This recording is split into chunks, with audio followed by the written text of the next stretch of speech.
Chapter 2035. The woman's expression was unsettled.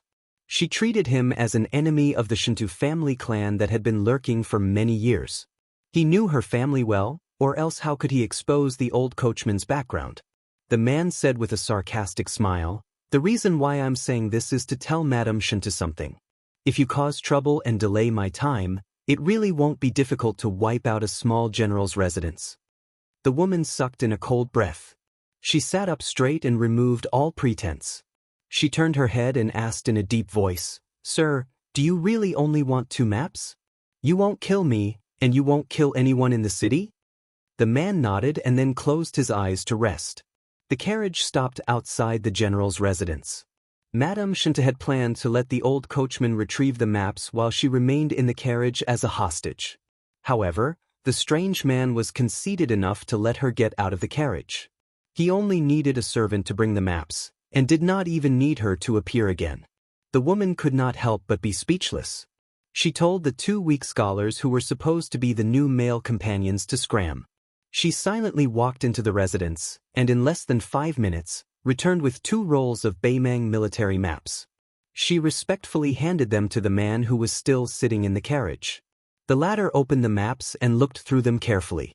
Madame Shinto gathered her courage and secretly sized up the man. His face had a softer outline than the men of Baimang and Norland, but compared to the men of Jiangnan in the Central Plains, he had more edges. Therefore, he could be considered handsome, but at the same time, he did not give off a feminine feeling. Especially his beautiful phoenix eyes, when he squinted to look at the maps, they were especially captivating. After the man finished looking at the maps, he closed his eyes and went through them in his mind. After confirming that he had not missed anything, he opened his eyes and handed them back to the woman. He smiled and said, "Madame Shinto is very trustworthy." The 40 or so private soldiers in the residence did not make any secret movements.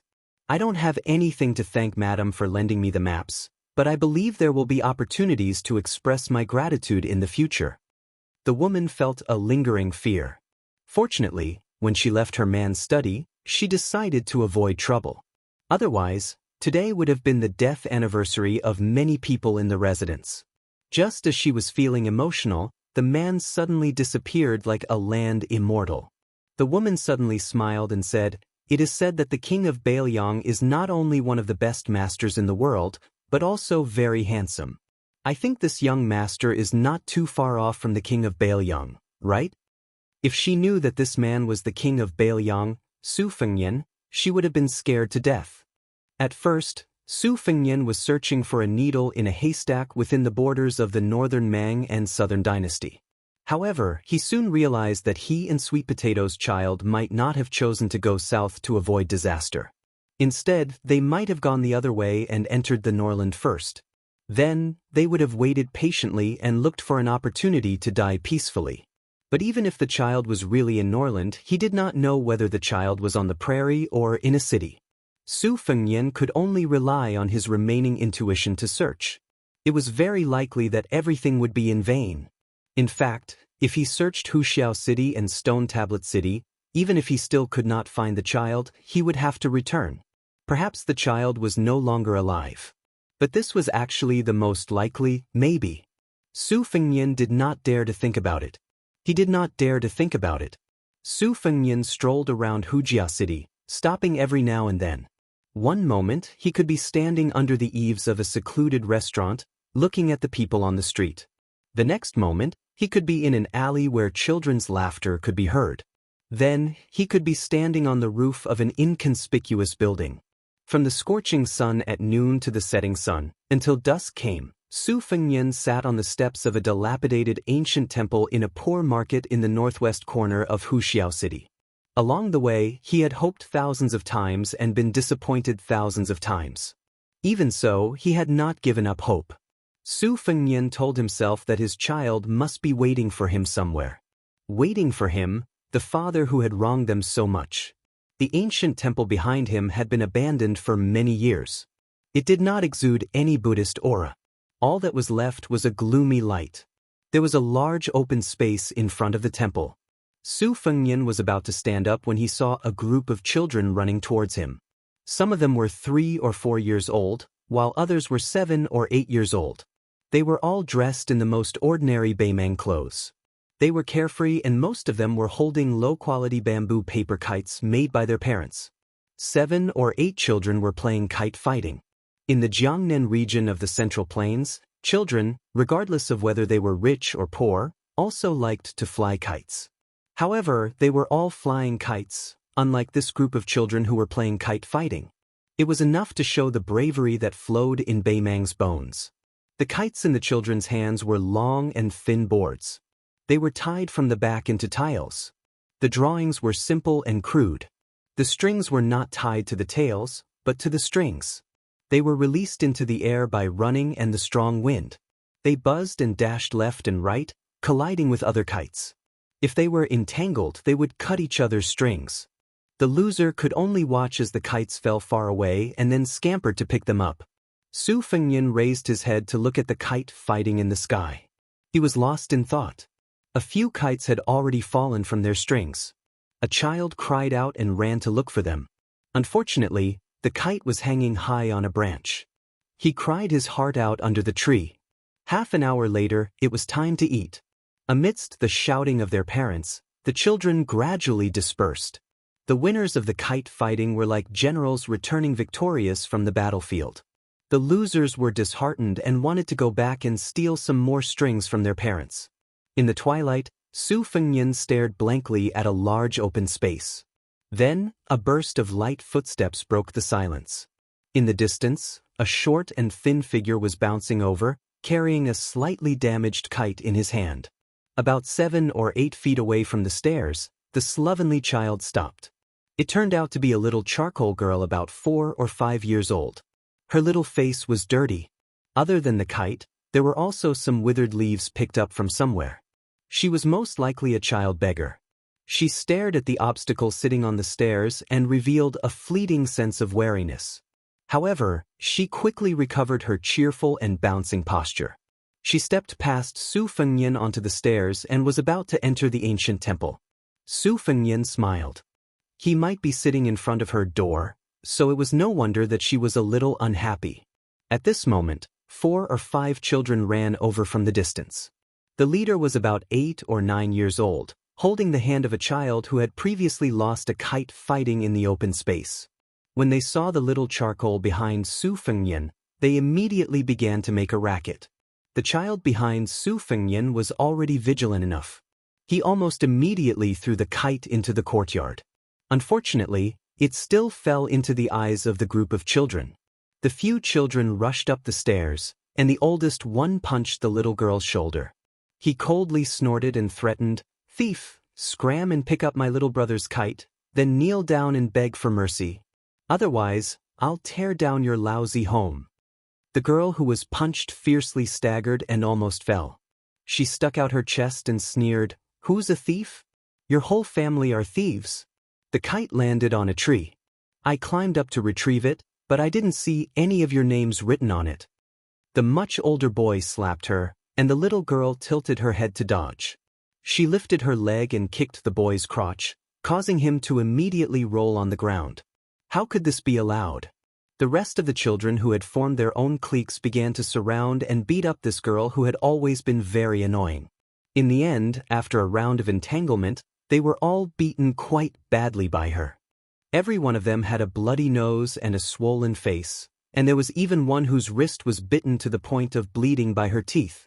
Of course, the little girl who was as thin as a matchstick was even worse off.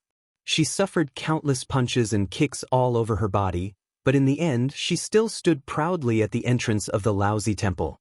She didn't run away, nor did she cry. She didn't seem to care at all. In the end, those children were not as fearless as her. They cursed her as bastards and beggars as they resentfully left, not forgetting to leave behind all sorts of harsh words. Su Fengnian turned his head to look at the little girl. After everyone had left, her tender face twitched in pain. Blood seeped out from the corner of her mouth. She then opened her mouth with all her might, stretched out 2 fingers, and pulled out a shaky front tooth. She carefully held it in her palm. She glanced at the surprised Su Fengnian and rolled her eyes. She patted her but, turned around, and jumped over the threshold with her feet together. Su Fengnian laughed involuntarily. Su Fengnian stood up and continued his search in Huxiao City. He looked for any child that could vaguely recognize the woman's face. It could be someone that looked like her eyes, her nose, or her lips. It didn't matter what it was, as long as there was even the slightest resemblance. In the dead of night, Su Fengnian found nothing. He stood at the top of Huxiao City and sighed. He prepared to head to the last city, Stone Tablet City. For some reason, the image of little Charcoal's face with its front tooth pulled out appeared in his mind. Su Fengnian couldn't help but smile. He asked himself, should I go and take another look at her? The gloomy temple, the house with the broken window bars, the narrow wooden bed, the crooked wooden stool, and the small pot on top of it. If you included the small bag of food hidden under the ground, that would be all she had. However, she was still very happy to be alone. Her dinner was a small pot of vegetable stew that she had picked up from the market during the day. She felt that it was very sumptuous. She sat cross-legged on the wooden bed furthest from the window.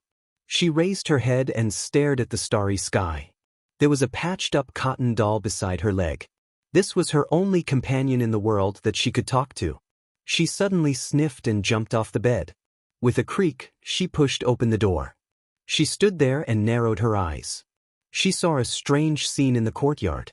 The guy who had been sitting on the steps in the evening was now squatting in the courtyard and roasting meat. She didn't go forward. She just stood at the door and looked at the guy. Su Fengnian had set up a fire and was roasting a chicken. Although he didn't have any seasoning, the chicken was still golden and shiny. The oil was enough to whet one's appetite. The little girl swallowed her saliva. However, she gritted her teeth and didn't move. She waited until the guy tore off a drumstick and stuffed it into his mouth. She still resisted. Chapter 2036. Even after the guy had eaten half of the roasted chicken, she was still in a dilemma. When she saw that the guy was about to move on to the last fat chicken leg, she slowly walked to the side of the fire and stretched out a hand. Her meaning was clear. I want to eat the chicken leg, you give it to me. Su Fengnian ignored her and took a bite of the chicken leg, oil dripping from his mouth. Little Charcoal took a step forward and stretched out his hand again. Su Fengnian looked at her from the corner of his eyes, biting the chicken leg bite by bite. The girl's eyes turned, revealing a sense of craftiness as she said, "This is my home." Su Fengnian mumbled, "I'm just borrowing a place. I'll leave after I finish eating." The girl angrily said, "Give me the chicken leg." The girl hurriedly added, "There's only half left." Su Fengnian glanced at her. "Shouldn't you add the word, please, when you're asking for help?" He originally wanted to add, "Didn't your parents teach you that?" But after thinking about it, he decided against it. It was too hurtful to say such things to an orphan. The tanned and skinny little girl fiercely spat at the fire, then walked back to the steps and sat down. Su Fengnian threw away the chicken bone and casually wiped his greasy fingers. He stared at her, not forgetting to add insult to injury with a burp. The stubborn little girl sulked as the cool breeze blew. Although her hair was dirty and stiff, her sparse fringe was still blown by the breeze, revealing her high forehead. Compared to her dirty face, it was especially fair and bright. In the end, the little girl was the first to admit defeat and return to the house to sleep. Su Fengnian sat in the courtyard like an old monk in meditation, resting with his eyes closed. During this time, she stepped on a small wooden stool several times to secretly peek through the windowless window. Only late at night did she tiptoe back to her little bed.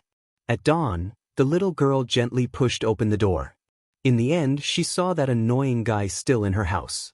She didn't dare to chase him away and simply pretended that he didn't exist. Out of sight, out of mind, she carried the broken kite and climbed up an old tree, then jumped onto the roof. She raised the kite high above her head and ran around like a tireless little wild cat. Su Fengnian stood up and stretched. He raised his head and saw that little Charcoal was looking down at him. Her cold eyes were filled with a sense of scrutiny that didn't match her young age. Su Fengnian amiably asked, "Your parents are gone?" The child was like a cat whose tail had been stepped on and angrily said, "Your parents." Su Fengnian. "The early bird gets the worm otherwise." The little black girl sneered, "Why do you care?" Su Fengnian laughed. If you don't beg for a living, are you going to steal or rob? The little girl sneered. What do you know? Su Fengnian didn't say anything. The child on the roof, who struggled to survive in the lower levels of the city, was clearly very good at reading people's expressions. This was a kind of sharp intuition that was close to instinct. She could fight with those children who were a few years older than her, because once she showed weakness, it meant that she would forever be bullied by them. Last year, her cotton doll was stolen by them when she wasn't home. Her little pot was also hidden by them, and they often threw stones through the window. However, she clearly didn't dare to really anger the adult man in the courtyard. Her habit of knowing when to advance and when to retreat might be an innate talent, but it was also forced out bit by her lonely and helpless situation. She was willing to steal things and pick up vegetables, but she just didn't want to be a little beggar on the street. She didn't know why. This year, she could go to the streams and rivers outside the city, which were not higher than her knees. She tried to use wood to catch fish, or used a broken dustpan to catch birds in the wild. She felt that when she grew up, she would be able to do more things. Anyway, she could live a good life by herself. She could wait until she grew taller, and then she would do that big thing. Su Fengnian saw the naughty little girl suddenly sit on the edge of the roof. She put down the kite, swung her legs, and looked to the south. Su Fengnian flew to the roof and sat down. After half an hour, she suddenly woke up. She turned her head and asked with a puzzled face, "Hey, why did you climb up the tree?" Su Fengnian was silent. She moved her but as if she wanted to get farther away from him, but in fact, she gently lifted up 2 broken tiles with her right hand and held a small wooden knife tightly. However, she didn't let Su Fengnian see it. Su Fengnian was still looking into the distance. He asked with a smile, "Why did you hide a small wooden knife on the roof? Don't tell me you want to kill me?" Her face suddenly changed. She suddenly stood up and faced Su Fengnian, holding the knife with both hands. Su Fengnian didn't know whether to laugh or cry.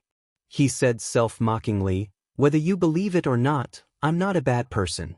Well, to be precise, I might be a bad person, but I definitely won't have any bad intentions towards you. You can count it yourself. Is there anything valuable that I want? Is it a wooden knife? Is it a small broken pot or this broken house?" She seemed to smile innocently. She said that's right, and waved the wooden knife a few times. However, Su Fengnian didn't need to look. He could clearly feel that her body was still tense. Su Fengnian was a bit puzzled. Had this child been bullied badly by those homeless people over the years? Otherwise, how could she be so sophisticated? She giggled and sat down again. She took out a blunt knife from under the tiles. She took the initiative to wave it at Su Fengnian, as if showing off that she had a knife.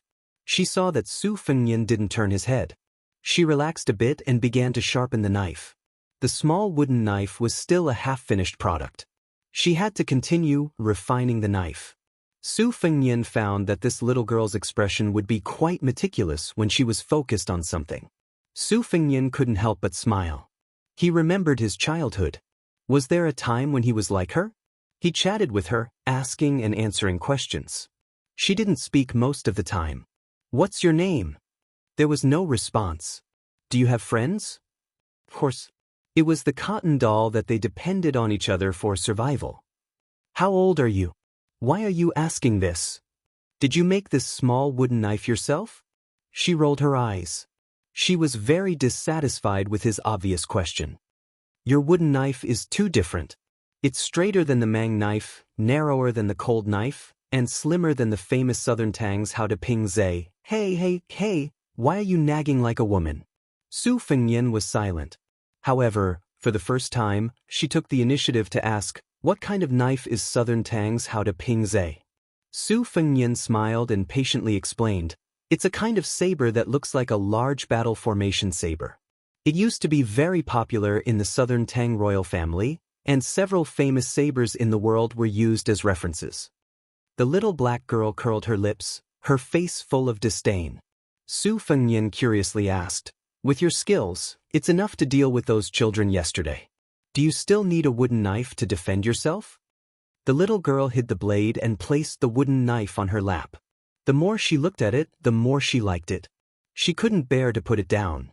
She hummed and said, "It's my birthday. This is a gift for myself." Su Fengnian joked, "Little girl, you don't treat yourself badly." The little girl was furious. She turned her head and angrily glared at Su Fengnian. She bared her teeth and said, "What little girl? IP standing up." Su Fengnian face-bombed, speechless. The little girl suddenly said, "Right, don't blame me for not reminding you.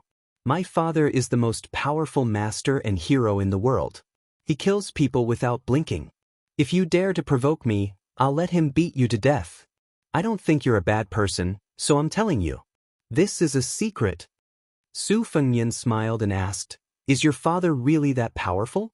A master? How high is he?" The little black girl's face was filled with pride. She clicked her tongue and said, 10 stories high. "No, it's 100 stories high. Are you afraid?" Su Fengnian was stunned for a moment. He then laughed and said, "I don't believe it. If your father is such a powerful master, would you still be here and not even be able to eat a chicken drumstick?" She was silent for a moment. She then squeezed out word by word from the gaps of her teeth. "No. Talking. Father." Su Fengnian turned his head and looked at the extremely serious and tender face. He was absent-minded for a moment. She was going tit for tat with him. Su Fengnian smiled and admitted defeat. He stood up and walked to her side. He wanted to pat her little head, but she avoided him. Su Fengnian said gently, "Little girl, I'm leaving. I'm going to Stone Tablet City to find a child around your age. She will definitely be as pretty as her mother." She waved her hand like an old woman and said with a smile, "Go, go. We'll meet again if fate allows. Remember, don't be so petty the next time we meet. Otherwise, if you're so petty, you might not be able to find a wife." Su Fengnian was afraid of scaring the little girl, so he didn't go straight to Stone Tablet City. Instead, he gently jumped into the courtyard and pushed open the courtyard door. He waited until he reached a dark corner in the alley before suddenly disappearing.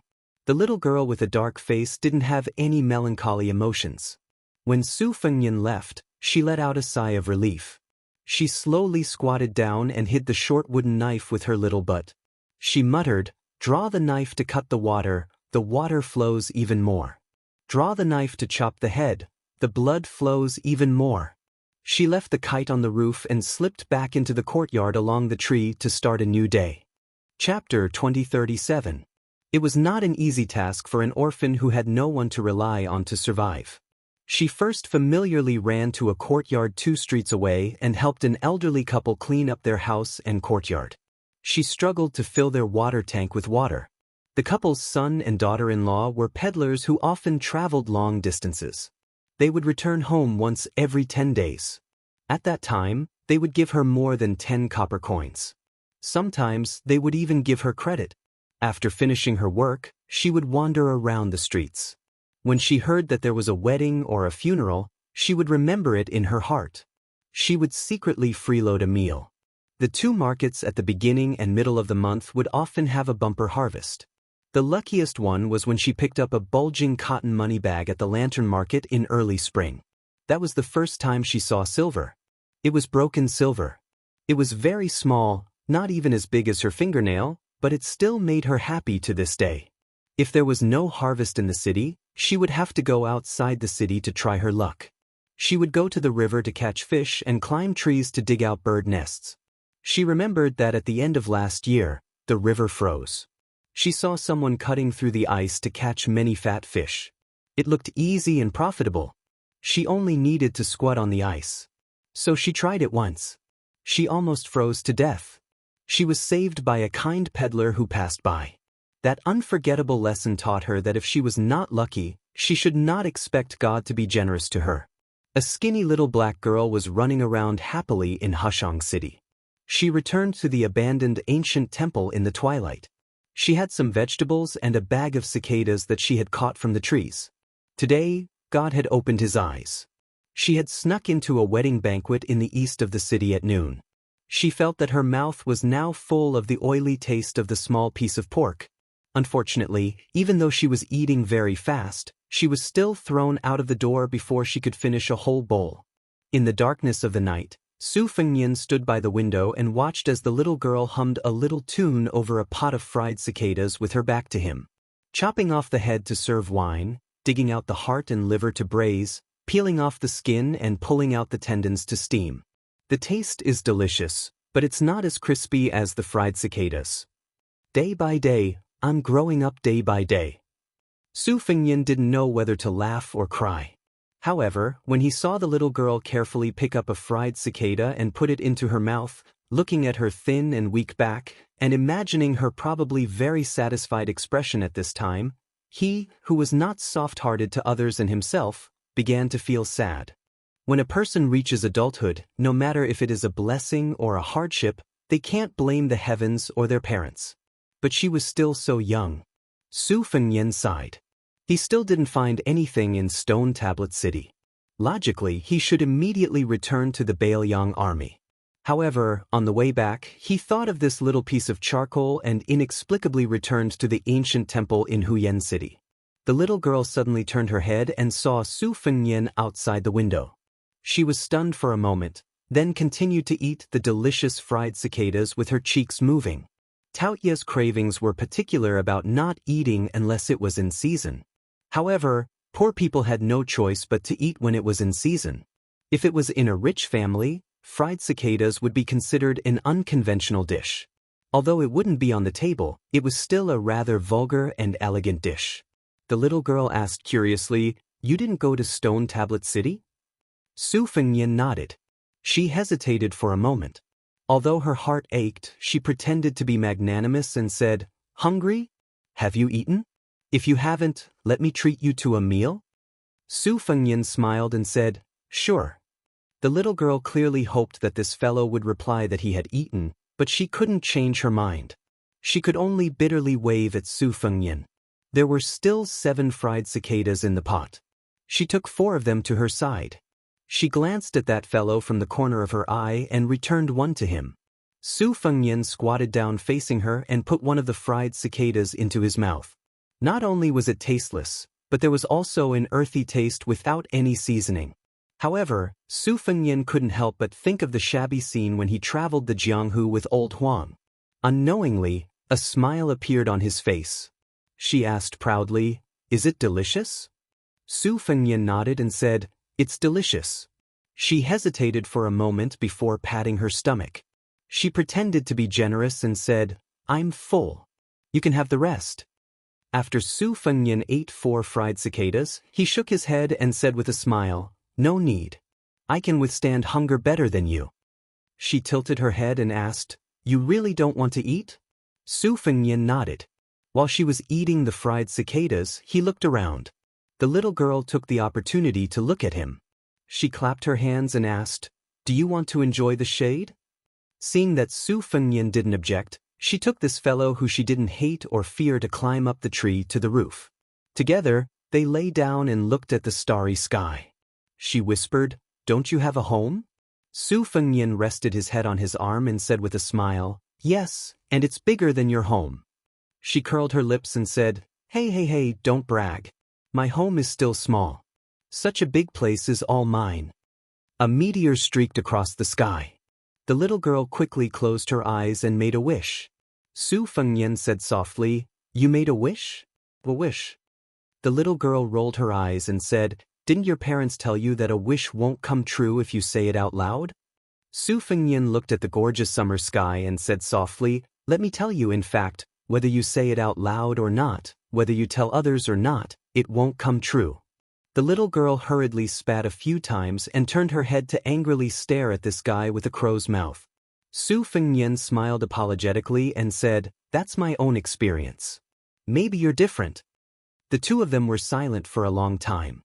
She suddenly asked, "Have you ever ridden a horse?" Su Fengnian said, "Of course, I've ridden a horse since I was very, very young." "Why, do you want to ride a horse?" She lowered her voice and said mysteriously, "Let me tell you a secret. My father has many, many horses. My father has 10,000 horses, no, 100,000 horses." Su Fengnian laughed and teased, "Little girl, do you know how many 100,000 horses are? If you let the horses run next to each other, from a high place, The backs of the horses will look like the earth. She whispered, so it's like that. Su Fengnian lay on his side and looked at her and said, you treated me to 4 fried cicadas, so I can grant you 4 wishes. For example, you can ask me to treat you to a chicken leg, give you 1 tael of silver, or something. I will try my best to satisfy you. How about it? Am I not a bad customer? The little girl shook her head and said seriously, my mother said to treat people with sincerity. I gave you those fried cicadas, not sold them to you. Besides, even if I really sold them, they wouldn't sell for a copper coin. Su Fengnian reached out and pinched her cheek. The little girl didn't refuse, but she didn't give Su Fengnian a good look. She suddenly sighed and said, when I was young. Su Fengnian couldn't help but laugh and interrupted her, you're also very young now. She stared at him and continued, when I was young, my mother said that in the far south, every summer, there would be something called fireflies. They would fly around and they were very beautiful. Su Fengnian smiled and said, that's right. The poets there like to call them Shaozhu, nightlight, Jingdun, and so on. She blinked her sparkling eyes and curiously asked, do they really emit light? I asked my mother, but she didn't tell me. She told me to ask my father, but my father didn't tell me. Su Fengnian seriously replied, that's because the fireflies have light sacs in their tails. They emit a yellowish-green fluorescence. Su Fengnian smiled and added, your father is really stingy. He didn't tell you this. She raised her fist and put on a posture that said, if you say bad things about my father again, I'll hit you. The little girl sighed. Su Fengnian also sighed for no reason. The two of them continued to not speak. Su Fengnian crossed his legs and enjoyed this rare moment of peace. Ever since Liang Mang started the war, in these 4 years, there had been endless flames of war, endless sounds of war drums and horse hooves, endless battles, and endless people killed. Perhaps in the future, the history books would use the words great waves and spectacular to describe this war. But as the people involved, no one could truly take a breather. Su Fengnian had always felt that he was far too inferior to Su Xiao. Leading troops to war was like this. Being a father was even more like this. Su Xiao, this father, had left him the hereditary title of King of Bailiang and 300,000 cavalry. Su Fengnian had been young and frivolous for 20 years. In Bailiang, His Royal Highness had been even more unfettered than the Crown Prince. This was the so-called, a family of good deeds will always have more to celebrate. And when it was his turn to be a father, where was his child? Was this the a family of evil deeds will always have more to suffer? A gentle voice sounded in his ear. Homesick? Su Fengnian sighed. Yes. The little girl imitated Su Fengnian. She crossed her legs and swayed them back and forth, humming a new song that she had made up on the spot. Firefly, firefly, be good and follow me home. In any case, it was just a line of lyrics. After an unknown amount of time, Su Fengnian, who could no longer hear the song, found that the little girl had fallen asleep. Afraid that she would catch a cold, Su Fengnian took off his robe and gently covered her body. Su Fengnian looked at the sky. The night lasted until dawn. The little girl, who had been huddled in the warm robe all night, woke up with a yawn. Seeing the person sitting cross-legged, she didn't know what to say for a moment. Su Fengnian turned his head and asked with a smile, "Little girl, do you want to come to my house to play? I'll take care of your food and sleep." She said with disdain, "Not going." Perhaps she was afraid that it would be hurtful to reject his good intentions so directly. She grinned and said, "Sorry, I can't wander around." Su Fengnian reached out and rubbed her messy hair. "It's okay, I'll come and play with you in the future. Next time you come, can you bring a drumstick?" Pinky swear. The adult and the child solemnly pinky swear. Su Fengnian's smile didn't change, but he quickly got up and looked in the direction of the city gate. Chapter 2038. The little black girl followed her line of sight and looked around. Suddenly her face turned pale. Hundreds and thousands of black dots were flying and jumping on the roof, heading straight for her little house. Su Fengnian explained softly, "Don't be afraid. Those people are looking for me. I'll definitely find a safe place for you after this. I guarantee that you'll have drumsticks to eat every few days." Previously, he was moving swiftly and stealthily in the several states of the Southern Dynasty. Even if Beimang had Qi cultivators following him, they couldn't find the opportunity to mobilize troops to intercept him. However, it was different in the Aquarius state in the hinterland of Norland. Looking at the situation, not only did the spiderweb army come out in full force, but there were also several elite cavalry rushing over. But the little girl's lips trembled. She said in a trembling voice, "No, they're looking for me." She suddenly pushed Su Fengnian and screamed, "Run, run! Don't worry about me." Su Fengnian's face was full of shock. She lowered her head to look at the child who was at a loss for some reason. She tugged at his sleeve and looked up with red eyes as she choked out, "Mother is gone. Uncle Su is gone. Brother Tongguan also lost an arm because of me. It's all my fault. Leave, quickly leave." Su Fengnian felt as if he was struck by lightning. The little girl released her hand and hurriedly pulled out a long and narrow wooden knife from under another tile on the roof. She quickly stuffed it to Su Fengnian and raised her arm to wipe her tears. She squeezed out a smile and said, "Run as far as you can. I mean, if you can find my father one day, tell him that this is a gift from me. Also, my name is Sun Yanliang.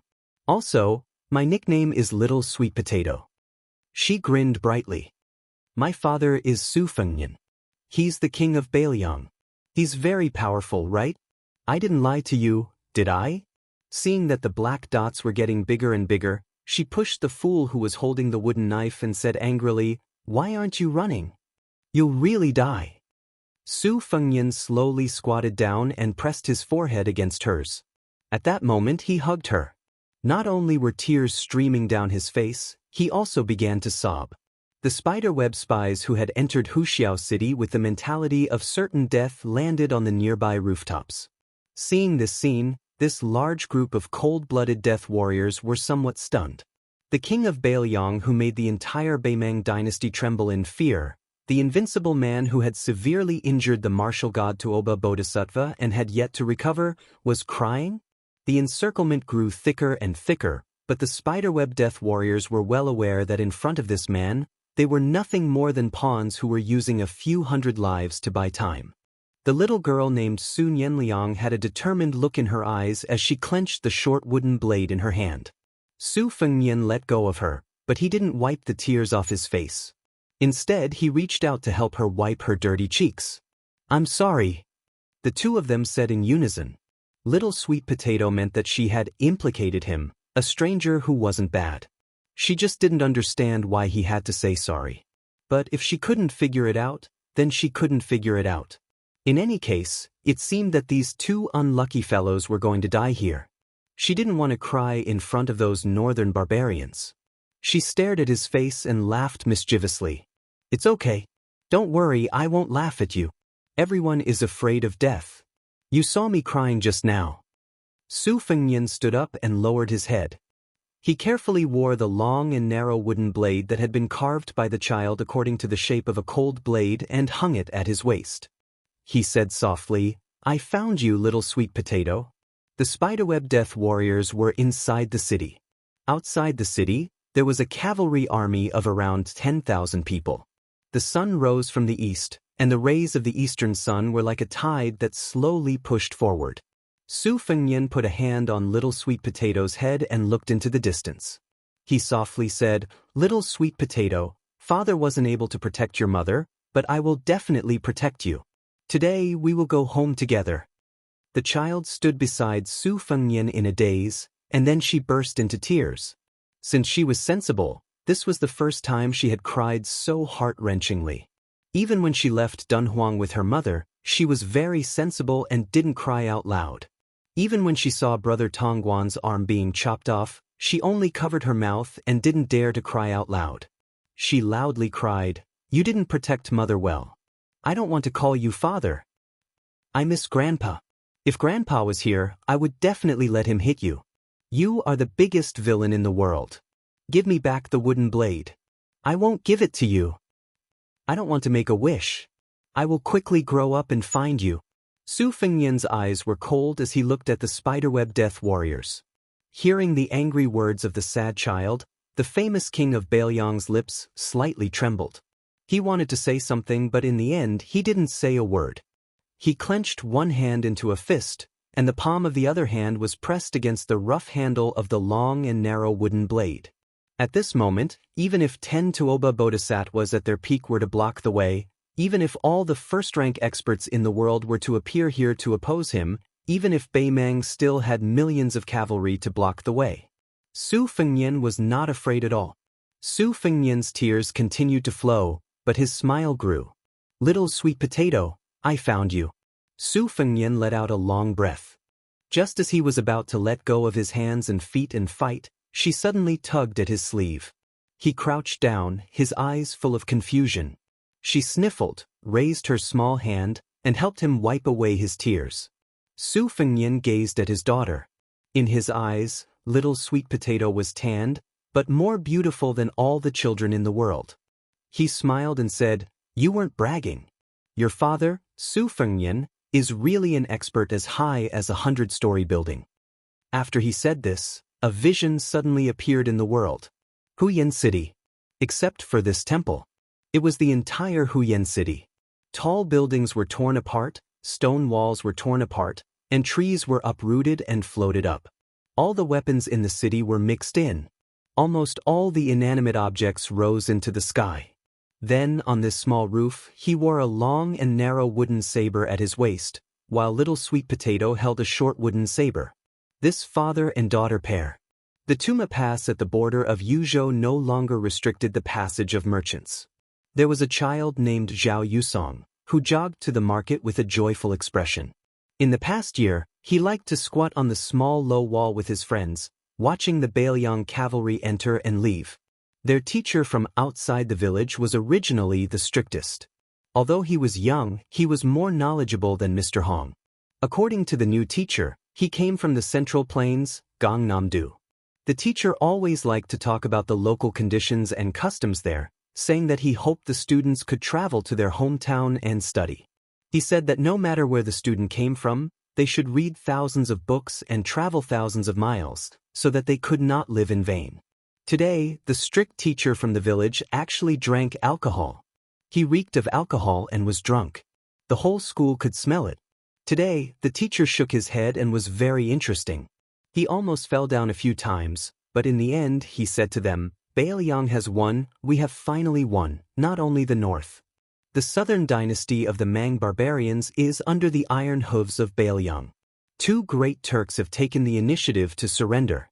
Ha! Even the grassland of Bailiang can't be protected." Zhao Yusong ran happily and quickly today, leaving his peers far behind. He ran to the low yellow wall and squatted beside a little girl who had been waiting there for a long time. He whispered to her, telling her all the interesting things that happened in the private school today. The little girl's family was in a similar situation as his. Although they were not from the same village, their mothers were very close. They often visited each other's houses. Many people in the private school laughed at them for being betrothed. Zhao Yosong's face would turn red every time, but he was unwilling to deny it. He was not stupid. He liked her a lot. She was fair and chubby, and her eyes were so beautiful and watery. It would be strange if he did not like her. Those who made fun of him the most fiercely were actually secretly fond of her. It was a pity that she only liked him. After quietly listening to Zhao Yusong, the little girl lowered her head and said timidly, "My mother is going to get married. That person just came to propose marriage." Zhao Yusong was surprised, and then asked in a low voice, "Is it Lu Biaozhang from your village?" The little girl nodded vigorously. Zhao Yusong sighed heavily, and then comforted her like an old man. "It's okay. Although Lu Biaozhang is 5 or 6 years younger than your mother, he is indeed a hero. Otherwise, how could he be the head of our Bailiang crossbowmen? I believe that he will definitely treat your mother well." The little girl tugged at his sleeve and whispered in his ear, "I heard that your teacher likes your mother." Zhao Yuling, who was in the dark under the light, was really shocked this time. He sat on the ground and said, "It can't be." The little girl felt wronged and said, "But that's what my mother said too." Zhao Yusong pulled a long face and said, "Our teacher is very good, but I don't want him to be my stepfather at all." She asked doubtfully, "Why?" "My mother thinks that Mr. Zhang is very good." He is good-looking, has a good temper, and is also very knowledgeable. The last time your mother came to my house, my mother even persuaded your mother to agree. Zhao Yusong shook his head vigorously and said, "No, no. My mother can't marry him." She frowned, then pouted and said angrily, "Do you think that a scholar like you will be embarrassed if your mother remarries?" In fact, she was afraid that he would not like her. After all, her mother had remarried. Her mother always told her that Zhao Yusong was the most precious scholar in the world. He would definitely be successful in the future, and she could not let him go. Zhao Yusong quickly waved his hand and said, "No, no. If my mother really likes someone, I can't wait for my mother to be happy, but I know that my mother doesn't like Mr. Zhang." In fact, Zhao Yusong was lying. He actually didn't know whether his mother liked the private school teacher or not. In his heart, he hoped that his mother would marry that person if she really wanted to. Chapter 2039. However, if his mother really liked Mr. Zhang, he could only accept his fate. Alas, he was worried. The two children sat side by side on the wall, each with their own thoughts. They stared at the gate of Tuma Pass in a daze. Suddenly, Zhao Yusong's eyes lit up and he jumped off the wall. He didn't care even if he fell flat on his face. He ran all the way down the wall. The little girl was stunned. After she came back to her senses, she helped him carry his bag and ran down the wall carefully. Zhao Yusong ran to the man who was walking slowly from the north to the south and shouted, "Uncle Su." The man waited until Zhao Yusong ran in front of him before he asked with a smile, "Yusong, why didn't you call Brother Su or young Master Su this time?" Zhao Yusong grinned and blinked. "My mother taught me. Why don't you ask her yourself?" The man was stunned. He smiled and said, "I'm going to buy meat buns. Wait for me." When he went to the store to buy meat buns, Zhao Yusong suddenly noticed Little Charcoal following Uncle Su from a distance. When Little Charcoal saw Zhao Yusong, he glared at Zhao Yusong fiercely and even raised his fist to scare him. The little girl who was Zhao Yusong's childhood sweetheart came to him, panting. Zhao Yusong quickly took the bag and smiled at her apologetically. Zhao Yusong suddenly leaned over and whispered in the little girl's ear. She was a little confused, but in the end she trotted away. Little Charcoal was Su Fengyan, and the Uncle Su Zhao Yusong mentioned was Su Fengyan, who had just returned to Yuzhou from Beimang. Unless Su Fengyan's father was in a hurry and carried the little sweet potato all the way, she would deliberately keep a distance of more than 10 steps from him as long as she walked by herself. She had a posture of, "I promise I won't lose you, but I won't get close to you." Therefore, after entering this tumbling horse pass, it was the same situation again. Su Fengyan was helpless and could not do anything about it. Su Fengyan bought 4 steaming meat buns and handed them to Zhao Yusong. He asked with a smile, "Where's the little girl next to you?" Zhao Yusong chuckled. "Maybe something happened at home." Su Fengyan smiled and shook his head. He turned around and walked towards his stubborn daughter. The latter did not run away. After taking the meat bun, she did not wait for Su Fengyan to tell her to eat slowly. "Be careful, it's scalding." Su Fengyan gasped. He didn't say anything unnecessary. He just endured his heartache and quickly turned away. As expected, it was only when he turned around that the little girl held more than half of the meat bun in her hand. She stuck out her tongue and fanned herself with her small hand. The corner of Zhao Yusong's mouth twitched as he watched. He thought to himself, "Is this Little Charcoal hungry or is it a little stupid?" Su Nianliang, who was used to being observant and alert, quickly widened his eyes and glared at Zhao Yusong. He raised his small fist at him again. Su Fengyan reached out and patted her little head. "Don't be so rude." The little girl turned her head away fiercely. She tilted her head and blew on the steam and fragrance of the meat bun. After waiting for a moment, she held the bun with both hands and took a few bites. She finished it in an instant. What a real man. Zhao Yusong rolled his eyes. "I can't afford to offend him." Su Fengyan handed over another meat bun. Then he squatted down and helped her wipe off the oil that had splashed on her clothes. Zhao Yusong saw this scene and felt a little envious. Suddenly he felt a little sad. He turned his head and quietly wiped his face. Su Nianliang rolled her eyes even more when she saw the silly goose's inexplicable actions. Although Su Fengyan did not turn his head, He understood the general reason. He gently said to his daughter, "Little sweet potato, don't do this." Little Charcoal, who had a long and narrow wooden saber hanging from his waist, turned his head fiercely again. Su Fengnian sighed and stood up. When he turned around, he saw the kind and gentle girl, Su Qing. She was a little out of breath, a little shy, but also a little expectant and happy. She didn't say anything, but her clear eyes seemed to be saying something. Zhao Yusong first winked at the little girl, then broke the silence. "Uncle Su, my mother just opened a small cloth shop in the market. Why don't we go take a look?" Su Fengnian hesitated. He turned to look at little sweet potato and was about to decline. Su Qing, the little girl who had once personally embroidered a python robe at the Golden Silk Weaving Bureau, came directly to little sweet potato's side for some reason. She crouched down and picked up the little girl. She stood up and looked quietly at Su Fengnian. Su Fengnian looked at little sweet potato, who was flustered but did not struggle too much. He felt a little amused and nodded. Zhao Yusong and his childhood sweetheart led the way in front. Su Qing gently asked, "Little girl, what's your name?" The little charcoal child immediately cried. "My name is Su Nianliang." Su Qing softly said, "Yes, you look like your father." Little sweet potato wiped her tears and shook her head. "I don't look like him. I only look like my mother." Su Fengnian was a little curious why little sweet potato was so intimate with Su Qing. It was probably Su Qing's unique gentleness that came from the bottom of her heart that made this lonely and helpless child feel nostalgic. And this extremely sensitive child had an inexplicable talent for distinguishing between kindness and malice. At that moment, Su Fengnian's eyes instantly turned red. He turned his head and gently exhaled. On the way to the south, Su Fengnian had suffered a lot. If she had the slightest interest in chatting, "Su, how many women do you have in Bailiang?" "Oh, you're so hesitant. That means a lot." "You're indeed the king of Bailiang." If she was in a particularly bad mood, "Su, do you believe that I'll beat you into a pig's head with a wooden knife?" "I believe you." "You don't believe me at all." Dozens of wooden knives were thrown at him. He didn't dodge. If she was in a slightly better mood, "Hey, is that Mount Qingliang that you mentioned as big as my house?" "Yes, it's a little bigger." "You're lying." Yet another round of wooden sabers. But it was less than when she was angry.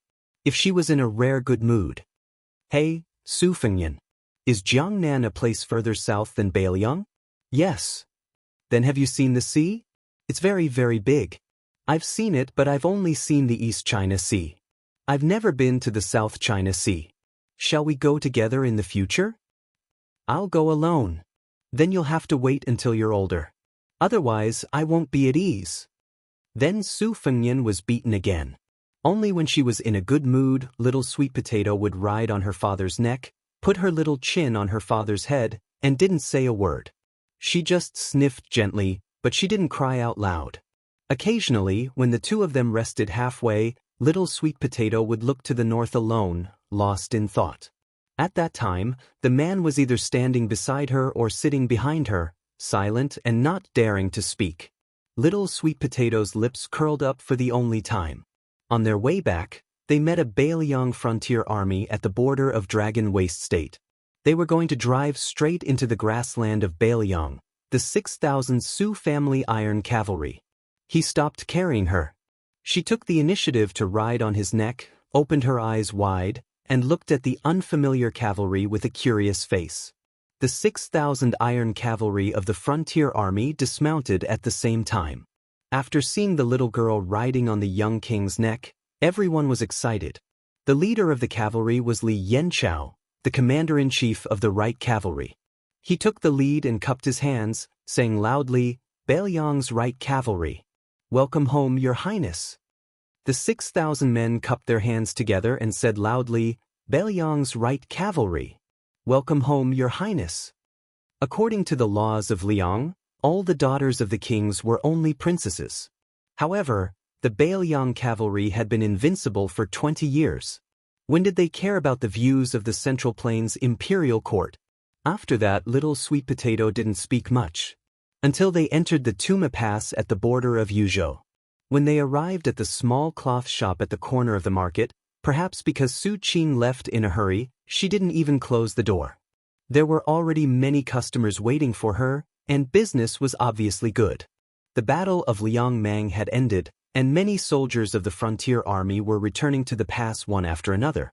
With more people and more soldiers, business was naturally good. The small shop. There were 7 or 8 men and women inside, and it was a little crowded. However, she believed that most of the men were here to buy cloth.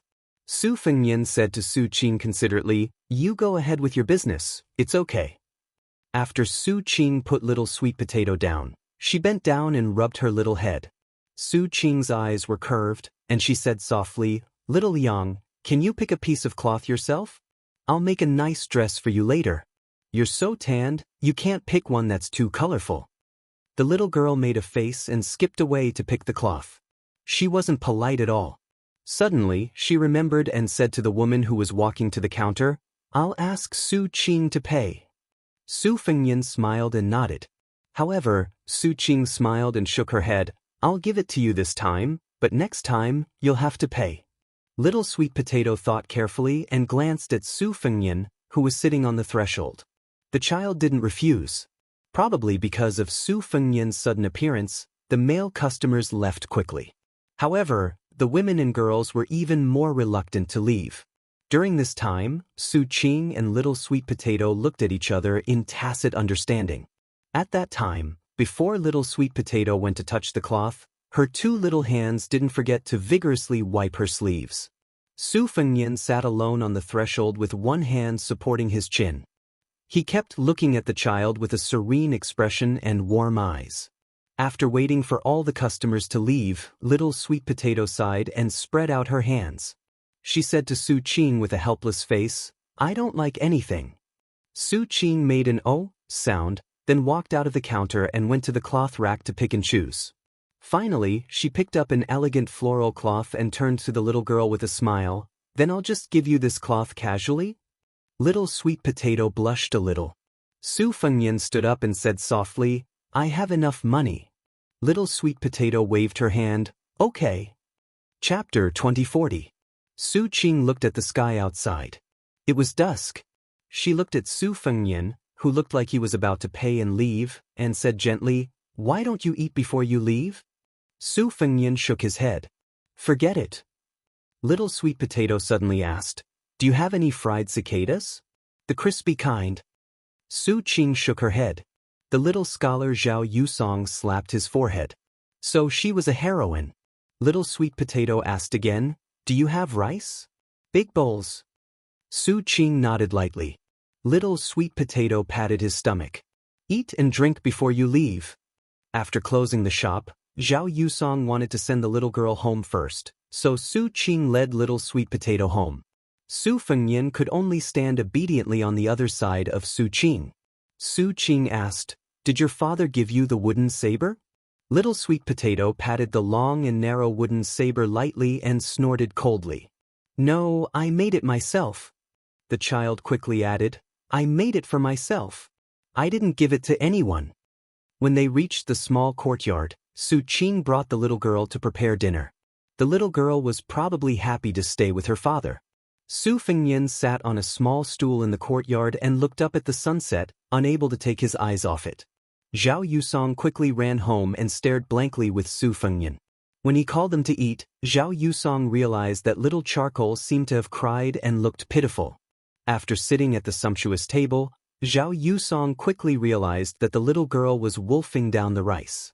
Her chopsticks flew like they were flying, like a hungry ghost reincarnated. Su Fengnian didn't say anything, but Su Qing occasionally told her daughter to eat slowly and not to rush. When Little Sweet Potato was full, Su Fengnian had only eaten a few mouthfuls. For some reason, the little girl's taut bowstring seemed to have suddenly loosened. Then, it was obvious that she was mentally exhausted. Almost unwillingly, she lay on Su Fengnian's back, closed her eyes, and fell asleep, snoring softly. Su Qing immediately covered her mouth so that she wouldn't disturb the pitiful child's life. Earlier, when they were preparing dinner together, although Sun Yanliang didn't say much, When he talked about the past that the child thought was very interesting, Su Qing felt extremely sad. Although she had never been educated, the principles of the world were interconnected. She was a woman who had endured the hardships of life. She roughly knew that men and women in the world after growing up would suffer, and would not be able to blame the heavens and accuse others. But how could such a young child talk about such things? If he found it interesting, how could he be so enraptured? She looked at the two figures as they walked out of the house. For the first time, she was angry at him. "Can't you let the child sleep on the bed?" At that moment, the man suddenly stopped in his tracks. Zhao Yusong was at a loss and a little scared. In the end, Su Fengnian returned to the house and gently handed the sweet potato to Su Qing. She carried the child to her room and covered the child with a quilt. She stood at the door and said softly, "Tonight, you will sleep in the room on the right pine." Su Fengnian shook his head and said, "No, I will go to the courtyard." She wanted to say something but hesitated. In the end, she silently turned around and sat by the bed. Su Fengnian sat in the courtyard. Zhao Yusong chatted with him in a low voice for a while, then said that he was going to do the homework left by the private school teacher. Su Fengnian said softly, "Study hard. In the future, you will pass the imperial examinations. Don't let your mother down." The child nodded vigorously and then tiptoed away. Su Fengnian didn't say a word. He sat until the sun set and the moon hung in the sky. Su Fengnian recalled many things from his childhood. Some memories were vague, but some were still vivid. After arriving at Mount Qingliang in Beiliang, the past, especially when he was young, became much clearer. However, at that time, his mother was no longer around, and only Su Xiao was left. Su Fengnian didn't move from the beginning to the end. Only when he became a father would he understand his father. No matter how much he had done for him, he would never feel that it was enough. He would always hate that it was not enough. "My little sweet potato, father has let you down, but father really loves you." Perhaps in the future, when she grew up and met the man she loved, he, as a father, would still reluctantly give her away, hoping that she would be happy for the rest of her life. He hoped that after he died, when he could no longer take care of her, she would continue to be happy. He didn't know when Su Qing came out of the room and sat beside him. After Su Fengnian came back to his senses, he immediately turned his head and carelessly wiped his face with the grass. Su Qing said softly, "She didn't sleep well. She woke up a few times in a daze, but soon fell asleep again. Twice, she cried and asked me where you were. I told her that you were in the courtyard, then she was willing to go back to sleep." Su Fengnian nodded. Su Qing lowered her head. "I'm sorry." Su Fengnian shook his head. "Don't think too much. I should be the one thanking you, really."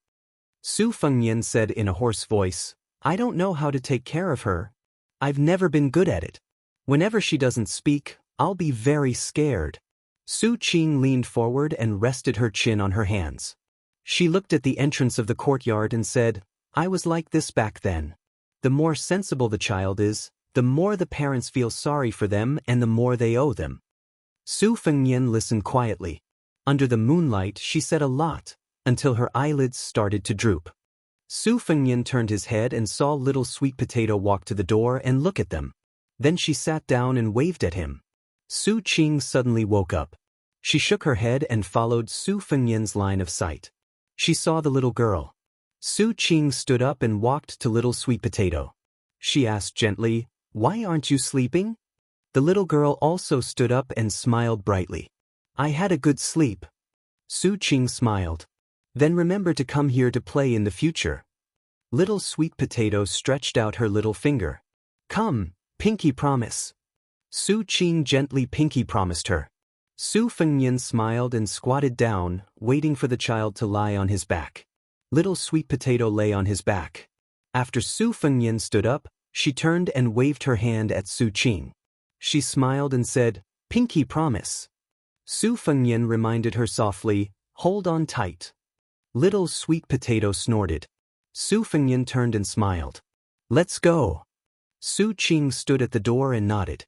The two figures flashed and disappeared. Like a rainbow, they flew to the south of Yuzhou. After about 100 miles, Su Fengnian noticed something wrong with little sweet potato. He stopped and asked worriedly, "What's wrong? Are you not feeling well?" Little Sweet Potato struggled to leave his warm back. She stood on the ground with her head lowered and didn't speak. Su Fengnian knelt on one knee in front of her, not knowing what to do. She suddenly covered her eyes with her hands, as if she didn't dare to look at her father. She sobbed, "Sorry, I miss Mother, sorry. I'm not angry at you, even if I am, it's only a little." Little Sweet Potato only blames herself for being useless. "Father, Little Sweet Potato didn't do a lot of the things Mother told me to do." At that moment, Su Fengnian covered his mouth and slowly lowered his head. This man who had never retreated half a step outside the imperial astronomer of Great Peace City, outside Baoyang's Fengbei City, was afraid that his child would feel that her father wasn't the hero in her heart. Little Sweet Potato put down her hands and stopped crying. She took a deep breath and suddenly hugged her father's neck and said loudly, "Father, you're not allowed to cry. Good men bleed and don't cry." She rode on his neck again. This time, he slowly headed south. "Father, what are my grandpa and grandma like?" "Your grandpa, his temper is the best. Your grandma is the most beautiful. Then when you were disobedient, did grandpa hit you?" "Hi, he couldn't bear to." "Then if I'm disobedient in the future, will you hit me?" "I also couldn't bear to." "Then if bad people bully Little Sweet Potato in the future, what will you do?" "I mean, there will be a lot of bad people, even more than last time we were in the north. A lot more." "Father will beat 10 to Oba Bodhisattvas until their parents won't recognize them." "And? What does that mean?" "You'll understand when you grow up." "But I've already grown up." "In Father's heart, Little Sweet Potato will never grow up." "Then if a woman doesn't like Little Sweet Potato, will you not want Little Sweet Potato?" "Of course not. Because Father likes Little Sweet Potato the most." "Sigh, back then, Mother must have been tricked by you like this. When I'm angry in the future, I'll call you Su Fengnian." "Father, will you be angry?" "Little Sweet Potato, Father will never be angry with you in this life." "What if you don't keep your words in the future? Don't you have a wooden sword?" "That's right. Can you accompany me to the roof in the future? Can we go find those things called fireflies together? Do we have drumsticks at home? Is the blanket at home thick enough? Anything is fine. Everything is fine." "Father, don't die, okay? Don't pretend to sleep. Okay." "Father." "What now?" "Hey, I'm just calling you." Outside the city, smoke rose everywhere. Inside the city, chaos was everywhere. One must know that this city was called Great Peace City. For more than 200 years, there had never been a foreign army that attacked this Liang capital. What made him feel the most sorrowful was that the reason why the enemy had not attacked the city was because they wanted to prevent the Battle of Liangmang from ending too early. The emperor of the Zhao clan, Zhao Zhuan, sat alone in the diligent room where all the previous monarchs had studied and learned to read. At the door stood the left-scattered cavalry officer of the province, Chen Xiaobao Chen Wang. The young emperor sat in the seat he sat in when he was young and studied. He raised his head and looked at the place where the diligent teacher taught. No one knew whether this young monarch, who originally had lofty ambitions, was angry or regretful in the depths of his heart. Chapter 2041. Strangely, this emperor, from the time he was a prince to his ascension to the throne, did not have a bad reputation at all. In fact, even if he was not the eldest son of the previous emperor, his ascension to the throne was still very justified and seemed to be supported by the people. After he sat on the throne, there was nothing wrong with it. He had the magnanimity of a scholar, the bearing of a wise emperor, and the popularity of the people. But in the end, the Liang dynasty that unified the Central Plains, the old Emperor Zhao Li, and the previous Emperor Zhao Dun, passed to Zhao Zhuan and died in his hands. In the spring and autumn period, some emperors who died had to die, and some did not. The former was the Jiang Emperor of Dechu, and the latter was the last emperor of the old southern Tang. Although this young emperor belonged to the former, Zhao Zhuan did not care about his own life and death. He just wanted to understand one thing here. Why did he lose silently in the end, like a tall building that suddenly collapsed and fell apart in an instant, and there was no time to remedy it? Was it his great-grandfather's fault? Or was it the Zhao family's foundation that was on the verge of collapse in his father's hands? The emperor, who had his back to Chen Wang, looked calm. Chen Wang suddenly saw the young eunuch standing at the end of the corridor. Chen Wang wanted to say something but stopped. The eunuch walked slowly along the corridor, brushed past Chen Wang, and continued to walk. Finally, he turned a corner and disappeared. From the beginning to the end, there was no sound. Chen Wang closed his eyes, his face full of pain. It was unknown when the empress, Yan Dongwu, had arrived. Even at this moment, she was still as graceful as ever. Chen Wang made way for her and bowed. Yan Dongwu nodded and returned the greeting. She walked into the room and sat beside the emperor in silence. Zhao Zhuan turned his head and smiled. "You're here." Yan Dongwu smiled. "To accompany you." Zhao Zhuan said softly, "I thought Lu Xing would be like Wu Zhongshuan and Song Li, surrendering when he saw the situation was not good. Unexpectedly, he fought to the end and lost most of his troops. I thought that the Prince of Jiaodong, Zhao Sui, and his son, Zhao Yi, would bide their time like Gu Jianteng. Unexpectedly, the father and son led their troops to the south, and all the cavalry under their command died in battle. I also thought that Huanghuai Jidushi Su Gong would die in battle for the country just like Lu Sheng and Zhao Sui. Unexpectedly today he sent someone to give me a secret letter. In the letter he roughly said, in the present world, Su Shao no longer exists in the frontier fortress, and Zhang Julu no longer exists in the imperial court.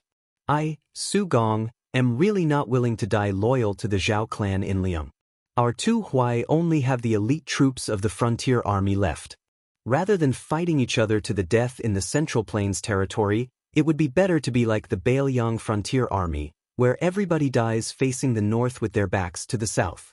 Zhao Zhuan chuckled and said, "The last sentence of the border general who is the pillar of the country is if your majesty doesn't agree, I can't do anything about it." Yan Dongwu's eyes were sharp, a traitor who brings disaster to the country. Zhao Zhuan shook his head and said self-deprecatingly, "He's just not very loyal. He doesn't bring disaster to the country." In the beginning, Su Gong still won many key battles. Otherwise, the Prince of Yen and the others wouldn't have the face to continue acting like this. This letter, Su Gong, isn't for me to read. It's actually for Zhao Bing and Zhao Zhu to read. Our great General Su has put a lot of thought into this. Yan Dongwu gritted his teeth and said, "The most hateful one is Chen Jibao. The most shameful one is Gu Jiantang." Zhao Zhuan still shook his head. No matter how strong Chen Jibao's 60,000 infantry and 20,000 elite cavalry are, and no matter how skilled the white-robed war saint is at using troops, they can't completely stop the two Liao border armies from moving south. This is partly because Gu Jiantang is unwilling to exhaust his elite troops, and partly because the generals under his command have to hide their strength. Zhao Zhuan sighed and said, "No matter what, Chen Jibao is indeed worthy of the reputation of the white-robed war saint. No wonder the previous emperor praised him so much." Yan Dongwu's expression was lonely. Zhao Zhuan smiled and said, "I should be glad that Chen Jibao didn't stay in Bailiang to assist that person. Otherwise, not only would this world not lose to me, it wouldn't be surnamed Zhao." Yan Dongwu lowered his head and rubbed his stomach. Zhao Zhuan reached out and rubbed her head. This young emperor was crying, but his voice was very gentle. "Live well with the child. I only ask for peace. Don't tell him who his father is."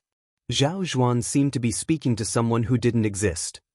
"You and the Zhao family have been friends for hundreds of years. Zhao Zhuan only asks that old immortal take her and leave Great Peace City safely."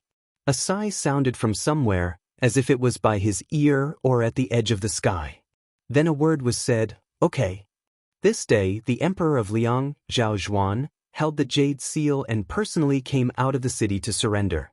The person who surrendered was not Zhao Sun, who had just become emperor a decade ago, or even Zhao Bing, the king of Yen, but His Royal Highness Zhao Zhu. In the early years, after Zhao Zhu and Chen Jibao's group parted, Zhang Gaoxia's last words to Zhao Zhu on the mountain peak were as she had said. Many years later, in the winter when the auspicious year was changed to Yangjia, she was the empress of the new dynasty of Liang. In the capital that had been changed to Peaceful City, in the Wuing Hall that had not been renamed, A slender man in blue robes slowly walked into the hall. He had a cold blade at his waist and was bathed in blood. Behind him was a woman in white robes. She had the spring thunder embroidered winter blades at her waist. She helped the former guard the entrance to the hall. Outside the hall were thousands of armored imperial guards. She, who was already the empress, still stood with her sword on that day. She stood in the hall and stood between two men. One was the most noble man in the world, the other was the most invincible man in the world. They had once been the best of brothers. The former had wanted to kill the latter, but he had not succeeded. The moment the latter stepped into the hall, he put the cold blade back into its scabbard. This action was filled with undisguised disdain. His gaze passed over the woman's figure, but he did not speak.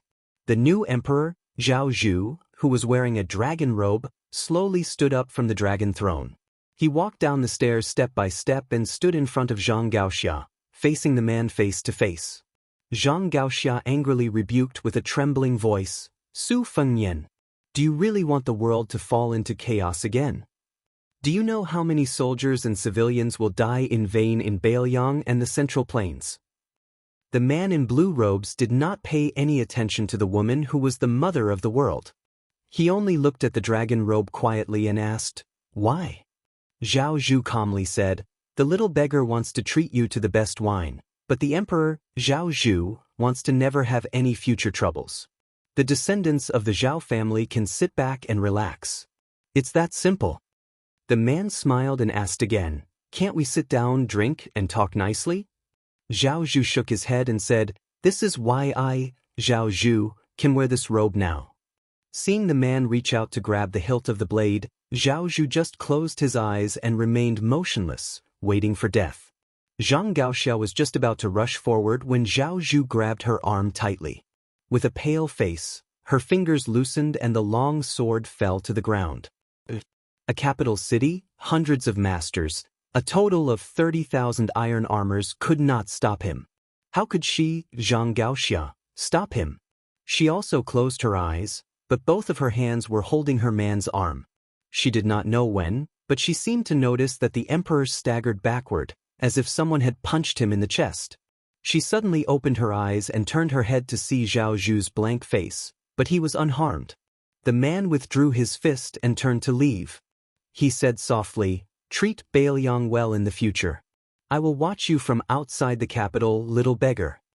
The man and the white fox's faces disappeared in a flash. Zhao Zhu lowered his head and said in a choked voice, "The little beggar was wrong, really wrong. Other than her, no one else was listening." The Jianghu was gone, and the misty rain was gone. After this life turned around, there would be no wind, rain, or sunshine. Shining spears and armored horses. Freehand and romantic. Impassioned. It was a magnificent sight. Awe-inspiring righteousness. The sound of books. The bead curtain tinkled. The world was at peace. Outside the capital, two riders were on a long journey. A heavy snowfall fell on the human world. The white fox's face asked, "No regrets?" The green-robed Su Fengyan smiled and said, "Only for Bailiang with a clear conscience." The white fox's face was full of anger. "But you disappoint me." The Su Fengyan's face was gentle. He turned his head and asked with a smile, "Then what should we do?" The white fox's face snorted and did not look at him. She blushed for the first time and said in a matter-of-fact tone, "Beggar Su, you can be my wife." The Su Fengyan gave her a thumbs up. Skillful work. His Royal Highness must be rewarded. The white fox's face stretched and the corners of her mouth curled up. She said angrily, "But my wife's wives are a little too many. Let me count: Jiang and I, Lu Qian, Wang Chudong, Sweet Potato, Bluebird, Pei Nanwei, Huyan Guanin." She kept counting, but why did it feel like there was no end? Someone looked up at the sky. What a heavy snowfall. It seems to be about the same size as when we first met back then. She held back her laughter and also looked up. She sighed softly and said, "Yes." In the heavy snow. Compared to the embroidered winter back then, there was the spring thunder. Now there was a cold knife. The Jianghu in the snow started with them and ended with them. A good beginning and a good ending. ####. In the end, Zhang Xiao served the wine. There was a small town. Perhaps because it was too far away, it escaped the smoke of spring and autumn in the early years. This time, it escaped the flames of war in the Central Plains. From beginning to end, there was no sound of the cavalry in the novel or the clanging of the armor in the storyteller's mouth. As the dust settled on the side of Great Peace City, the chaotic presence suddenly disappeared, and an even grander presence of a prosperous era arrived. For this small town, the most direct and obvious scene was the increasing number of customers who went to the brothers' building to drink and listen to storytelling. In the end, it was overcrowded. Some customers who happened to be shy in their pockets took the opportunity to tell the restaurant's manager that they did not care about the location and could drink at the door. After all, it would not affect the storyteller's storytelling. Chapter 2042. Everyone within a 100-mile radius knew that the signature of this restaurant was not some rare wine or fine wine, nor was there any seductive woman selling wine. Instead, it was the elderly storyteller of the restaurant who sat alone in the center of the main hall, surrounded by tables of wine on all sides. The old man sat on a small stool with a small table beside him. There was a gavel on the table, 2 or 3 pots of wine, a large white bowl, and a plate of peanuts. That was all. After noon, when the guests at the table had cleared away the dishes and replaced them with wine pots, jars, and bowls of various sizes, the storyteller slowly walked out from the back hall. The old man was still more than 20 steps away from the table. He had not even opened his mouth, but he had already attracted earth-shattering cheers from the entire 2 floors of the restaurant. The old man raised his clenched fists high in the air to greet all directions. The loud cheers in the restaurant rose and fell one after another. What a lively and bustling scene. The storyteller, who had taken advantage of the situation, waved his sleeves and sat on the small stool like an expert. He pretended to straighten his clothes and sat still. Only then did he reach out to grab the gavel and heavily knock it on the table.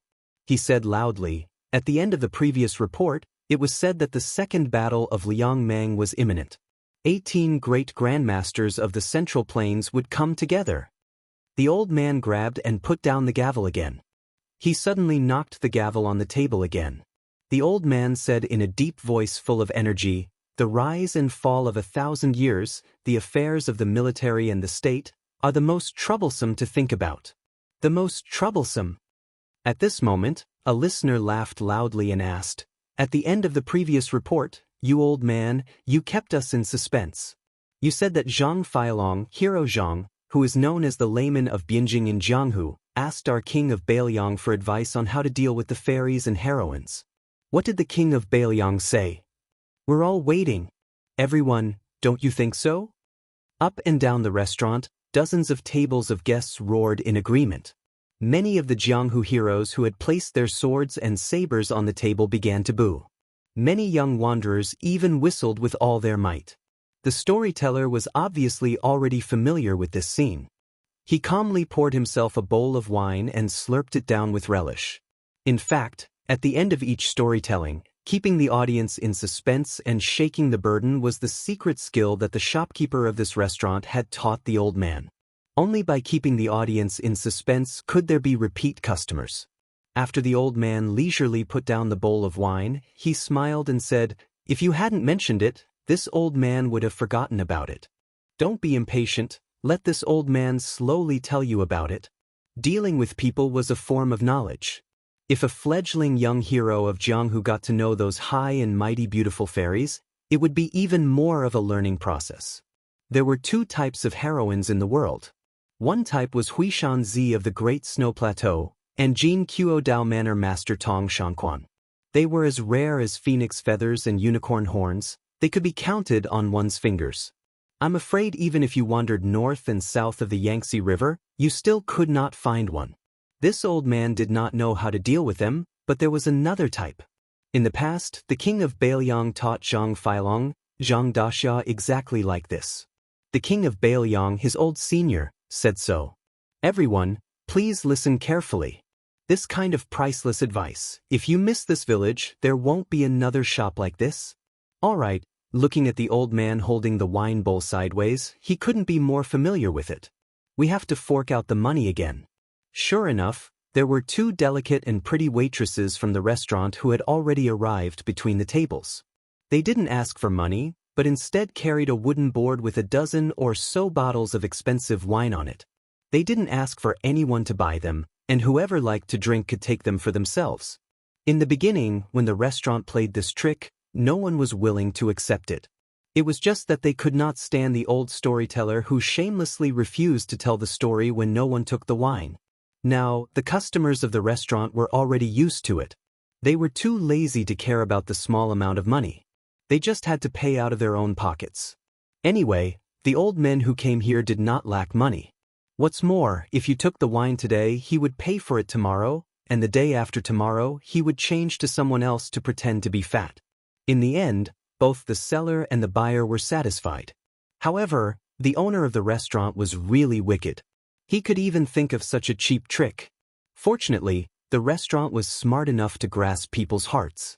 They knew that this kind of thing should not be done more than 3 times. Generally, they would only do it once at the beginning and once at the end. It was not annoying. Over time, it became an unwritten rule of the restaurant. It even became one of the characteristics of the restaurant. The 20 small pots of wine that the 2 waitresses carried were quickly taken away by the guests. The storyteller then continued, "The Northwest King said to our hero Zhang that it is actually fun to fight with those fake female heroes and fake fairies. According to the king, first of all, you must remember that you must not surrender before fighting. You must not feel that you are inferior to others, and that those fairies and heroines are naturally superior. You must tell yourself that no matter how beautiful and charming those women in front of you are, no matter how arrogant and cold they are, they still have to eat, drink, and go to the toilet. After eating onion, garlic, and fish, they still have to fart." First, the whole restaurant was stunned. Then there was a thunderous applause. These words really made people feel enlightened. On the second floor, a smiling man was lying on the railing. On his left was a little girl standing on tiptoe, and on his right was a little boy squatting. The 2 children had a small wooden sword hanging from their waists. This man was the shopkeeper of this restaurant. He used to be a waiter here. After a few years as a waiter, he quickly bought the entire restaurant from the old shopkeeper. His business was doing very well and was growing by the day. It was said that the previous shopkeeper, who had gone to the capital city to buy a house for his retirement, had received at least 300 taels of silver from last year's dividends at the beginning of spring. This new shopkeeper had been a popular figure in this small town for the past 2 years. He was very capable and had a very good relationship with many scholars who had obtained the title of shiozai. Otherwise, why would high-ranking officials like the county magistrate and the registrar come here to drink every now and then? Other restaurants could not invite these 2 great bodhisattvas. Even if they spent money, they could not. A delicate and gentle woman gently came to the man's side and held her daughter's tender hand. When the man turned to look at her with a smile, she glared at him. Then she could not help but laugh and complain, "The children are all listening." The man scratched his head. "It's not a bad thing. If they listen, then so be it. Tuan Tuan and Yuan Yuan won't understand." Unexpectedly, the little boy squatting at the man's feet raised his head and said, "Father, what's there to not understand about squatting in the latrine?" The little boy was glared at by his mother and made a face. He quickly retracted his head and continued to watch the bustling scene on the first floor. This innate cleverness must have been inherited from his father. The woman lowered her voice and asked with a smile, "Could this be said by the Northwest Prince himself? Don't tell me that you made old Mr. Liu up to deceive me?" The man smiled. "Whether the Northwest Prince said it or not, how would a commoner like me know? But that brother of mine who mingled in the pugilistic world really said that back then." The woman said helplessly, "I've heard you talk about it for so many years, but I don't see him coming here as a guest." The man's eyes were clear as he said, "He will come. No matter how well he mingles in the pugilistic world, he will remember me as his brother. No matter how badly he mingles in the pugilistic world, all the more he should come here. There's no shortage of places for him to eat, drink, and sleep." The man suddenly felt a little nervous and whispered, "Wife, if that day really comes, you can't despise my brother. This is the only thing I'll do in my life." The woman was a little angry. What nonsense are you talking about? Am I that kind of person? The man smiled brightly and narrowed his eyes. I knew it. Out of all the women in the world, my wife is the best. She said angrily, the children are all here, but you don't act like a father. The little boy at the man's feet sighed and shook his head. He imitated his father's catchphrase and sighed, I'm very depressed right now. The man laughed loudly. The woman reached out and gently pinched his arm. Look, he learned it from you. The little girl said timidly, Father, ever since Grandpa Lou got drunk and said it once, Tuan Tuan has been asking people where the crotch is. This time, the woman pinched his arm even harder. The man grimaced, turned around, bent down, and gave his son a chestnut. It's all because you learned bad things from your Uncle Xiaoyan. You don't know how to learn from your father. The little boy hugged his head and looked up, aggrieved. Father, when will Uncle Xiaoyan come? When will he bring my fiancée? I've missed her so many times. The woman couldn't help but laugh. She wanted to be angry, but she couldn't. Chapter 2043. Her man had vowed that he and his good brother, who was wandering in the martial arts world, had been betrothed to each other since a long time ago. No matter who did better or worse in the future, this marriage would not escape. She didn't take it too seriously. After all, she knew that although her man was amiable to everyone, he was actually very proud. Not everyone could make him nag for so long. Even when he sat at the same table as the county magistrate, no matter how much they felt like old friends at first sight and how watertight they were when drinking, her man didn't take those people in official hats seriously at all. On the contrary, when he drank with a few middle-aged men in the county yamen office, her man was more sincere and sincere. Therefore, she was a little worried. The brother that her man missed so much, the man that she and her two children only knew as Little Nian, was definitely not simple. The two of them had been separated for so many years. Even if they could meet again one day, would that person still cherish that brotherhood as much as he did with her man when they were at their lowest point? If that person was doing well, or even made a name for himself, would he still be able to treat her man as a brother? If not, how sad would her man be? Therefore, she hoped that person would come to drink with her man and call him brother. At the same time, she was afraid that if that person really came here, she would only bring them what old Master Lu said in his storytelling. Things remain the same, but people change. After the man heard his son's childish complaint, he patted the child's head and grinned. Son, father promised you that your future wife would be this. The man gave him a thumbs up. The little boy was skeptical and muttered softly, Don't be like little Xingzi on the street next door. Otherwise, I will take the wooden sword and run away from home to wander in the martial arts world. That little Xingzi who liked to pester him the most was not small at all. Her arms were as thick as his legs. The man smiled. Little brat, running away from home. Can you bear to leave your parents? The little boy was surprised.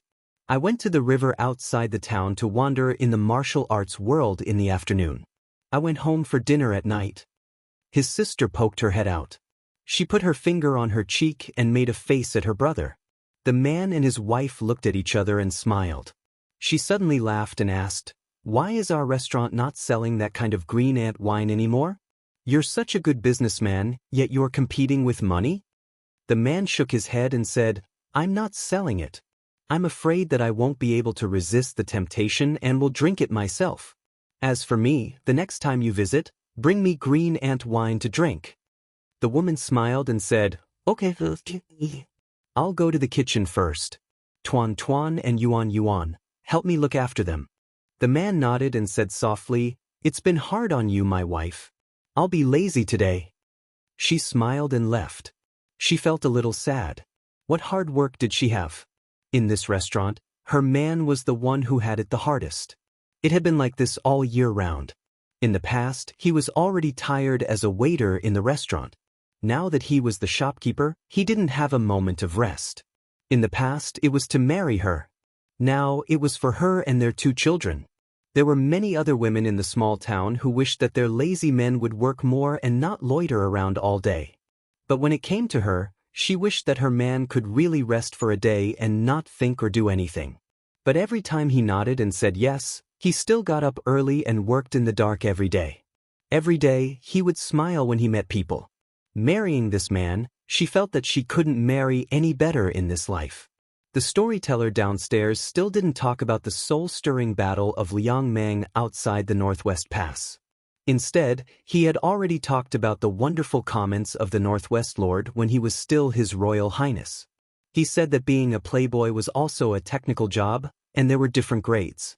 The lowest grade was only able to bully men and women with evil dogs. The slightly better one was wearing bright clothes and riding a horse, carrying a sword around his waist and holding a fan in his hand. When he fancied a beautiful girl, he pretended to be handsome and pretended to be a man and a dog. Then, the third class of hedonistic sons would have to memorize some romantic poems and songs. At the very least, they would have to be able to recite poems in front of women. They wouldn't have to make a fool of themselves by telling people that their father was an official or that their grandfather had troops under his command. The second-grade playboy was even more difficult to come by. Not only did he have to speak eloquently, he also had to know some Jianghu tricks and be very familiar with the hero saving the beauty. Even if the beauty wasn't in trouble, he had to create trouble for her. Don't be reluctant to spend money to hire people to act. Remember that when you make a move to repel the enemy, the way those ruffians and hooligans fly out must not be the same. They must fly out backward, horizontally, or sideways. Everything must be there. As for the world's top playboys, they were like the elusive Jianghu great grandmasters. They were also outstanding figures who didn't appear in the world. When those heroines and fairies met such people, they had accumulated 7 lifetimes worth of virtue and 8 lifetimes worth of bad luck. From then on, they would be unable to extricate themselves. Even if they were beaten to death, they wouldn't be able to chase them away. The storyteller's spittle flew everywhere as he spoke. He was actually infected by himself. That high-spirited and vigorous spirit made it seem like he was the founder of this playboy business. He took a big gulp of wine and stretched out a finger. He clicked his tongue and said, for example, playboys who have reached this level will only show women money, but will never let them spend money. Let them see mountains of gold and silver, but won't let them spend a single copper coin. Maybe the women will be willing to pay for it. The hearts of countless people in the restaurant swayed. Someone suddenly shouted, "Is there really such a stupid heroine and fairy in the world? Even after losing someone, they still had to pay for it? I'm the first one who doesn't believe it." The storyteller raised his eyebrows and glanced sideways. This old man won't talk about other people. Let's just talk about that sentence, 10 years to cultivate Song Yushu, 100 years to cultivate Su Fengyan. Are you convinced? Let's not talk about that Song Yushu who entered the capital's Ministry of Rights and became a high-ranking official. Just the latter, when a woman meets him, can she still be arrogant? That person was instantly speechless. He wanted to refute but didn't know where to start. After all, he was a frequent customer of the restaurant. He had heard many legendary stories about the Northwest vassal king. There were both admiration and envy. Of course, the latter was more. There were many storytellers in the restaurant. This person often put himself in the shoes of the storyteller. Thus, he naturally didn't want to deny himself. On the second floor, the restaurant manager squatted down and picked up a child. He laughed softly and said, "Tuan Tuan Yuan, Father will tell you the truth. When Father was roaming the Jianghu, there was also a woman who sincerely called you Father and called Father young master.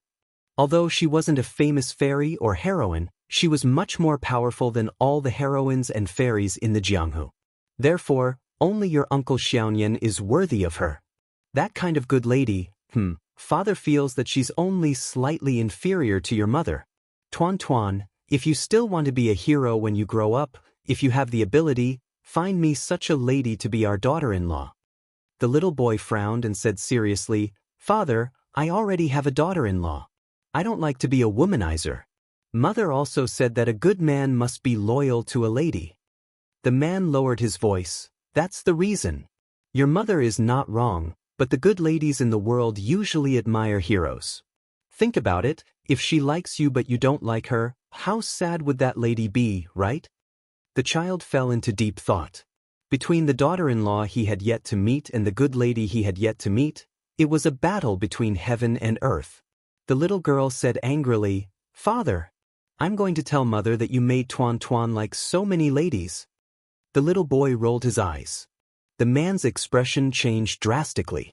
He coughed a few times and said earnestly to his son, "Son, when you grow up, you must listen to your mother and only treat one lady well. Just like father, do you understand? If you dare to be disobedient, father will spank your butt until it blossoms. Your mother won't be able to stop it." The little boy sighed heavily. Alas, it was hopeless. The good lady who liked him was gone before he even met her. It was not that he was not afraid of his father, but every time his gentle mother scolded him with a straight face, he was very, very afraid. The storyteller downstairs drank a mouthful of wine and said with a smile, "In the final analysis, if you want to punch a heroine and kick a fairy, it's very simple. As long as you are half as handsome as the Northwest vassal king, it's enough." Boos suddenly sounded in the restaurant. The old man suddenly slammed the gavel, startling the drinkers who were caught off guard. This old man was the first to say that the rise and fall of 1,000 years is the most difficult thing to think about. We are ordinary people in the streets and alleys. We are just ordinary people. We are neither emperors, generals, ministers, nor officials. If we don't think about it, then we don't think about it. But in the end, there are still some unfortunate people who have to risk their lives and stand there, unable to take a step back. They also don't want to retreat. The whole restaurant was silent. The storyteller told the story tirelessly. He said that over there, the soldiers Chi Lian Yundan, the battlefield was filled with white bones entangled with grass roots. He said that the Sword River was filled with wind and snow, the sand and stones were frozen and the horses' hooves broke away. He said that when the guest of the southern border dragon palace, Lu, died, he said that the husband did not shed tears and did not leave. He said that when the Wudong great spiritual master, Yu Xingrui, died in battle, his body was hit by 12 Beimeng arrows. He said that Beimeng attacked the city day and night without rest. The grassland army outside the city was densely packed like a swarm of locusts. The ants on the wall attacked the city. It was a shocking sight. The fire of war was bright inside and outside the Beimeng city. The battle was endless. He said that the battle of the Beimeng city lasted from the beginning of autumn of the 3rd year of auspicious charm to the beginning of summer of the 4th year of auspicious charm. The old man's tone did not seem to be very agitated. He did not deliberately exaggerate the tragic and stirring feeling. He was just like an elderly neighbor who was narrating the trivial matters of the family. Chapter 2044. The storyteller paused for a moment and drank a mouthful of wine. After putting down the bowl, he seemed to be asking everyone but also asking himself, "We commoners, we don't know the height of the imperial court, we don't know the Jianghu, we don't know the life and death of the battlefield, but we do know the warmth and coldness of people's hearts, right?" The old man suddenly raised his voice. "Don't think. Unforgettable." The spectators and listeners were shocked into a shudder. Then the old man said that the Bailiang cavalry were the best in the world, their cold blades pointing everywhere, they were invincible and invincible. It was said that during the second siege of North Jebei City, the northern Mang barbarians were driven into desperation. Even half of the western capital of the southern dynasty was handed over to the Liuzhou Iron Cavalry with both hands. They were still attempting to break through the number 1 city of the northwestern border.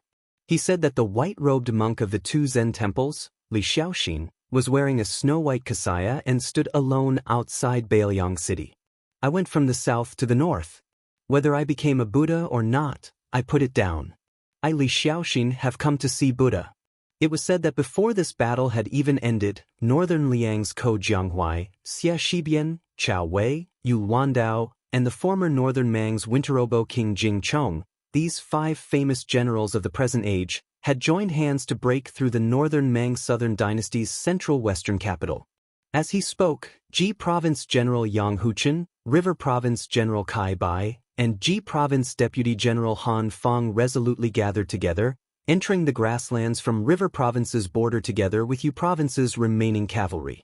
Together with Lu Province's armored cavalry, they attacked the northern Mang barbarian army that was retreating from North Resisting City from the left and right like a turtle in a jar. He said that after that battle, the 3 military towns of Zhongzhong, Liuya, and Fuling were all broken and their people died in battle. He said that the partridge Zhou Kong personally went into battle 3 times and died on the battlefield. The Deputy General Li Yanchao took over the Tiger Tally and the right cavalry was left with less than 8,000 cavalry. In the end, there were less than 2,000 Bailiang frontier army in Huayang Pass. Corpses were everywhere inside and outside the city.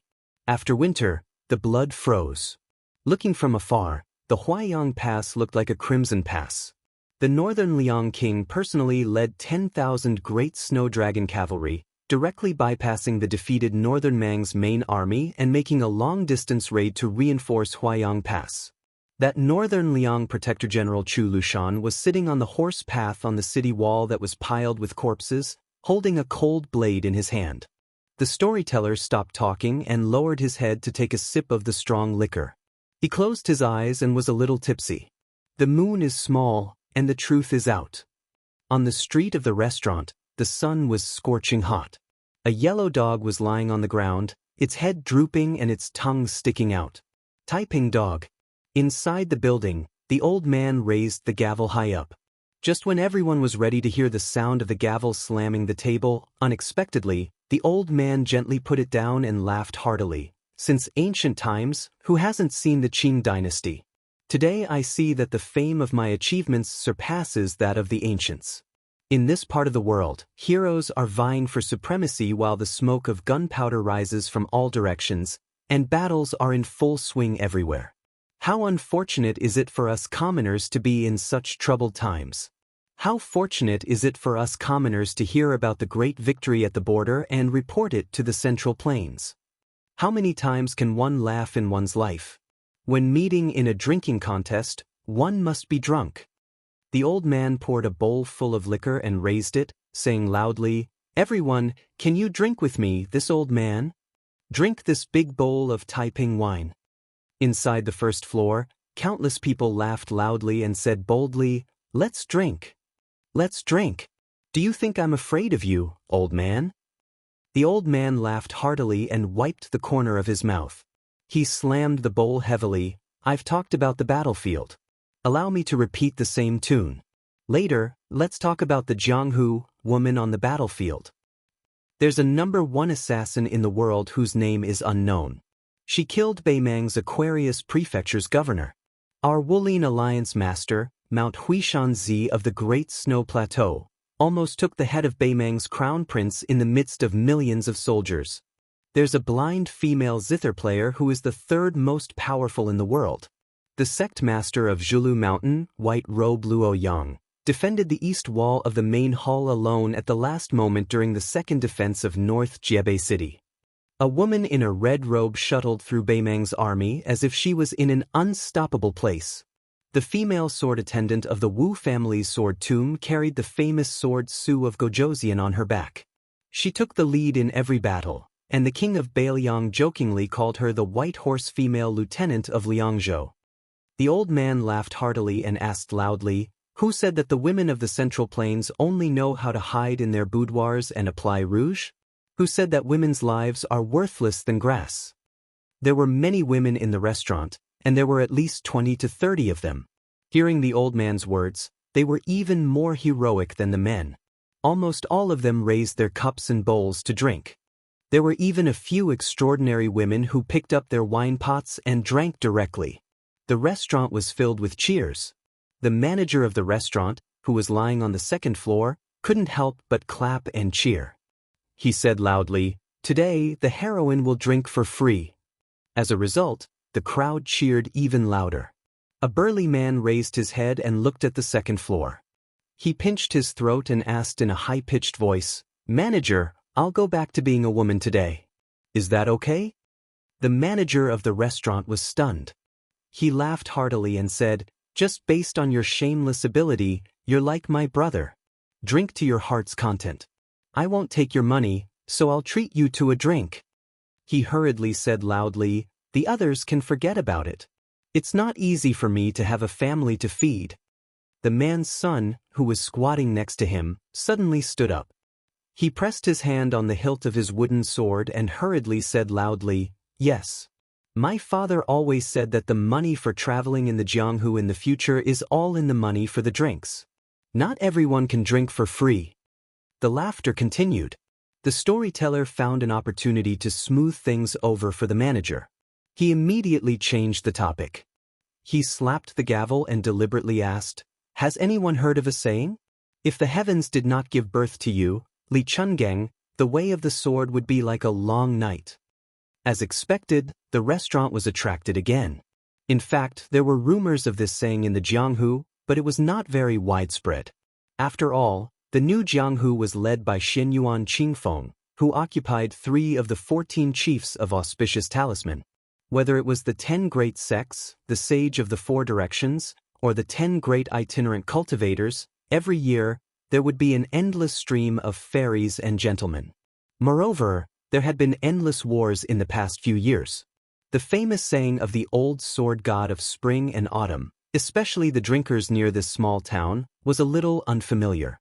If the storyteller in the restaurant had not mentioned it many times in passing, perhaps no one would have known the inside story. After all, the 4 great masters of spring and autumn, including Li Chungang and Wang Xiu, were several generations away from the old Jianghu generation. The storyteller smiled and asked, "This old immortal of the way of the sword once lent his sword to the new sword god, Dong Tai. Then this old man can't help but ask, if the heavens did not give birth to you, Dong Tai, what would happen to our world?" This question was a little too high and a little too far, so everyone was a little confused. In fact, the Jianghu of the Central Plains had not heard much about what the Peach Blossom Sword God had done on the battlefield outside North Jiebei Pass. It was as if Dong Tai, one of the 4 grandmasters of the martial arts evaluation, had been the most unknown in the battle between grandmasters outside the pass. Just as everyone's curiosity was piqued, the old man slowly picked up the gavel with a smile. However, before the old man could hit the table, someone scolded jokingly, "Damn you! This old man is deliberately trying to trick us, isn't he? Wait a minute. Don't King say, if you want to know what will happen next time, listen to the explanation next time. I want to hear the answer today. As long as you are willing to tell me now, I, Guochunying, will buy the most expensive wine in your restaurant. 10 jars. How heroic. What a hero. I will have many children and grandchildren. Of course, if we were women, we would have warmed Guohaohen's bed long ago." The tall Guochunying stood in place with his arms crossed over his chest. He looked heroic, but in fact he was secretly laughing in his heart. He was wondering if 10 jars was too little. He was a famous wanderer in the local area. He had indeed traveled the Jianghu with a sword. He had seen many heroes and fairies. Of course, he had seen them from afar. He could recognize them at a glance. They could not recognize him even if they opened their eyes wide. One thing Guochunying was most proud of was that he had been to the snowfield of Mount Hui in Zhenzhou 4 or 5 years ago. After he came back, he told everyone how the moonless restaurant towered into the clouds and how the purple robe of Mount Hui comprehended immortality by watching the snow overnight. It was as if he was squatting behind the female chief at that time. The truth was that Guochunying had been to Mount Hui, but like most of the Jianghu people, he had stopped at the Bull Mound. The famous moonless restaurant, on the other hand, could be seen from afar. At this moment, the manager of the restaurant shouted, 15 jars. Hero Guo, do you have such heroic spirit? Guochunying suppressed the smile on his face and sneered deliberately, 15 jars is nothing. 20 jars. You can pick 20 tables of customers and have 1 jar per table. A waiter who was squatting on the stairs immediately shouted, okay. 20 jars of the best Jiangnan Huadiao. This old man Lu was a little worried. He was depressed. How could he know what would happen to the human world without the peach blossom sword god Dong Tai? In the old man's opinion, what would happen to the human world? What else could happen? His original intention was to casually throw out a chewy package, and when the drinkers dispersed, he could ask the shopkeeper for an answer. It should be known that the content of his daily storytelling was given in advance by the shopkeeper of the restaurant in detail. He was just polishing the details. At the critical moment when the old storyteller secretly looked at the second floor, hoping that the manager could help him out of the hole, There was a crisp sound of horse hooves on the bluestone street outside the restaurant. It sounded like a summer rainstorm. It sounded like the horses stopped outside the restaurant. Chapter 2045. This kind of horse was definitely a rare animal in this place where the scenery was beautiful and the scenery was short. Within a radius of 100 miles around the small town, it was likely that they could only see it in that small, half-abandoned relay station. Moreover, those 2 or 3 horses also looked old and thin. Outside the town, there wasn't even a county government. Only a few years ago, during the most tense period of the war, did they hear that a group of cavalry passed by outside the big neighboring county. There were only a dozen or so riders. Only later did they know that they were the scouts under the command of the King of Yen. They had seen those dozen or so riders. It was said that when they talked to people, their voices were louder and their waists were straighter than the bamboos on the mountain. Soon, a waiter ran out of the restaurant. His eyes widened and his face was full of disbelief. Were there really such guests who could ride horses to drink in their restaurant? The waiter counted and found that there were exactly 1 hand. There were a total of 5 riders. After the 5 people got off their horses, they didn't intend to tie their horses and went straight to the restaurant's door. Then the waiter swallowed his saliva and couldn't say anything. He didn't dare to say anything, because those guests were all immortal-like characters. The one in the middle was only dressed in green and riding on his neck was a beautiful girl. He smiled brightly and looked up at the golden plaque with the words, "Brothers Restaurant." He said to himself, "These words are really ugly. Little sweet potato, far worse than your father, right?" The little girl put her sharp chin on the man's head and said slowly, brother, restaurant. Alas, the name of this restaurant is really unpleasant to hear." The man smiled and said, "It's very pleasant to hear. That's why the words are so ugly. I'll endure it." On the man's left, there was a woman in white with 2 knives on her waist. A man? In short, it was hard to tell whether she was a man or a woman. On the man's right, there was a woman with a purple box on her back. The waiter didn't know much about the world. He just thought that although he hadn't seen the heroines of Jianghu, the 2 in front of him were definitely more beautiful than all the heroines of Jianghu put together.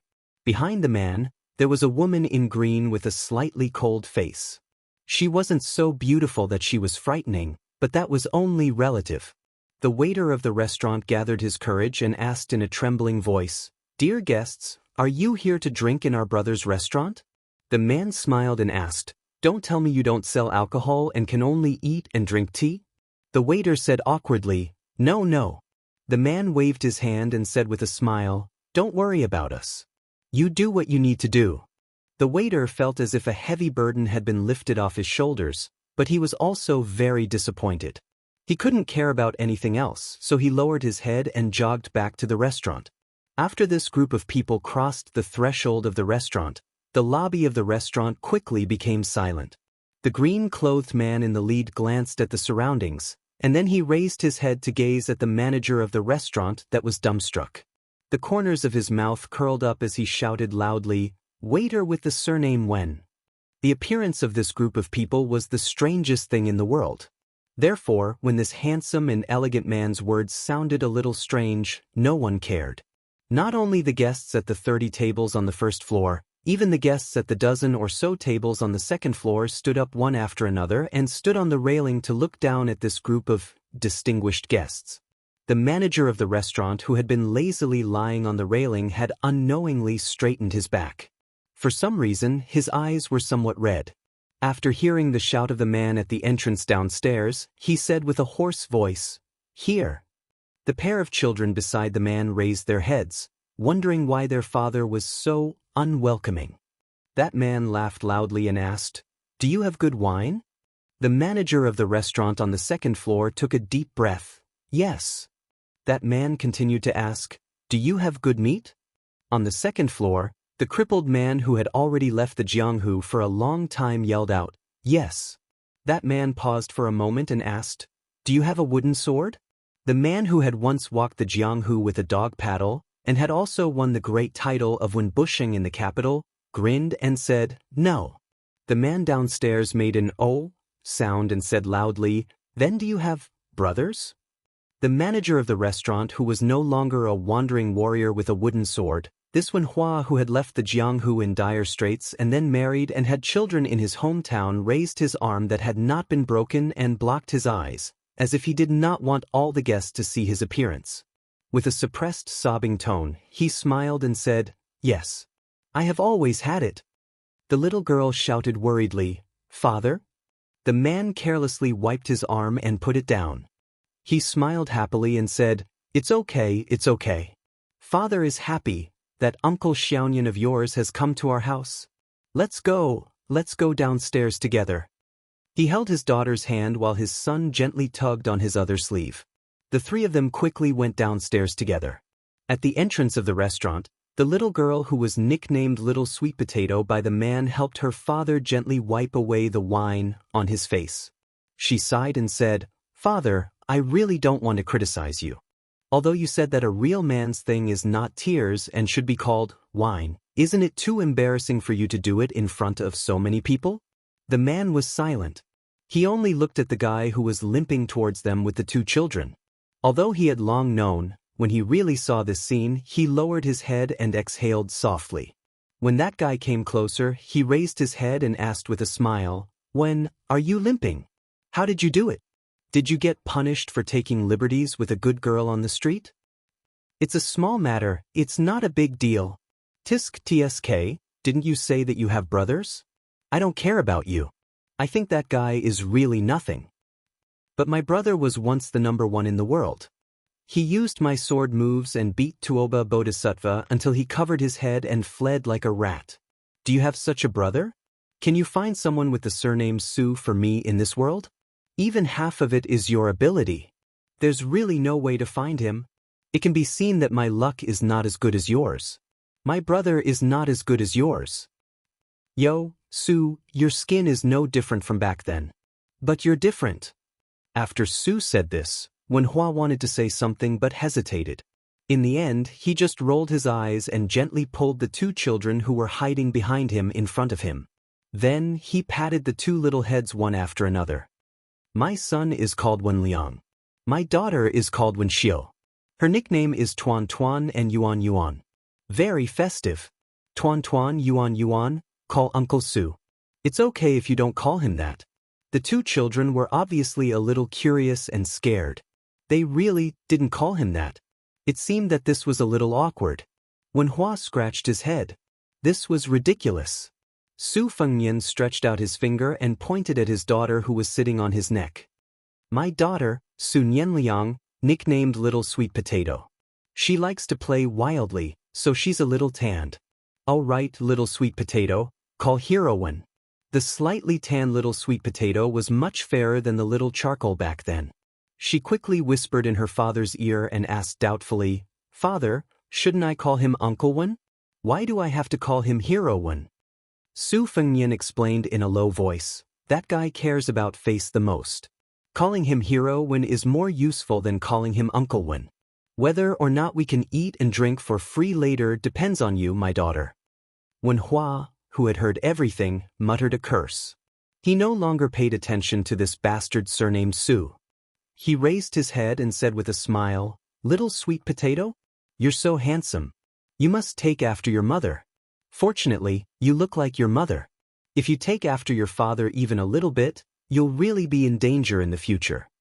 Little Sweet Potato didn't listen to her father. She smiled and shouted, "Uncle Wen." After Wen Hua heard this, he couldn't stop smiling.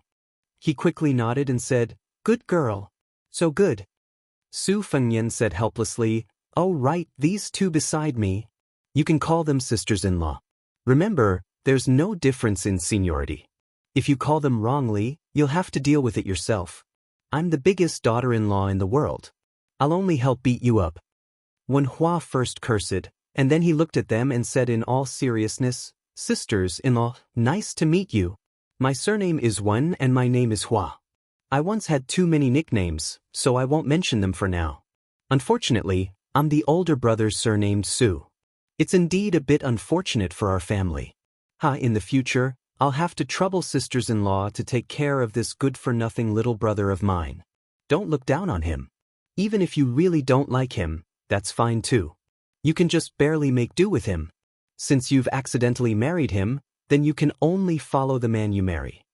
Su Fengnian had just put down Little Sweet Potato when he heard this nonsense. He couldn't endure it any longer, and he made a move to raise his leg and kick Wenhua. Wenhua tacitly raised his leg as well. However, it was obvious that this man had forgotten that he was lame at that moment, and he instantly staggered and fell. Su Fengnian quickly took 2 steps forward. After he held onto Wenhua's shoulder, he said in a light voice, "Wen, I'm sorry." Wenhua didn't mind and said with disdain, fuck off. I don't like hearing these words. Do you still want to drink?"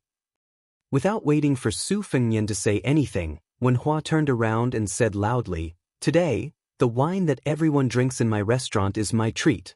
But in next to no time, Su Fengnian grabbed Wenhua's arm and covered his mouth, and Su Fengnian roared with laughter. "Heroes and heroines, don't take it seriously, don't take it seriously. We Wens are talking drunkenly.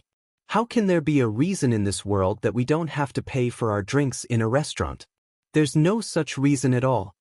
After Su Fengnian let go of Wenhua's arm, Wenhua said shamelessly, "I drank too much, haha, I drank too much."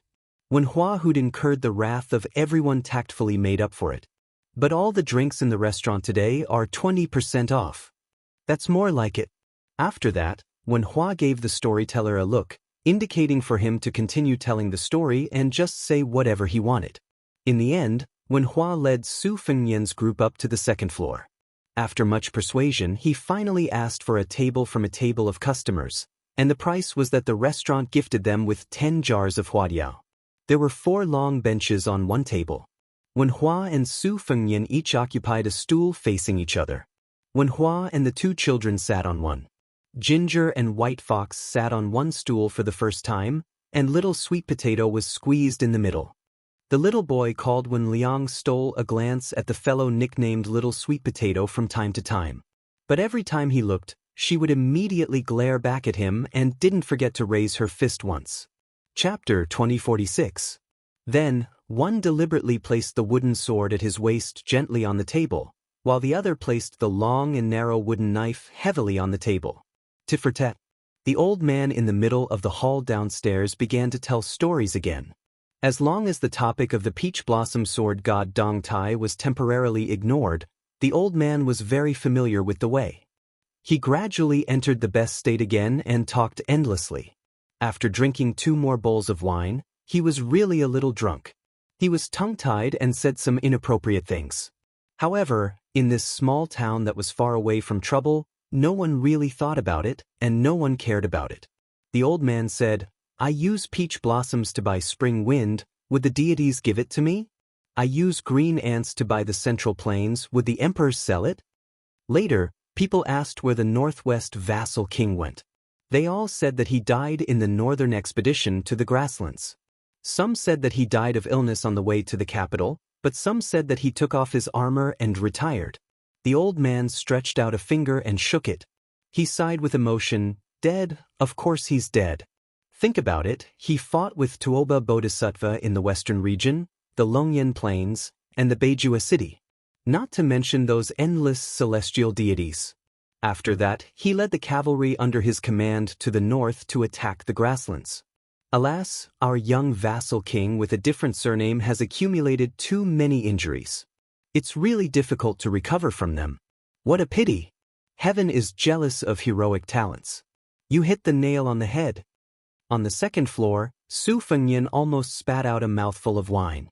He stared and said, "You also taught him this?" Wenhua said unhappily, "This old man Zhang made it up himself. I feel quite comfortable listening to it."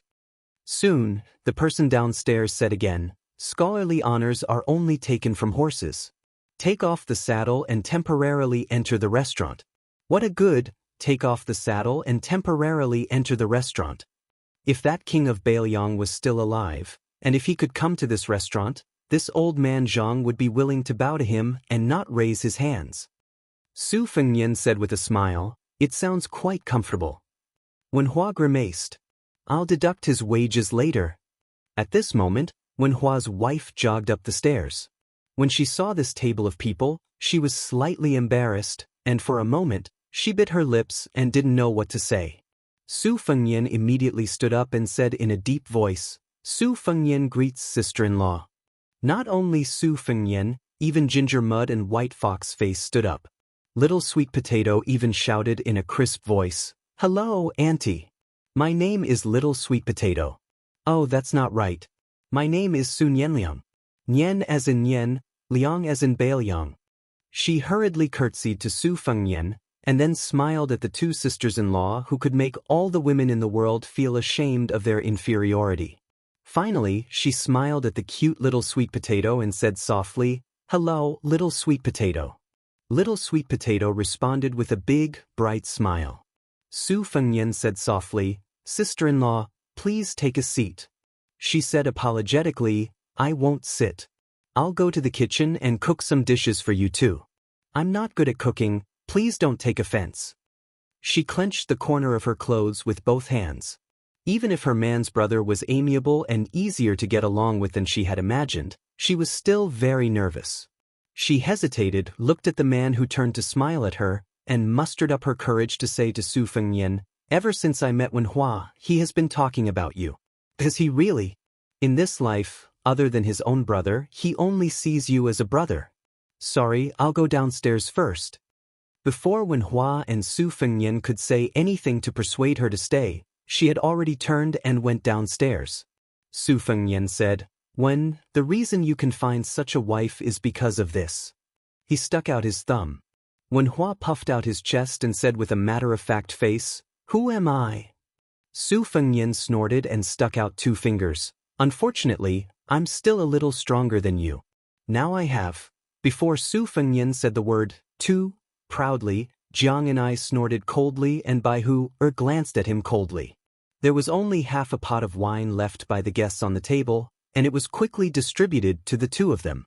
Su Fengnian coughed and raised his eyebrows. Where's the wine? Baihu stood up and sneered, I'll go get it. Remember to drink well later, drink slowly. Su Fengnian sat upright and still, as if he was going to die, and nodded vigorously.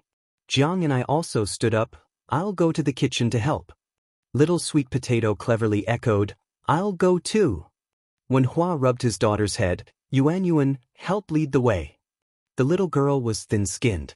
She finally mustered up the courage to call Uncle Su or Uncle Xiaoyan. She did not expect that after the guy made a face at her, she was scared off and quickly ran away. The little boy, Wen Liang, was the last to move.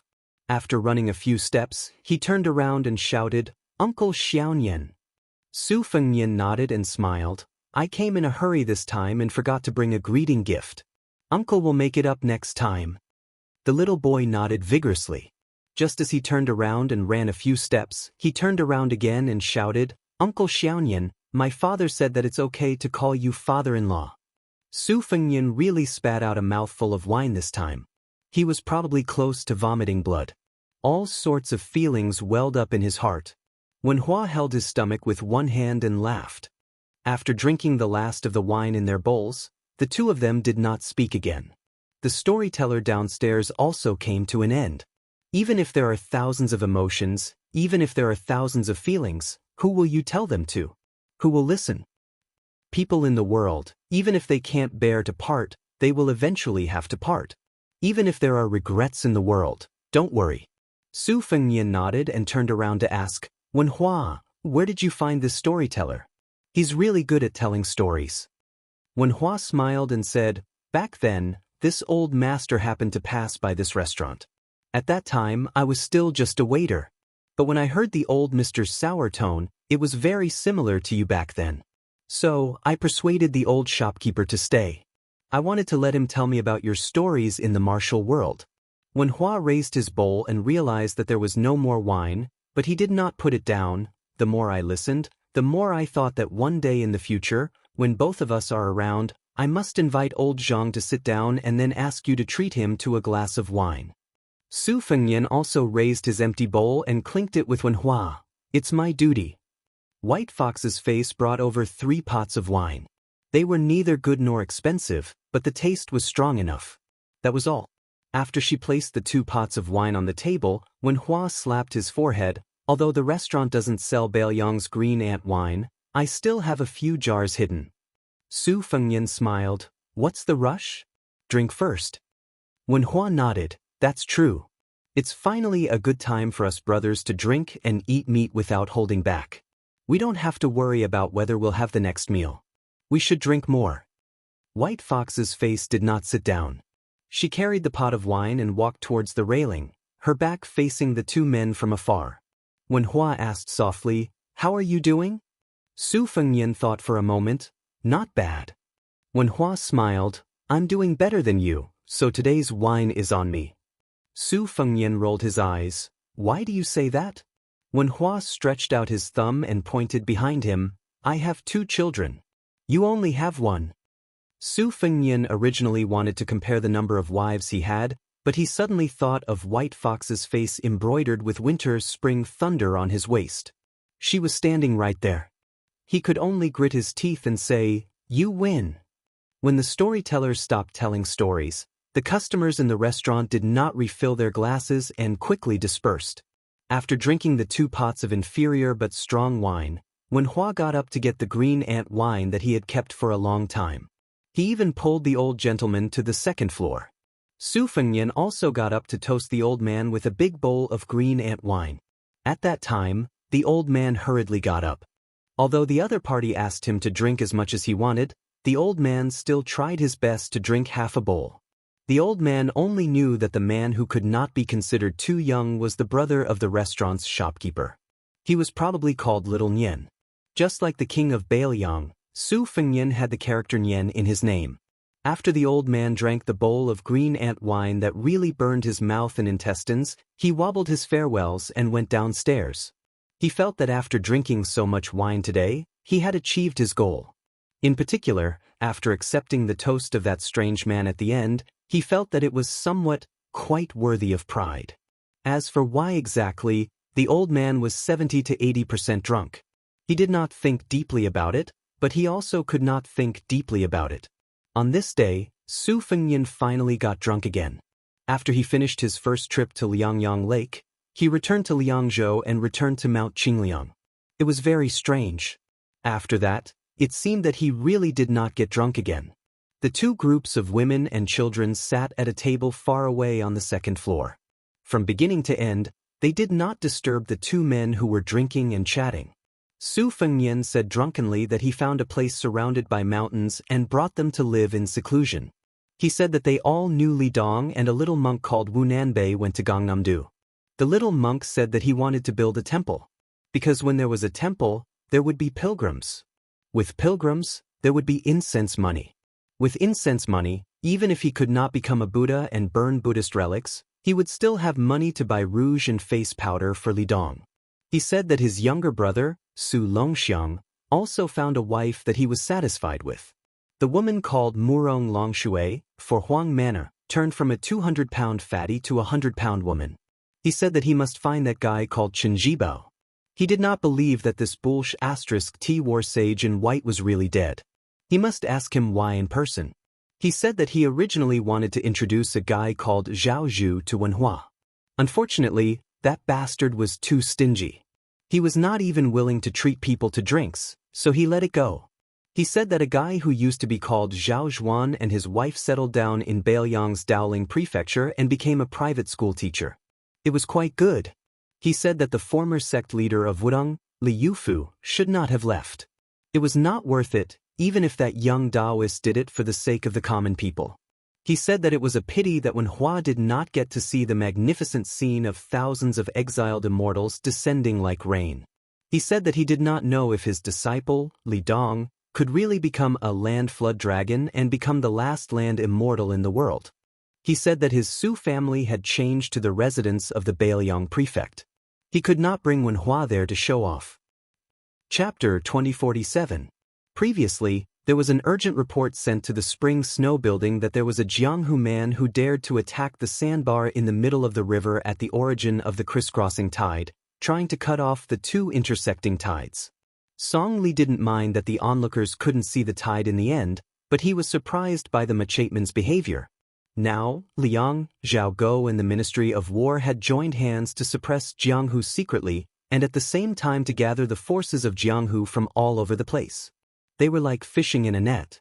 The 1,000-year-old tortoises hiding in the deepest part of Jianghu wouldn't be touched, but those fat fish, especially those with nests, only had two paths to take. They could either go to the Ministry of War and file their reports, or wait to face all kinds of unexpected disasters.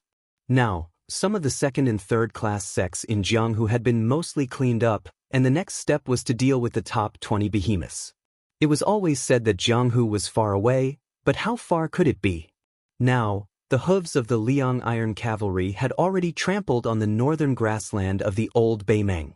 Therefore, when Song Li heard that there was someone who dared to commit crimes in his territory at such a critical juncture, Song Li really wanted to see it with his own eyes. Especially when the spy said that the dragon crossing the river was a young woman, he became even more curious. A woman in the world who used a machete to cut off the tide? But the real reason that made Song Li restless was more complicated and deep. He hoped that the audacious female grandmaster from the Jianghu would be able to help him find some clues, and then follow the clues to find a certain person. If that person was still alive in this world, then Song Li would kill him no matter what price he had to pay. In today's Liang imperial court, after that person's death, almost everyone felt relieved. The old Beimeng officials who had lost their territory because of the defeat felt this way, such as Zhong Shuntong and Zhong Tan, who had made a comeback, and the civil and military officials of Nanjiang who followed the true dragon to the north, and even the two scholars of Jiangnan and Liao were no exception.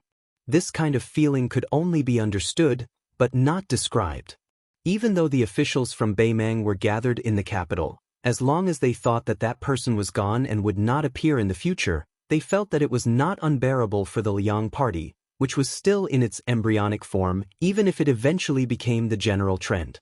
How could the Central Plains be unfamiliar with the struggle between factions in the imperial court that was always the same? Fighting back and forth, at most, they would be spat at in the imperial court, but they would never be stabbed by someone's knife and bleed a few pounds of blood. From now on, the Bailiang Dao was still the Bailiang Dao, and the Bailiang Dao was still the Bailiang Dao. However, the Dao of the Su family would stop at the 6th generation of Su Dao, because the Bailiang Palace had become the most magnificent official residence in the world. Song Li knew that person was definitely not dead, even if His Majesty personally said that he was dead. How could the merit of supporting the emperor and the official who followed the emperor compare to the irreplaceable merit of killing that person? The key was that this irreplaceable merit would not be so great that it would shock the emperor, because His Majesty knew, he knew, and a few important officials who were qualified to come into contact with that level knew. Other than that, no one else knew. Whether or not Song Li, who was destined to be unable to gain merit on the grasslands, could smoothly change the peace character to the conquest character in 10 years depended on this one move.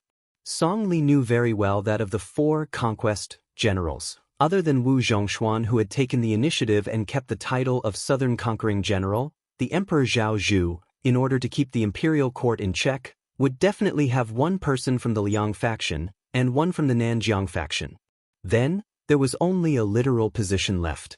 If Zhao Zhu, in order to appease the old officials of Great Peace City of the previous dynasty, gave out another conquest character, then where would Song Li be in the future? Would he be cooped up in Guangling Dao as a deputy provincial governor for the rest of his life?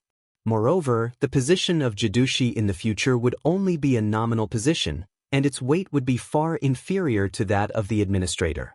Zhao Zhu's new dynasty would definitely not repeat the mistakes of the past and watch as more than 20 Daoist territories reappeared in the world. Song Li did not act rashly and alert the enemy. He ordered the elite cavalry to not move. He only mobilized a large number of secret spies that he had carefully cultivated according to Bailiang's method of raising water and raising eagles, as well as a dozen or so Jianghu dogs with extraordinary martial cultivation. He was going to cast a long line to catch a big fish for the woman whose identity he did not yet know. Zhao Go, who was familiar with all kinds of inside information in northern Liang, had almost died during the auspicious talisman era. Moreover, after the death of Yuan Benshi, the teacher of half-tongued emperor, he completely lost control of the spy network in northern Liang. The successor who took over from Yuan Benshi had always been shrouded in mystery. Even Song Li had no way of knowing the identity of the successor. He only heard that the successor was an old official of the previous dynasty and was almost blindly trusted by the new emperor Zhao Zhu. Song Li did not dare to pry into it because it was a king's reverse scale. How could he not know Zhao Zhu's nature? The true nature of an emperor. What was the relationship between Zhao Zhu and that person? They were true friends of life and death. Otherwise, how could that person have come to Great Peace City alone? How could he have been surrounded by hundreds of Jianghu experts and more than 30,000 armored soldiers? How could he have been seriously injured and died in Wuying Palace? On the bottom line, Zhao Zhu's tolerance was in line with his identity as a wise ruler. Once he crossed the line, Zhao Zhu's iron fist and cold-bloodedness made even Song Li tremble with fear. Back when he had taken Great Peace City, Zhao Zhu had Jiang Fuding and Linya, two martial grandmasters, charge out with only a dozen or so cavalry. Including the main general, the 3 military officers were all sent back with their heads. Even someone as ambitious as Song Li had to admit that Zhao Zhu was the person most suited to be emperor in the world. Even that person was not as good as Zhao Zhu. Song Li gazed into the distance with complicated thoughts. He saw the line of tide surging over like a snow-white wall. The water splashed and shattered like pearls and jade, and the sound was like thunder. It was like the disbanded Bailiang Great Snow Dragon cavalry on the battlefield, and the 10,000 cavalry that had come to Jiangnan in the second year of the Xiongfu years. It was magnificent and could not be any more magnificent. The corner of Song Li's mouth rose as he murmured in a small voice, "Let's go." At this time, among the people watching the tide on the banks of the Guangling River, there was a slender man with a girl with slightly dark skin riding on his neck. She had 2 long and narrow wooden blades, one large and one small, hanging from her waist. ###extra chapter 2. A few days ago, I participated in an activity in Longquan and just returned today. Therefore, the extra update is slightly delayed. In the future, I will try to update regularly around 7 p.m. It will be serialized on the WeChat public platform, Fenghua 1985. Beside the man stood a young girl with skin even darker than the little girl. She carried a sword box on her back, 2 swords at her waist, and a long sword at her back. Looking at it this way, the young girl did not look like a swordsman who aspired to reach the peak of the way of the sword, but a girl who wanted to sell swords all over her body. The little girl with her chin on her father's head rubbed his face and chuckled. "Father, you are much more handsome than yourself." The man said softly in a helpless tone, "Heartless daughter." The young girl who carried at least 7 or 8 swords smiled sweetly. The little girl pressed her hands on her father's head. "Oh, surnamed Su, you are rebelling. See if I don't complain to second mother, third mother, fourth mother, fifth mother, sixth mother, eighth mother, and ninth mother. I will say that you are seducing fairies again. Let's see if they believe you or little sweet potato."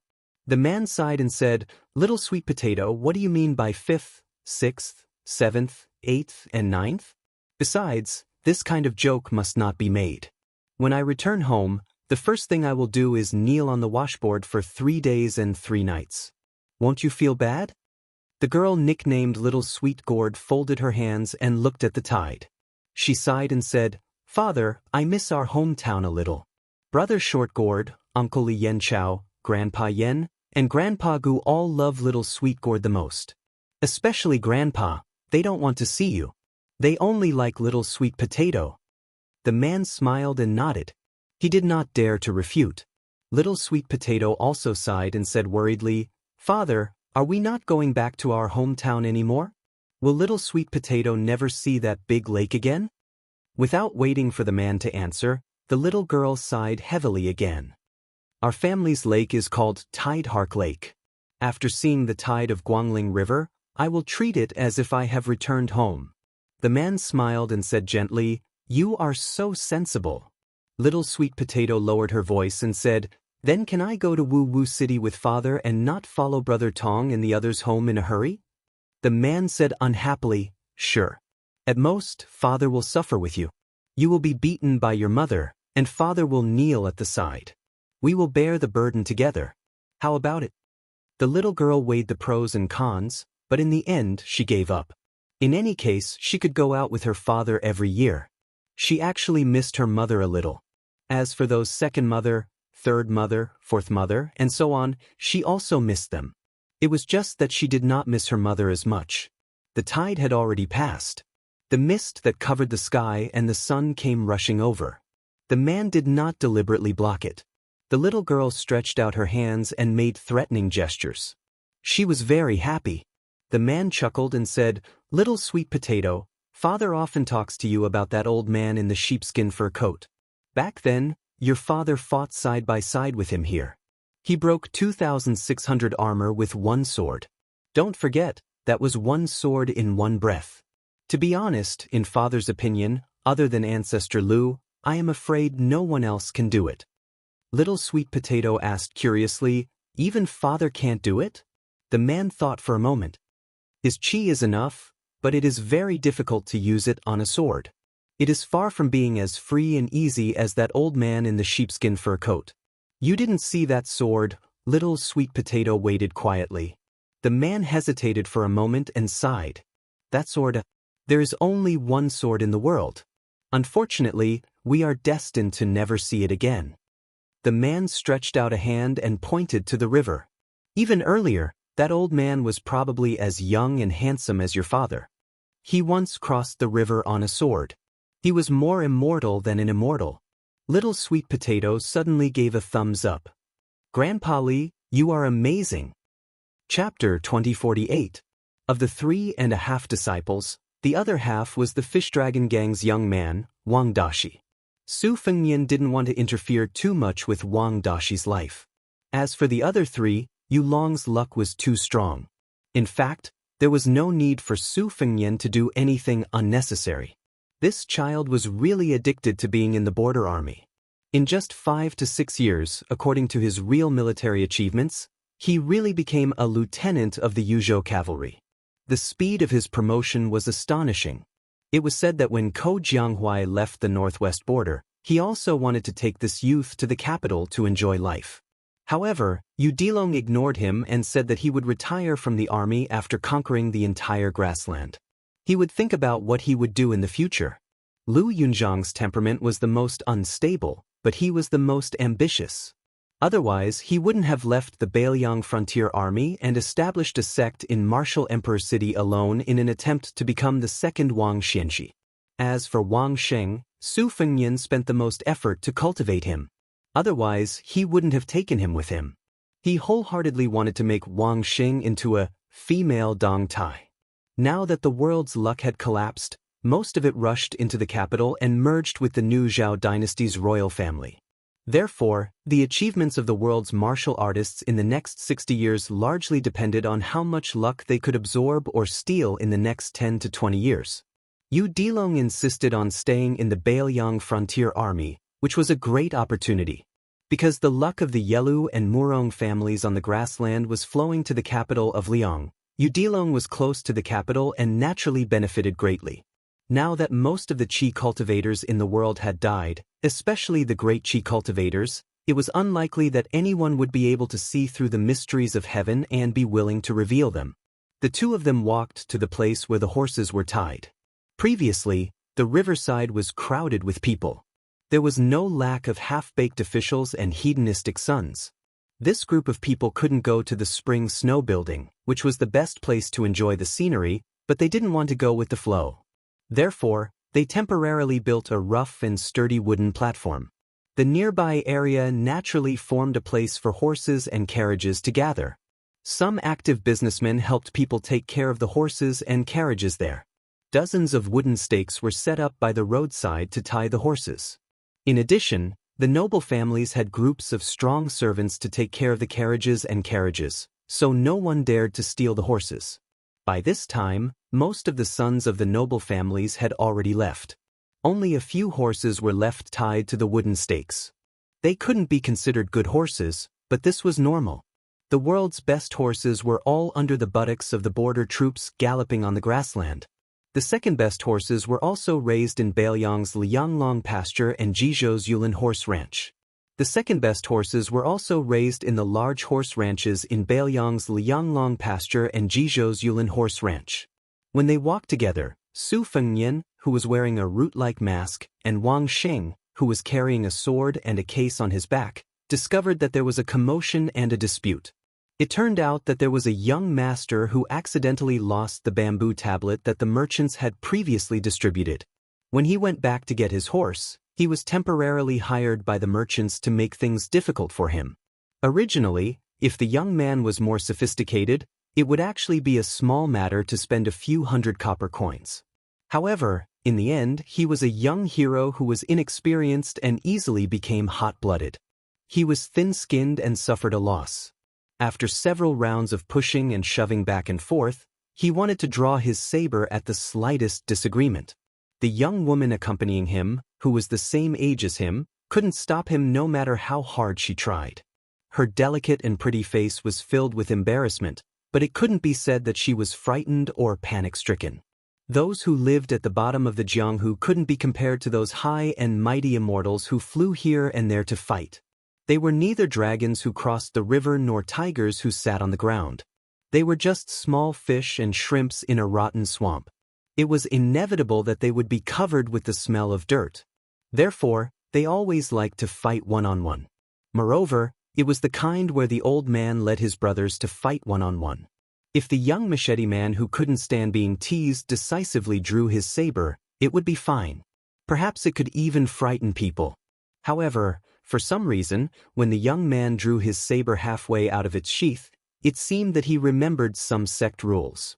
In the eyes of those ruffians and wanderers, of course, he was an embroidered pillow with a straw belly. As for the beautiful woman who was implicated, their words became more and more frivolous and obscene.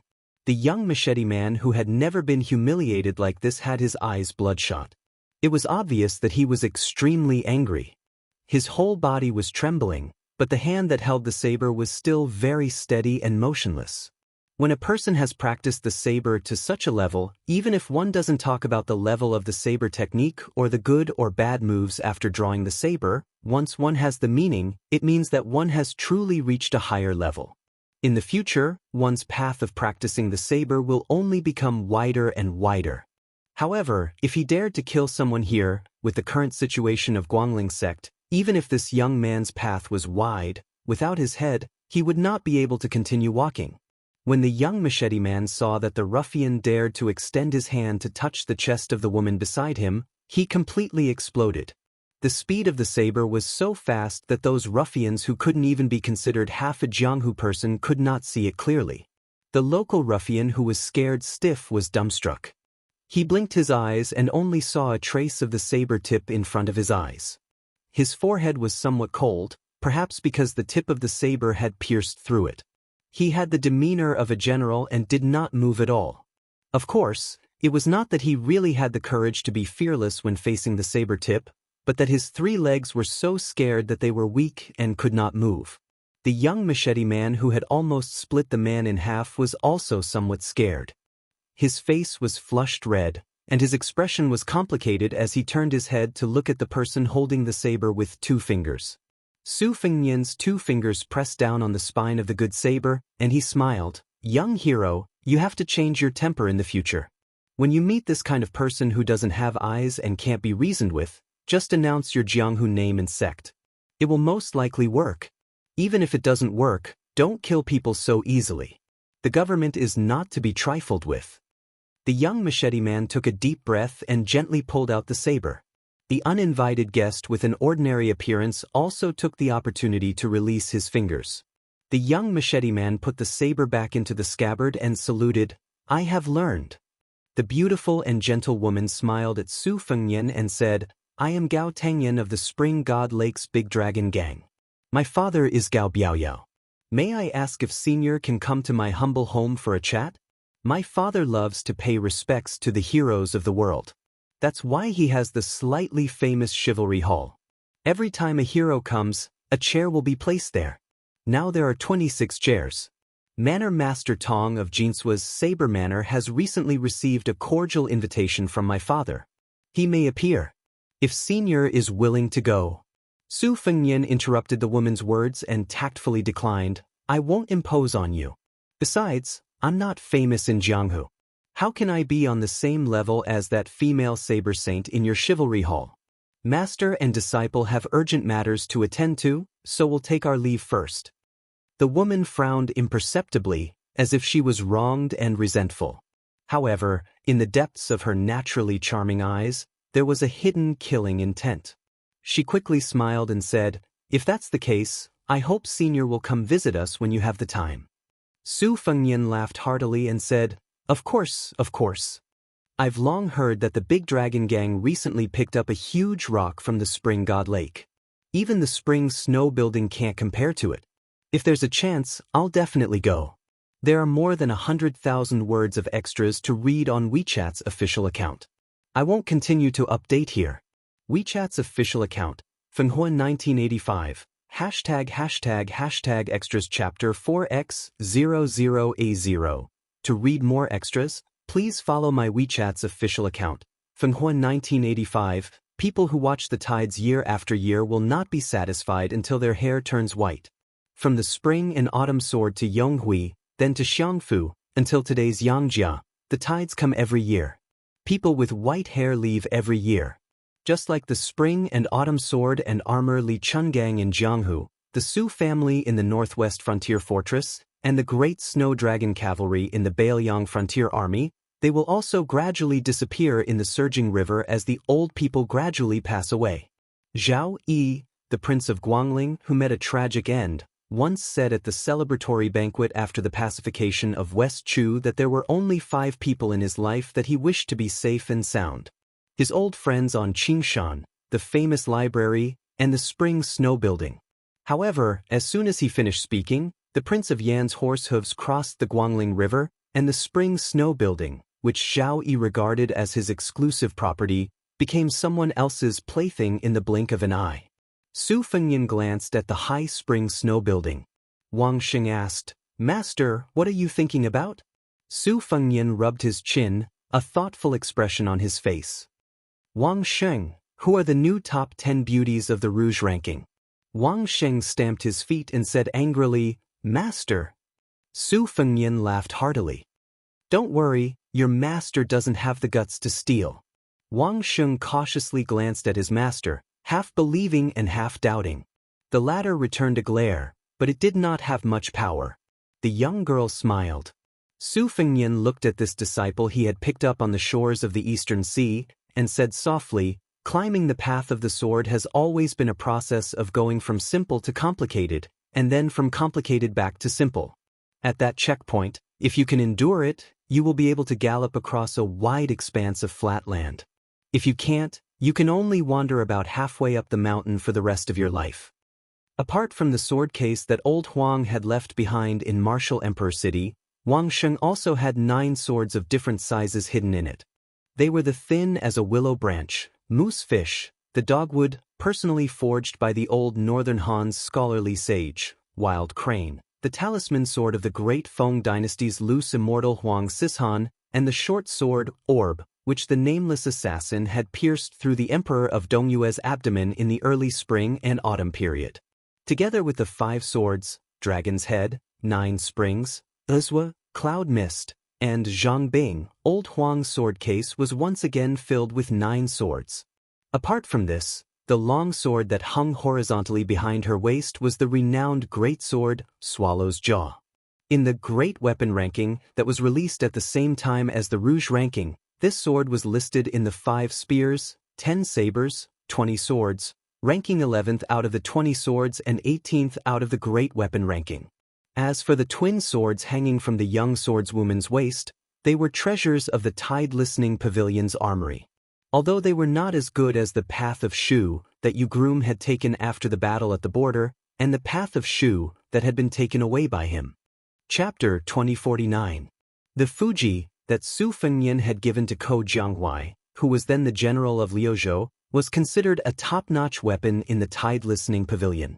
White Sword, 100 Refinements, was a homonym of the sword's name. It was quite interesting.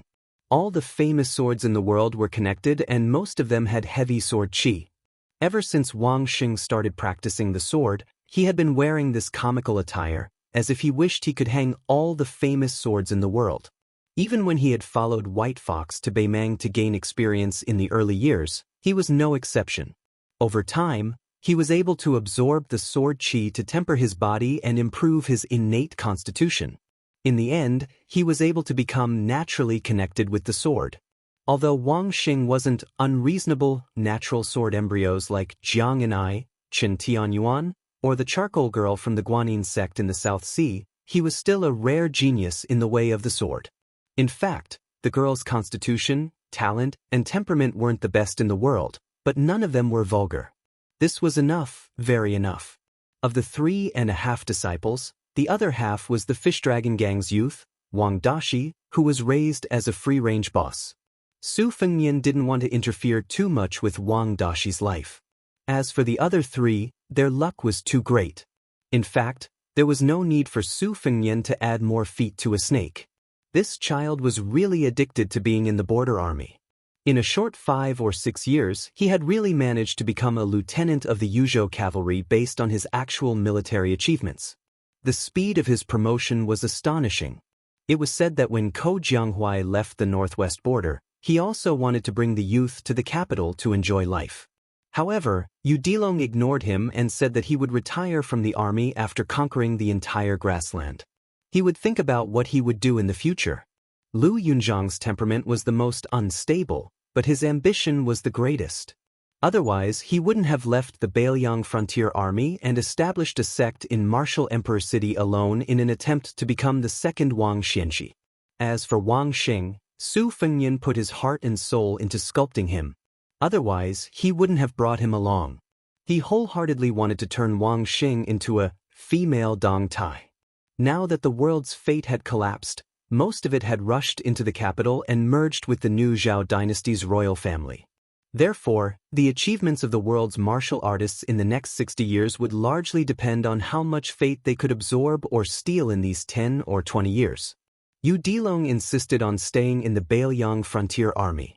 This was a great opportunity. Because the fate of the 2 major surnames of Yelu and Murong was flowing towards the capital of Liang, Yu Dilong was close to the water and naturally benefited greatly. With such a profound mystery, most of the qi cultivators in the world had died, especially the great qi cultivators. It was unlikely that anyone would be able to see through the mysteries of heaven and be willing to reveal them. The 2 of them walked towards the place where the horses were tied. Previously, the riverside was crowded with people, and there was no lack of half-baked officials and hedonistic sons of rich parents. This group of people could not go to the spring snow house, which was the best place to enjoy the scenery, nor were they willing to follow the crowd. Therefore, they temporarily built a large, rough, and sturdy wooden platform. The nearby area naturally formed a place for horses and carriages to gather. There were merchants who were active there to take care of the horses and carriages. Dozens of wooden stakes were set up by the roadside to tie the horses. In addition, the noble families had groups of strong servants to take care of the carriages, so no one dared to steal the horses. By this time, most of the children of the aristocratic families had already left, leaving only a few horses tied to the wooden stakes. They could not be considered good horses, but this was also very normal. The best horses in the world were all under the buttocks of the border troops galloping on the grassland. The second best horses were also raised in Beiliang's Lianglong pasture and Jizhou's Yulin horse ranch. The second best horses were also raised in the large horse ranches in Beiliang's Lianglong pasture and Jizhou's Yulin horse ranch. When they walked together, Su Fengnian, who was wearing a root-like mask, and Wang Xing, who was carrying a sword and a case on his back, discovered that there was a commotion and a dispute. It turned out that there was a young master who had carelessly lost the bamboo tablet that the merchants had previously distributed. When he returned to get his horse, he was temporarily hired by the merchants to make things difficult for him. Originally, if the young man was more sophisticated, it was actually a small matter to spend a few hundred copper coins. However, in the end, he was a young hero who was inexperienced and easily became hot-blooded. He was thin-skinned and suffered a loss. After several rounds of pushing and shoving, if there was a disagreement, he would pull out his saber. The young woman accompanying him, who was the same age as him, could not stop him no matter how hard she tried. Her delicate and pretty face was filled with embarrassment, but it was not to say that she was frightened or panic-stricken. Those who lived at the bottom of the Jianghu could not be compared to those high and mighty immortals who flew around to fight. They were not like dragons who crossed the river or tigers who sat on the ground. They were just small fish and shrimps in the mud. It was inevitable that they would be covered with the smell of dirt. Therefore, they always liked to fight one-on-one. Moreover, it was the kind where the old man led his brothers to fight one-on-one. If the young machete man, who could not stand being teased, had decisively pulled out his saber, it would have been fine. Perhaps it would have been able to intimidate people. However, for some reason, when the young man pulled out his saber halfway, he seemed to have remembered some sect rules. In the eyes of those ruffians and wanderers, of course, he was like an embroidered pillow with a straw belly. As for the beautiful woman who was implicated, their words became more and more frivolous and obscene. The young machete man, who had never been humiliated like this, had bloodshot eyes. It was obvious that he was extremely angry. His whole body was trembling, but the hand holding the saber did not move at all. It was very stable. When a person has practiced the saber to such a level, even if one does not talk about the level of the saber technique or the good or bad moves, once one has the meaning, it means that one has truly reached a higher level. In the future, on the path of practicing the saber, the path will only become wider and wider.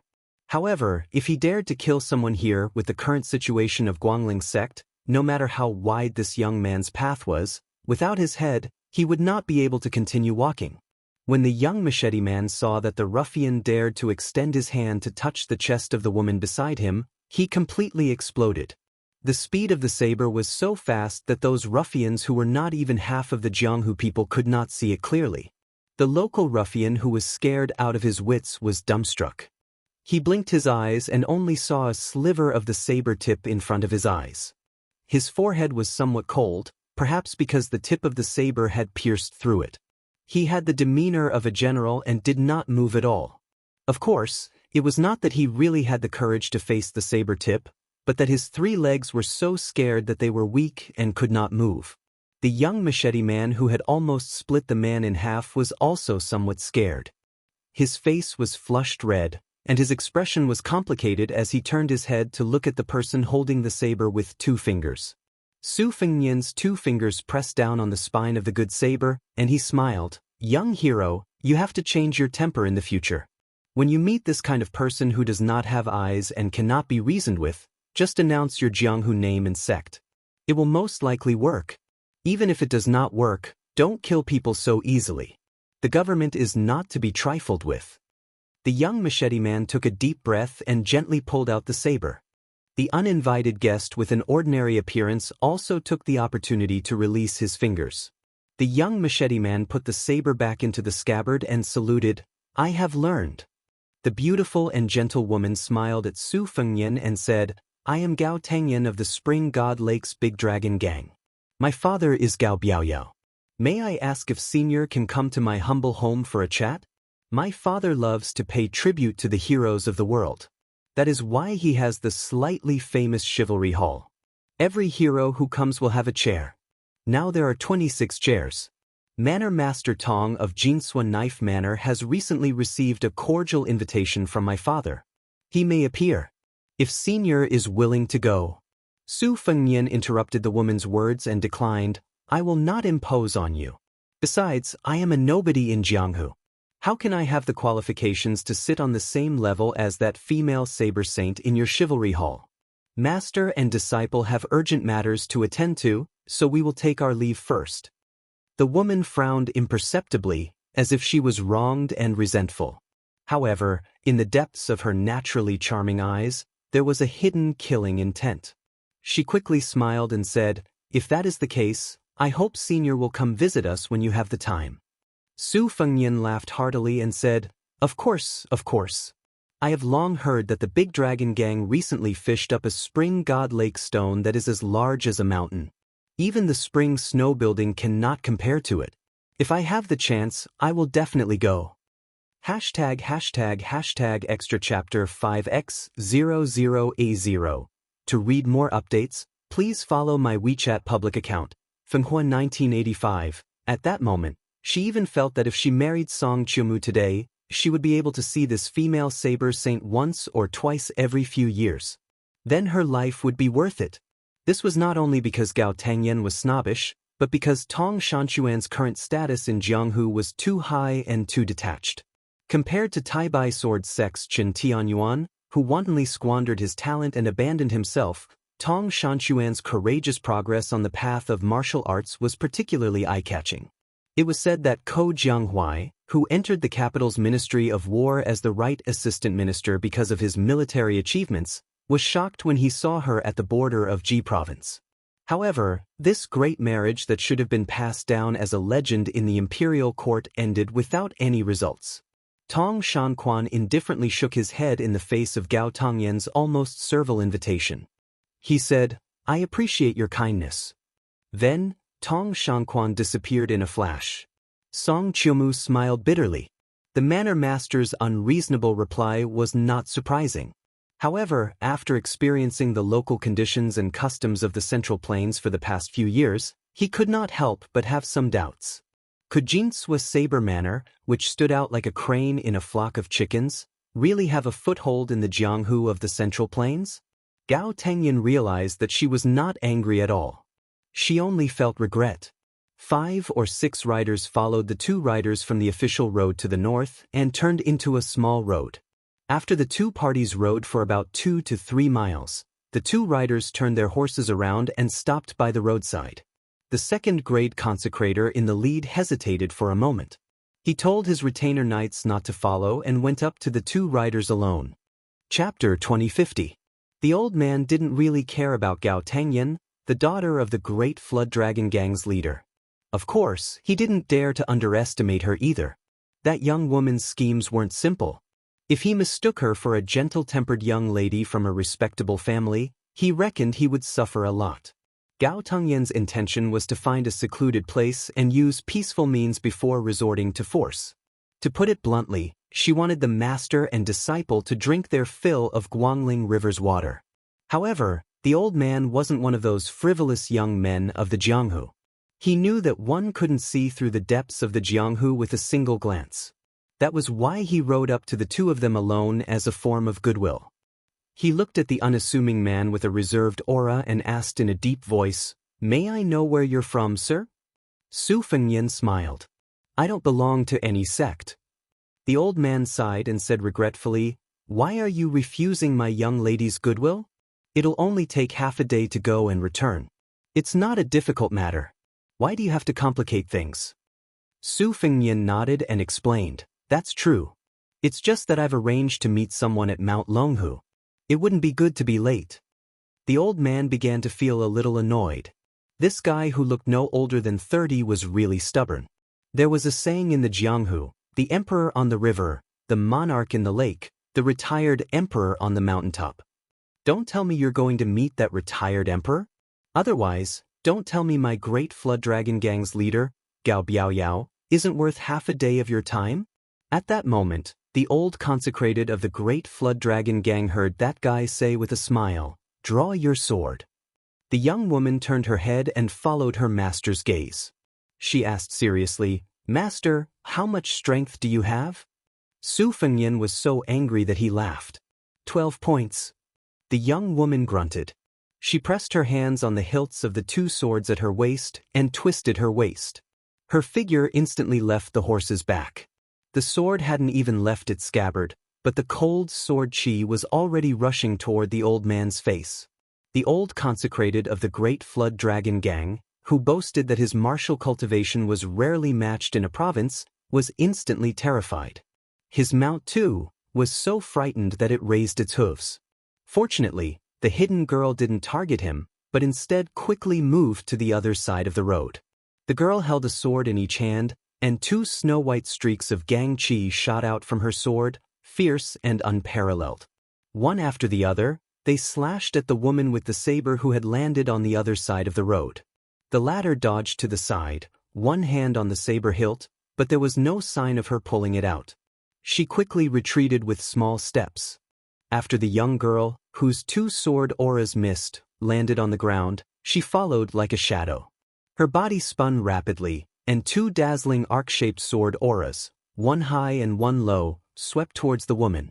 The latter abruptly sank her chi into her dantian and leaned back, barely dodging the two sharp sword auras that slit her neck and waist respectively. When the young girl charged forward with a straight thrust of her sword. At that moment, the saber-wielding woman, who had yet to straighten her back, lightly tapped the tip of the long scabbard at her waist on the ground.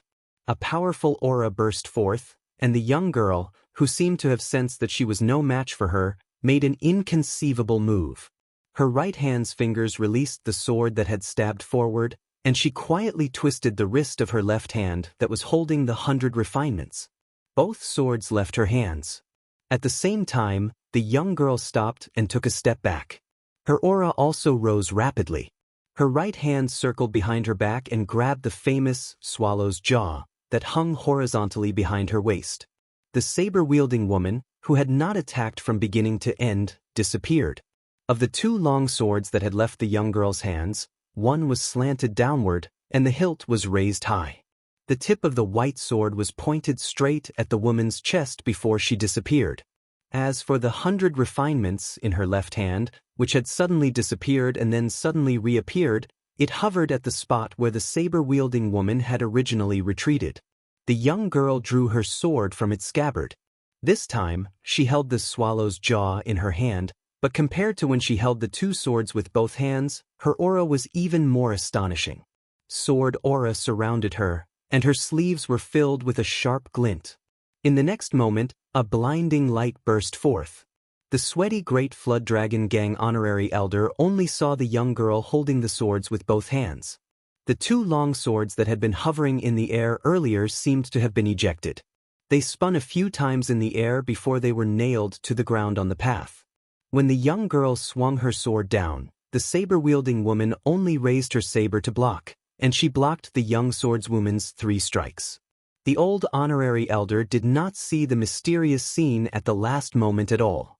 The red sandalwood sword box on the young girl's back trembled slightly, but her master said, "That's enough." After the young girl heard her master, she put away the swallow's jaw and went around to put it back into the scabbard. The two swords on the ground flew back into the scabbard at her waist on their own. Everything was done in one breath, showing the demeanor of a grandmaster. The young girl returned to her horse's back. Her head was lowered, and her expression was gloomy. Wang Sheng was very angry at herself for not being able to make the young saber-wielding woman use her 3 strikes with all her strength. Although she still had 9 swords in her scabbard, she knew very well that even if she used all 12, she still had no chance of winning.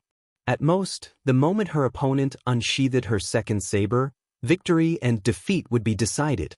Other than the young girl's second master, this was the most powerful saber-wielding person she had ever seen in her life.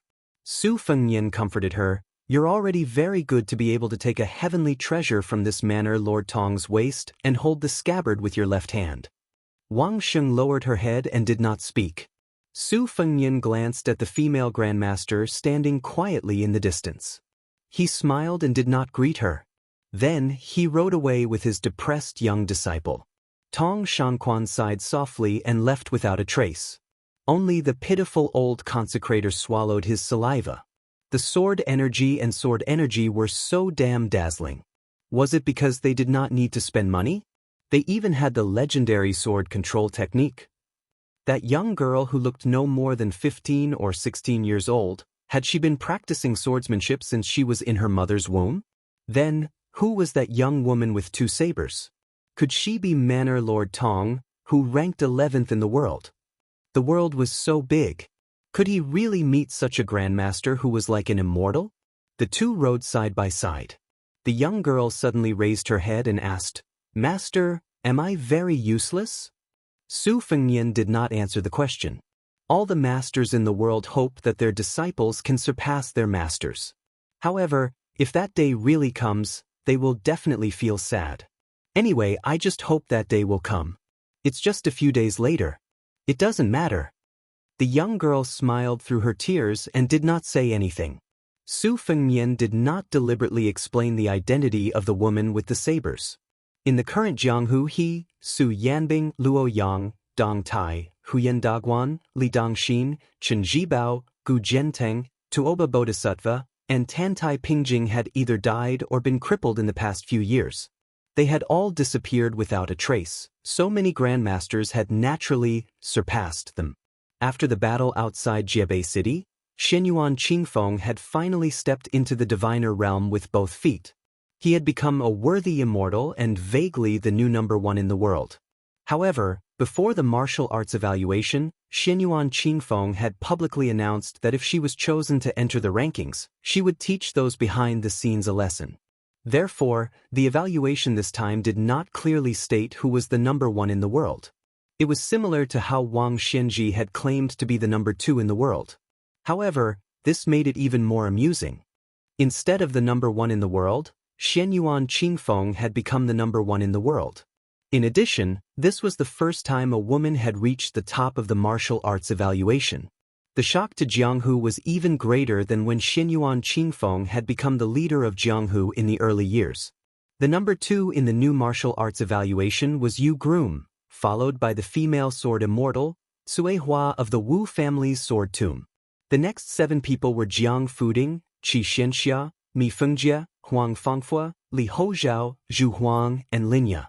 Tong Shangquan of Jinsua's saber manner was right behind these 10 people.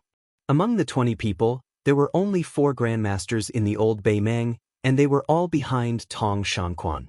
It was extremely pitiful. Fortunately, among the 10 new grandmasters, 7 of them came from the Beimang grassland. For example, Bai Yusha of the chess and sword music school, who was known as Calm Storm, and the wanderer Tai Mu Dai, were well known in Jianghu. When Su Fengnian rose to power, it was undoubtedly the peak period of Jianghu. However, Jianghu was not the same as a farm. After the small new year, there was still a big new year. The sun stopped at the West Mountain, and the sunset glow was dazzling. That scene gave people a very magnificent feeling. At that time, including the saints of the 3 sects, there were close to 10 land immortals living in the world. However, like the final radiance of an old man past his prime, the sun set and did not rise again. The new Jianghu welcomed the scene of a bright moon in the sky. After that, it would be a small year where the harvest would decrease. After Yu Dilong and Go Yufang, the land immortals would become extinct. Then it would be the celestial realm, and then the mysterious realm would become the land immortals of that generation. In the end, there would be no more rank 1 experts in Jianghu. Su Fengnian sighed softly and turned his head to look at the young girl who was covered in swords. He muttered to himself, in the future, as long as there is someone who can use a sword to spit out more than an inch of sword light, they will be a shocking sword immortal. ### extra chapter 6x00A0. To read more updates, please follow my WeChat public account. Fenghuan 1985, the full moon hung in the sky. It was like a jade plate hanging above the heads of the human world.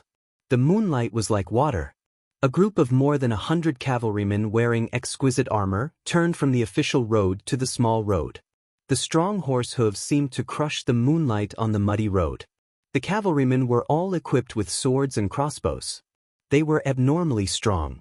The burly cavalryman was actually holding a long spear. Under the moonlight, the man's hideous scar that stretched across his entire face could be clearly seen. Horse lances rarely appeared on the battlefield after the spring and autumn period. This kind of weapon had been the specialty of the generals of the border army since the Great Feng dynasty. First, it was not easy to make and was expensive. It was as rare as the Fergana horse. Second, it was inconvenient to use. It had to be used for at least 10 years before its power could be seen. Therefore, people who were not from the border families would not bring it to the battlefield. Since this cavalryman had a long spear, he was obviously not an ordinary cavalryman. He must be from a prominent family. Chapter 2051. A scout turned back from the small path and reported loudly, "General, the Su family's thieves still have a dozen or so Jianghu bandits escorting them. They will be easily intercepted by our brothers who are waiting at the front." The horseman sneered, "Good.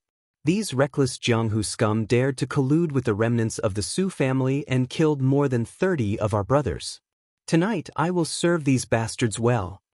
About a mile away from this elite horseman, on a small path that could only allow 3 riders to pass side by side, 12 or 13 people were escorting a horse carriage. When they saw the bright light in front of them, their faces changed drastically.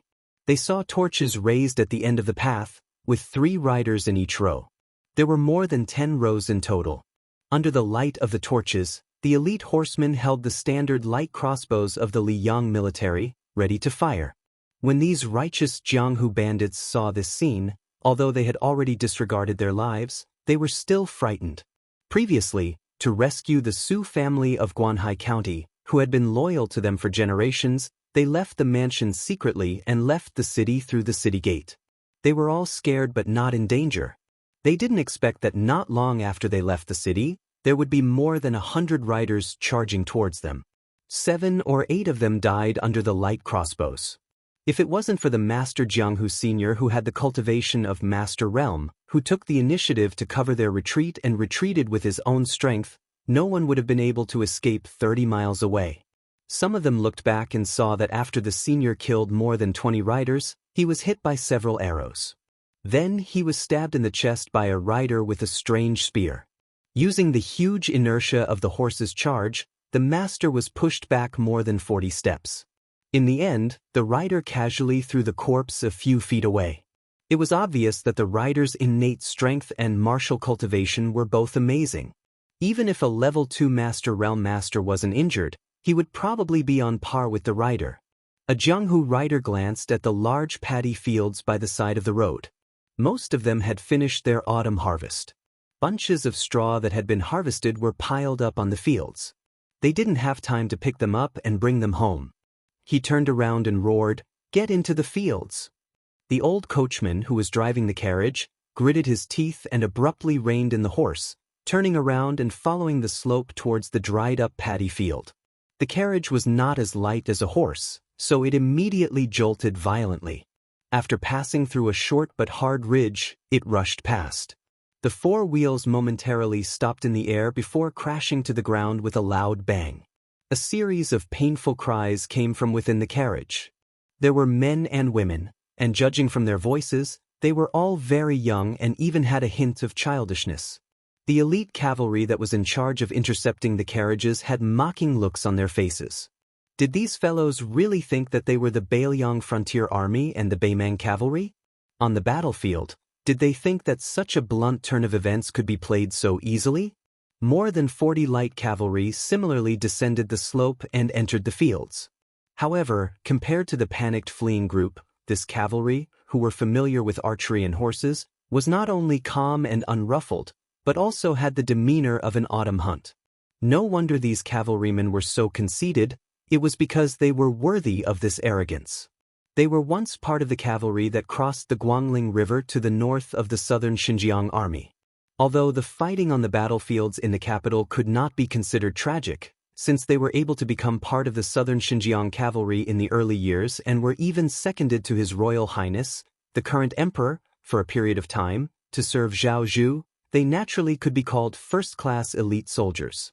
However, at the crucial moment of merit and reward, the commanding general, Gao Bohai, who commanded 8,000 cavalrymen for some reason, had a dirty relationship with Che Yi, a former direct subordinate of King of Shu, Qin Zhibao.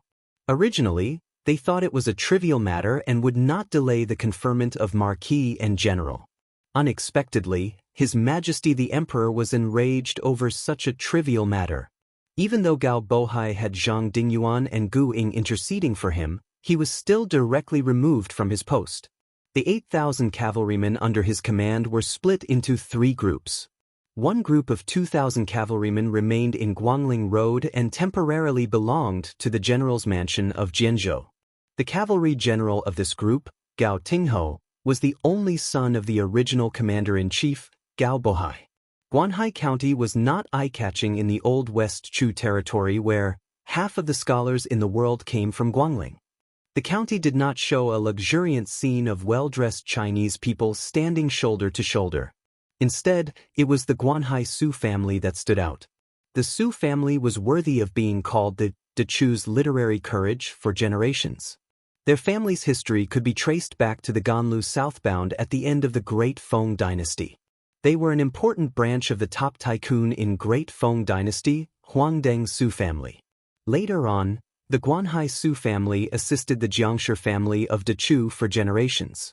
They were good at governance and were once praised by the Jiangshi emperor as Dechu's literary courage.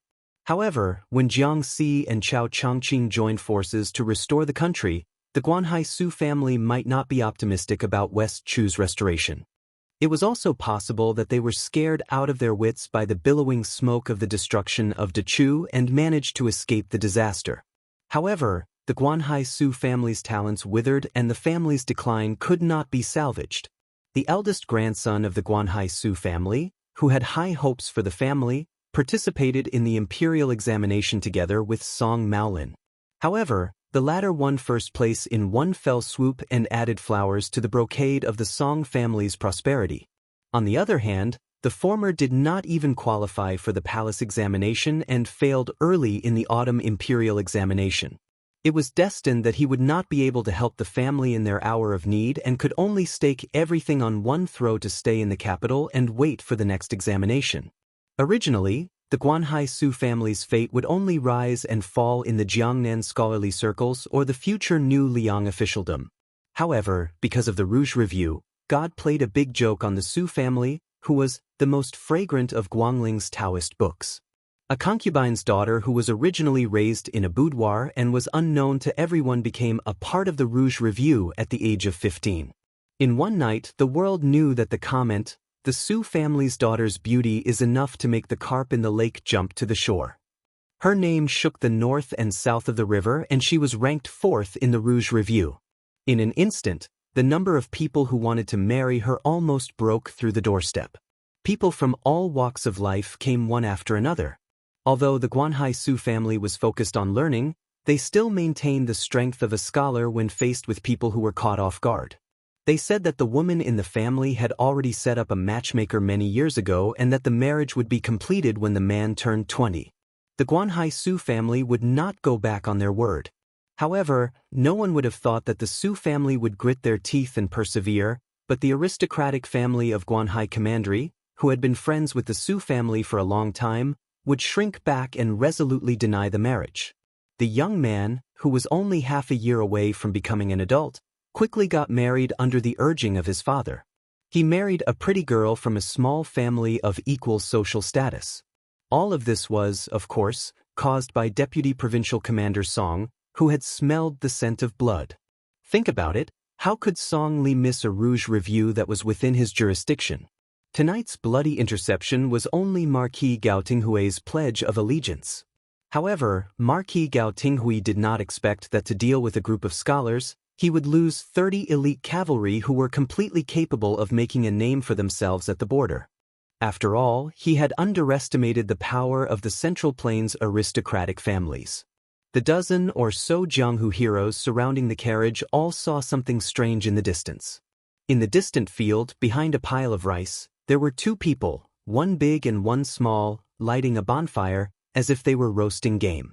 At this time, the elite cavalry who had caught up with the carriage team had already raised their crossbows and shot out arrows. The unique sound of the arrows piercing through the air was particularly ear-piercing in the silent field. One was in the south and one was in the north. The distance between the 2 sides was less than 30 steps.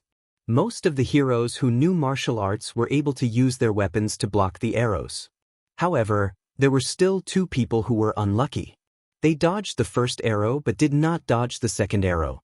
One of the riders was shot through the throat. He staggered forward for a dozen steps before falling off his horse and dying. The other rider was directly nailed to the temple. The huge penetrating force caused the rider's corpse to fall out on the spot. When the carriage brushed past the bonfire, another 2 Jianghu heroes who had stood up for the Su family out of righteous indignation died on the spot. Probably because the 2 sides were about to leave Tian'an and enter the dense forest in front of them, the light crossbows in the hands of the elite cavalry began to deliberately shoot at the horses of these people. The 2 large horses of the carriage were especially targeted. When the horse to the north was hit by 3 arrows, although the elite cavalry was afraid of accidentally injuring the prey in the carriage, the arrows that were shot at the horse were not fatal. However, it was enough to stop the carriage. The old coachman's face was filled with despair as he tightened the reins. Ignoring the pain in his arm, he forcefully stopped the horse to prevent the carriage from flipping over. The remaining Jianghu riders all stopped their horses to the north of the carriage and formed a line, protecting the carriage behind them. Keeping a promise was worth 1,000 gold and disregarding life and death. This was the foundation of these Jianghu people. Although the word loyalty was becoming less and less valuable in the new Jianghu, at least these people still firmly believed in the rules of the older generation of Jianghu. A middle-aged man who looked like a military officer leisurely turned his horse. After circling around the same place, he pointed the tip of his sword at the carriage and said in a deep voice, "Everyone get off." No one responded. The knight sneered and waved his sword forward. Another wave of light crossbows shot out. There were only 8 Jianghu people left. Half of them used their weapons to deflect the arrows or bowed their heads to avoid the arrows. The other 4 charged forward and without exception, they were all shot by the arrows and became like hedgehogs. An arrow accidentally hit the carriage and made a bang sound. The military officer did not even look at the corpses and said sternly, "I'll give you one last chance." An even more hurried and muffled sound of horse hooves sounded in the distance.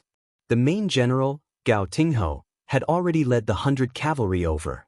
When he passed by the bonfire, he did not brazenly kill. Instead, he used his lance to poke and flick the bonfire. Suddenly, sparks flew everywhere and trapped the 2 pitiful people who were sleeping in the countryside. He slowed down the speed of his horse because he found that the 2 people who should have been in a panic were still sitting in the same place and did not roll or crawl to avoid the sparks. Gao Tingho hesitated for a moment but did not stop his horse. After all, the prey tonight was related to his career and he knew what was important. Chapter 2052. Due to Marquis Gao Tinghao's mercy, the hundreds of elite cavalry behind him didn't kill them. However, a few of them shot a few arrows and nailed them into the ground beside the 2 men. The closest arrow was only 3 or 4 inches away from the feet of the man in the green robe. Marquis Gao Tingho approached the carriage and looked at the 4 Jianghu heroes with a gloomy smile. "You 4, get off your horses and don't die. You've already done your duty by escorting them all the way here." The 4 men looked at each other and 3 of them slowly got off their horses with shame. Marquis Gao Tingho tilted his head and arrows rained down on them. The 3 men's thighs were hit by several arrows and they fell to the ground crying out in pain. Marquis Gao Tingho raised his lance and pointed at the only young man who didn't get off his horse. He smiled and said, "Tell me your name." "I don't kill nameless people." The young man put his sword back into its sheath and said, "Hezhou's Great Sword Hall's disciple, Lu Guanshan." Marquis Gao Tingho raised his eyebrows. "What's your relationship with the Great Sword Hall's hall master, He Shuewu?" The young swordsman with an elegant temperament replied, "He's my teacher." Marquis Gao Tingho couldn't help but frown. Not only was He Shuewu a tiger in Hezhou's Jianghu, but more importantly, he had stopped West Chu's Chao Chongqing from entering Great Peace City. In the end, he even received a copper fish bag from the Ministry of Justice. Back then, when the emperor led the army to the north, many of the Great Sword Hall's disciples joined the army. This was a problem, but it was just a small problem. Marquis Gao Tinghao's mouth twitched. "I heard that your teacher is expected to become a rank 1 martial master in the next few years. Then go and tell He Shuewu when he breaks through. I'll definitely pay him a visit and fight to the death with your teacher. We'll see if your Great Sword Hall's sword is bigger or my Gao family's lance is longer." The young swordsman was stunned and didn't know how to respond. Marquis Gao Tingho raised his voice. "Su family's disciples, if you have any backbone, get out here. #### extra chapter 7x00A0. To read more updates, please follow my WeChat account, Fenghuan 1985. Even though the old coachman tried his best to stop them, there were still disciples of the Su family coming out of the carriage. 1 boy and 3 girls. The boy was only 15 or 16 years old. The oldest was a middle-aged woman. The oldest girl of them all. The oldest girl was a middle-aged woman. ants, and turned and gently placed to the middle-aged woman to the woman's ants. The woman felt a chill on her slender shoulders. Her face turned pale and her body trembled. She hugged the child in her arms tightly and summoned her courage to raise her head and say, "General must be familiar with the art of war and have heard of the strategy of luring the tiger away from the mountain." Ting ho ki, a button. The horse lance thrust out like lightning and heavily struck the delicate and pretty boy's arm. The boy collapsed to the ground and stretched out his hand to cover his wound. He was in so much pain that he rolled on the ground and cried out in heart-wrenching pain. Marquis Gao Tingho closed his eyes and sorted out tonight's deployment in his mind. There shouldn't be any mistakes. He opened his eyes and pointed his lance at the girl in the woman's arms. He said expressionlessly, "I advise you to tell the truth. It's not a good thing for a beautiful woman like you to be alone in the wilderness. Even if you don't care about your chastity, you don't have to cherish the few remaining students of the Su family." "But how old is the girl in your arms?" The maid wanted to step forward, but the middle-aged woman held her arm tightly. The middle-aged woman smiled bitterly and said, "The Su family of Guanhai, regardless of gender, old or young, will never disgrace the Su family." Marquis Gao Tinghao's eyes were sharp.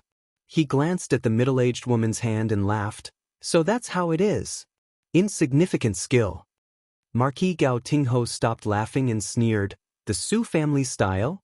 Now that the Su family of the Northwest is gone, how can your little Guanhai Su family be worthy of the word style?" Marquis Gao Tingho pointed his lance at the big sword hall disciple not far away and said with a playful expression, "You are a smart person. I suddenly have a desire to cherish talents. One day after I kill your master, you will be the hall master of the big sword hall. How about it?" Lu Guanshan's expression was uncertain. Marquis Gao Tingho clicked his tongue and said, "The situation has already been decided. What's the point of caring about face? That's not smart." At this moment, a voice sounded from behind them, "Sister-in-law, you are also surnamed Su. What a coincidence. We were family 500 years ago." Marquis Gao Tingho turned his head and looked with a face full of hostility. He saw two passers-by, one big and one small, roasting game in the field. Before Marquis Gao Tingho gave an order, there was the sound of blades being drawn. Then an unbelievable scene appeared. One big and one small walked through the gaps between the horses like they were taking a stroll. They casually bent their backs and lowered their heads as they moved. No matter how the blades of the elite soldiers slashed at them, they were able to dodge them. The two of them passed through the encirclement of the cavalry just like that and were only 10 steps away from Marquis Gao Tingho and his horse. Marquis Gao Tingho held the lance tightly and laughed coldly. So they were really strong Master Realm experts. The green-shirt male looked like he was in his 30s. He had a gentle aura and his clothes were clean and tidy. He didn't have the arrogance of an official's son and instead looked like a good-tempered private school teacher. Behind him was a young female swordsman with a sword on her back. At this moment, two silhouettes arrived. Their auras were like rainbows. One of them carried a sword on his back, and there was a faint hum of a sword in his scabbard. The two stood side by side at the ruins of the carriage. It was a man and a woman. Both of them were quite young. The woman was wearing a purple dress, and the man carrying a sword was about 20 years old. His face was like jade, and his scabbard was trembling slightly, and the sword was humming non-stop. Marquis Gao Tinghao's heart shook. Compared to the green-shirt male and female swordsmen who hid their strength, this young swordsman who could already form a connection with the sword was even more troublesome. Even if this sword path genius of unknown origin hadn't reached grade 2, once a swordsman resonated with the sword, he couldn't be judged by common sense. Lu Guanshan of the Great Sword Hall, not to mention his current combat strength, in terms of martial arts, even 10 of him added together couldn't compare to this person. The swordsman didn't care about Marquis Gao Tingho and said respectfully to the woman, "I am Lu Sichu. I was asked by Brother Lu to escort you to the capital." Marquis Gao Tingho suddenly understood. No wonder he was the grandson of the former #1 swordsman of Dechu, Lu Dantian. No wonder he had such shocking attainments in the way of the sword. The purple-shirt female with good cultivation pressed one hand on the hilt of the sword at her waist, and the other hand gently shook the exquisite jade pendant at her waist. She smiled and said, "Oh, are you chasing after a fugitive or what? How come I didn't hear from Uncle that there are still remnants of West Chu in Guangling Path?" Marquis Gao Tingho, who had everything going wrong tonight, held back his anger and asked with a smile, "Miss, does your uncle's words have any effect?" She widened her eyes and pretended to be naive. Even the words of a provincial governor don't have any effect?" Marquis Gao Tingho asked, "May I ask what is your relationship with Master Su?" The woman tilted her head and answered playfully, "Guess." Marquis Gao Tingho laughed and then raised his arm and said in a low voice, "Retreat." 150 elite cavalry galloped away. As for whether they would return with 1,500 cavalry, that would depend on whether Marquis Gao Tingho dared to take a gamble. Without needing the woman from the Guanhai Su family to remind her, Lu Sichu strode forward and crouched down. She helped the young man who had fainted from the pain by pressing his acupoints to stop the bleeding, applying medicine and bandaging his wounds. After picking up the young man said without hesitation, "We have to leave this place on horseback. We can't care about the corpses of these chivalrous men. Let's pick out uninjured horses. If there are people who don't know how to ride, let's ride with them. We have to at least reach the border of Hezhou to be safe. But the problem is that before we leave Zhenzhou, that guy called Marquis Gao Tingho has 2 accomplices who happen to be in charge of border military affairs. It's very troublesome." Lu Guanshan, the personal disciple of He Xiaowu of the Big Sword Hall, sighed. "As long as we reach Hezhou, I can mobilize some of the Big Sword Hall's power and do my best to cover for us." Lu Guanshan suddenly asked, "Miss, didn't you say that you and our provincial governor of Guangling Path, Master Su?" The purple-shirt woman rolled her eyes and said, "You really believed it?" Lu Guanshan smiled awkwardly. LV Sichu whistled and 2 horses galloped out of the forest. He and the purple-shirt woman rode 1 horse each. The loyal old coachman of the Su family naturally knew how to ride a horse. Including Lu Guanshan, there were 4 people who could ride a horse. The young man from the Su family, the woman, the little girl, and the servant girl also happened to be 4 people who did not know how to ride a horse. However, it was a little troublesome to divide them. The problem was that the woman and the servant girl were from different families, so it was naturally inconvenient for them to ride a horse with the men. Logically speaking, the woman, who was of a higher status, should sit behind the purple-shirt woman, but the woman sent the plain-looking servant girl to find the purple-shirt woman.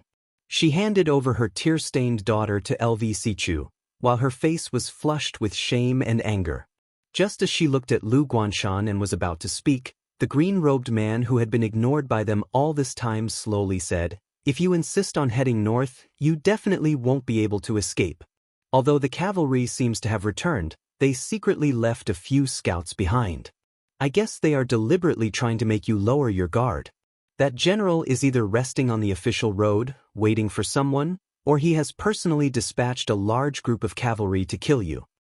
LV Sichu had actually been secretly sizing up the man and the little girl, but could not see the depth of their thoughts.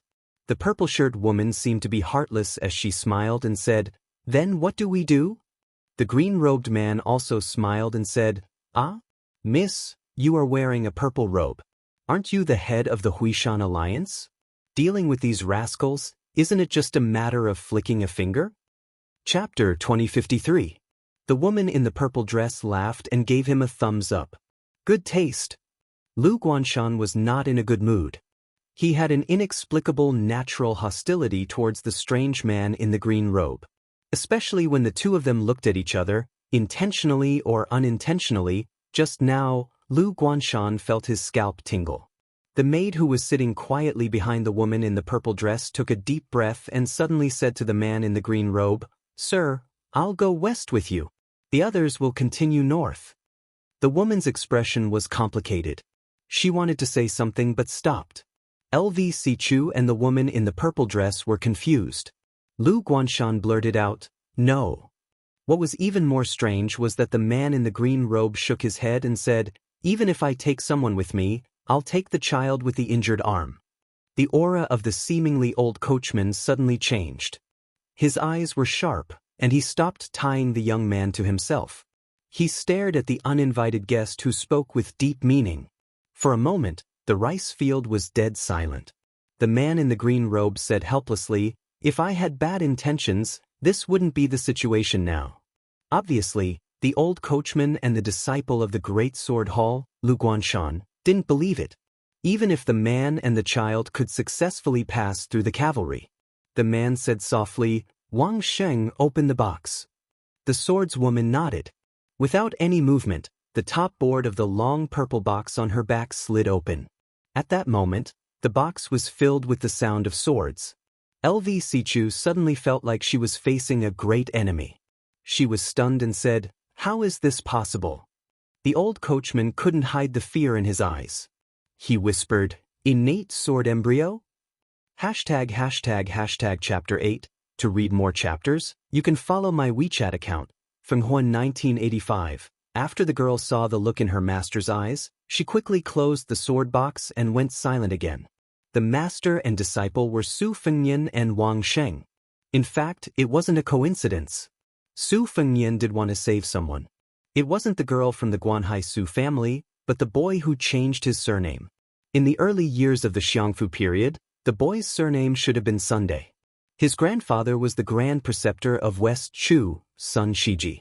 At the end of West Chu's restoration, the official Chao Changqing died outside Tai and city. The Empress Jiang Si died on the battlefield of the Western Wall. Sun Shiji, who had died in the imperial court of West Chu, was a family full of loyal soldiers. The generals all died on the battlefield without exception. The civil officials all died in a heroic manner. However, only the young boy disappeared in the sea of fire in the Sun family. Back then, the emperor of Liang, Zhao Zhuan, had no intention of investigating this matter and had Zhao Go give up. Later, the new emperor, Zhao Zhu, admired the Sun family and regretted it. He hoped to secretly find the only remaining child of the Sun family and use it to appease and attract more scholars in Guangling. However, after a thorough investigation, he found that the boy seemed to be involved in a great secret. Thus, Zhao Go of Liang and the Ministry of Justice of the capital had no choice but to take this matter seriously. Su Fengyan only found out about this when he drank with an old spy from the Fu Shui house who had taken root in Jianzhou. In fact, if not for the fact that the Su family of Guanhai came out with the Rouge Beauty Appraiser and attracted too much attention, it was very likely that Zhao Go and the Ministry of Justice would have already found some clues. The boy would probably have grown up safely as a descendant of the Su family and died in bed with that secret. Of course, Su Fengyan didn't know why the Su family of Guanhai wanted the boy to follow Su Baozhao. In fact, the safest plan was for him to stay in the mansion. No matter how bold Song Li and Marquis Gao Tinghui were, they wouldn't dare to lead an army to slaughter the Su family of Guanhai. Did they think that with the help of the old coachman and those Jianghu heroes, it would be enough to deal with Marquis Gao Tinghui's elite cavalry? Or was it because they were worried that the family would be exterminated by Xen Liang for covering up the crime, so they simply threw the boy out of the house and let him die in an unexpected disaster? Su Fengyan didn't care about this. He only wanted to save the boy's life. Otherwise, the Marquis Gao Tinghui, who was in the dark, would most likely not let go of this insignificant scholar of the Su family. However, Su Fengyan had a headache as to what to do with the boy after saving him. He definitely couldn't keep him by his side, so who to hand him to was a big problem. Logically speaking, it would be best to send him to Baoyang and hand him to Xie Shibian, but it was a long journey. After all, he had to go from the southeast to the northwest, which almost crossed the entire Central Plains. The current Su Fengyan was really afraid of trouble. Out of the corner of his eye, Su Fengyan caught a glimpse of Big Sword Hall's Lu Guanshan, who was in a hurry and was afraid that everything would be in vain. He looked at the servant girl and the woman. "We both know. Since you have made your choice, then follow me to the west. Don't worry, I will help you settle down in a place where you won't have to worry about anything." Lu Guanshan said in a low voice, "We don't even know your surname. How can we trust you? Life and death are not child's play." Su Fengyan smiled and said, "Didn't I tell you before? I was from the same family as that sister-in-law 500 years ago. Have you forgotten?" Then everyone saw that the man in the green robe smiled at the little girl sitting in front of LV for some reason. He smiled gently and said, "Little girl, don't be afraid. Uncle will let your sister protect you later." The little girl blinked her eyes and was a little confused. Su Fengnian said to Wang Xing, "You protect them until they reach the martial emperor city, then come to Mount Hui. Forget it, go directly to the Earth Lung Mountain to find me." Wang Xing looked at the servant girl who got off the horse and then turned to look at his master. His eyes were a little complicated. Su Fengnian tipped him a chestnut and laughed angrily. "What nonsense are you thinking?" Wang Xing snorted and jumped onto a red horse without a master. He came to the side of those people and said in a cold voice, "Let's go." Su Fengnian suddenly slapped his forehead with a look of realization and relief. He shouted to Wang Xing, "Wait, master will switch places with you. You take the girl to the west and do whatever you want along the way. In this way, master can slack off and accompany them to the border of the Sword Province. That will be enough." Wang Xing's eyes lit up and he was a little happy. However, at this moment, the servant girl who was walking towards Su Fengnian shook her head and said, "I will only follow you." Su Fengnian explained patiently, "Although my disciple is young, she is indeed a master. She will never leave you behind." The girl with dark skin and ordinary appearance still shook her head and said, "But I am not. I don't want to die." Su Fengnian was stunned. For the first time, he realized that this young girl was not as simple as he thought. In fact, she had hit the nail on the head. Su Fengnian did not care about her life or death. Wang Xing took her to the west to attract attention. Later, when Marquis Gao Tingho and even Song Li surrounded them, Wang Xing could naturally advance and retreat freely. As for her fate, Su Fengnian did not care. Life and death were ruled by fate. Wealth and honor were in the hands of the heavens. This had always been Su Fengnian's motto in Jianghu. Su Fengnian did not say anything and Wang Xing did not urge his master. Su Fengnian looked at the girl wearing a mask and suddenly sighed. He thought of the pair of siblings, Murong Wuzhu and Murong Tonghuang. They had met for the first time in the Sword Province of the Guangling Path. At that time, they were chased by that mad dog, Yuan Tingshan, in order to avoid becoming the cauldrons of the ancestor of Mount Hui, Xinyuan Pan. Su Fengnian said indifferently, "I will send you to the great snow plateau of Mount Hui." The girl said decisively, "Okay. It's a deal." Su Fengnian said to Wang Xing, "Do you want me to give you a small box to take with you on the way?" The girl swordsman shook her head and said, "Master, you should take it with you. It's more convenient for you to deceive mistress." Su Fengnian became angry out of humiliation. He waved his sleeve and said, "Impudent." The girl and the woman whispered to each other for a while. Under the curious gazes of LV Sichu and the purple-dressed woman, as well as Lu Guanshan's jealous and resentful eyes, the two sides parted. Su Fengnian brought the girl to the extinguished bonfire and then sat down cross-legged to rekindle the fire. There was a shriveled long cloth bag by his feet. The girl held a horse in each hand. She lowered her head to look at the man and asked, "Are we still not moving?" Su Fengnian fiddled with the bonfire and continued to roast the mostly golden hare. Previously, Marquis Gao Tinghuang's lance had no effect on it. Su Fengnian said casually, "Let's fill our stomachs first." The girl's eyes were gloomy, but she didn't say anything in the end.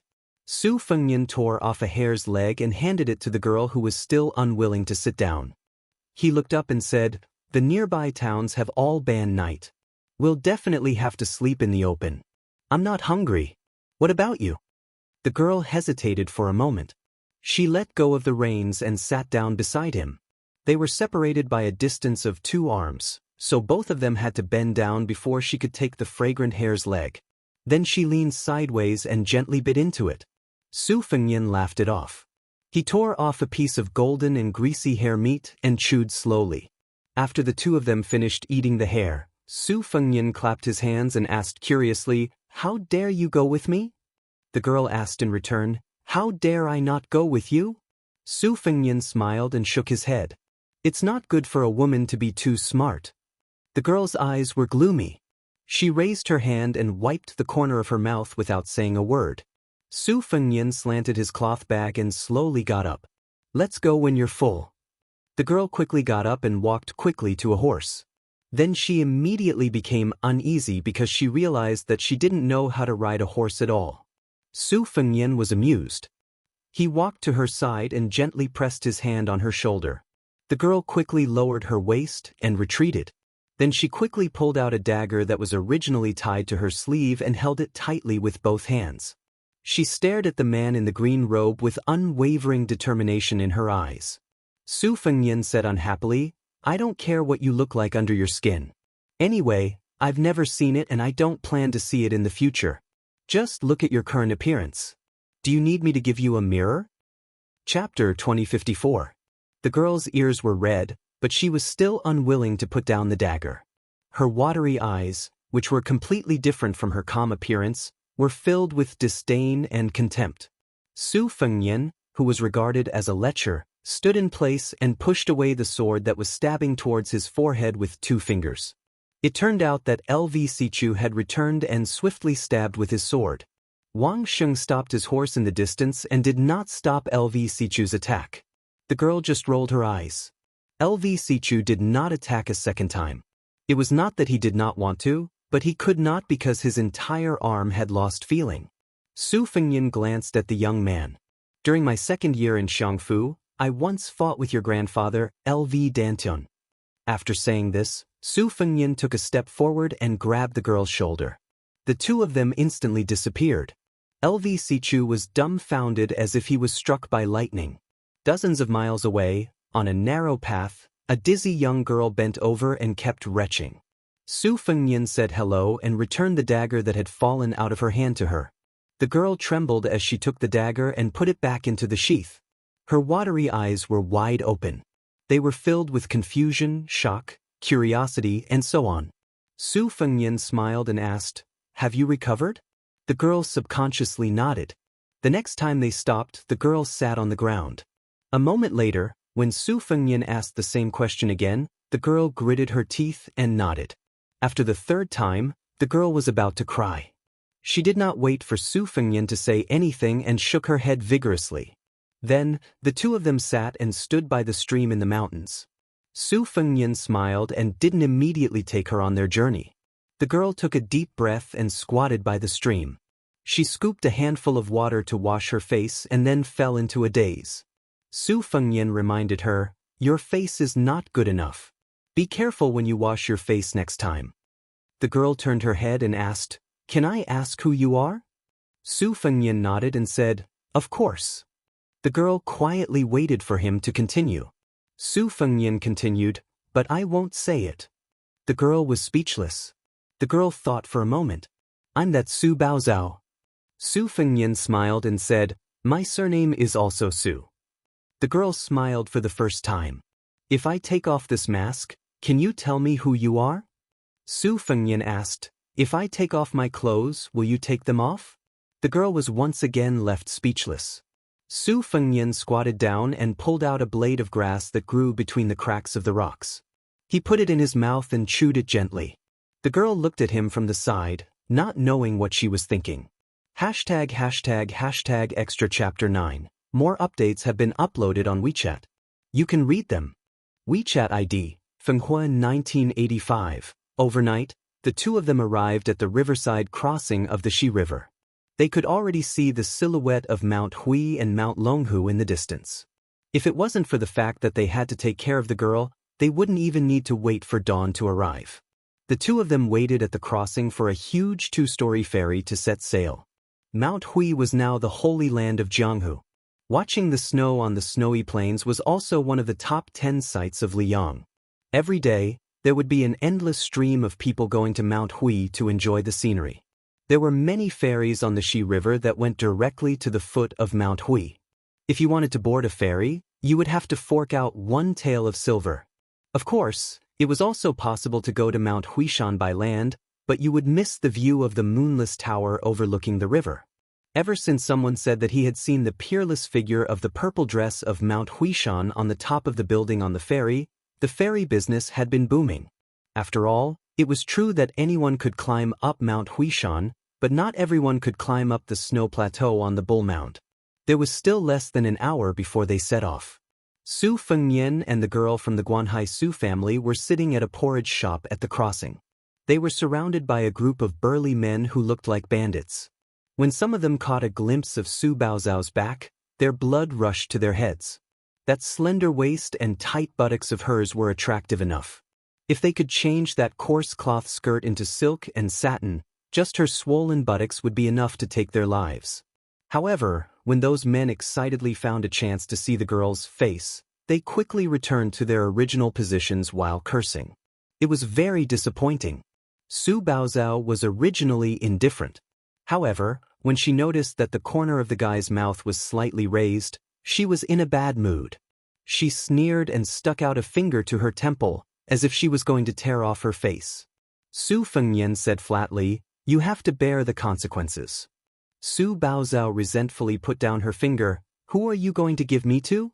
Su Fengnian didn't hide anything and said bluntly, "It's not a certain person. To be precise, it's Mount Hui. In short, you will be very safe. Even the one surnamed Song won't dare to touch you." Su Baozao's face was cold. "Other than handing me to that girl in Mount Hui, are the others any different from the one surnamed Song? I'm afraid they're not as powerful as Song Li." Su Fengnian rubbed his chin and then asked seriously, "I forgot to ask you what you think. If it's to lure away Marquis Gouting's cavalry, it's already done. As for that boy's safety, with my disciple there shouldn't be any big changes. The reason why I wanted to take you to Mount Hui from the beginning was because I thought you were someone from the past. You can tell me now. It's not too late to change your mind. Moreover, I don't want to owe Mount Hui a favor for nothing." Su Baozao was silent. Su Fengnian continued, "Although I don't find Song Li pleasing to the eye, in the eyes of many women he might be a rare good match.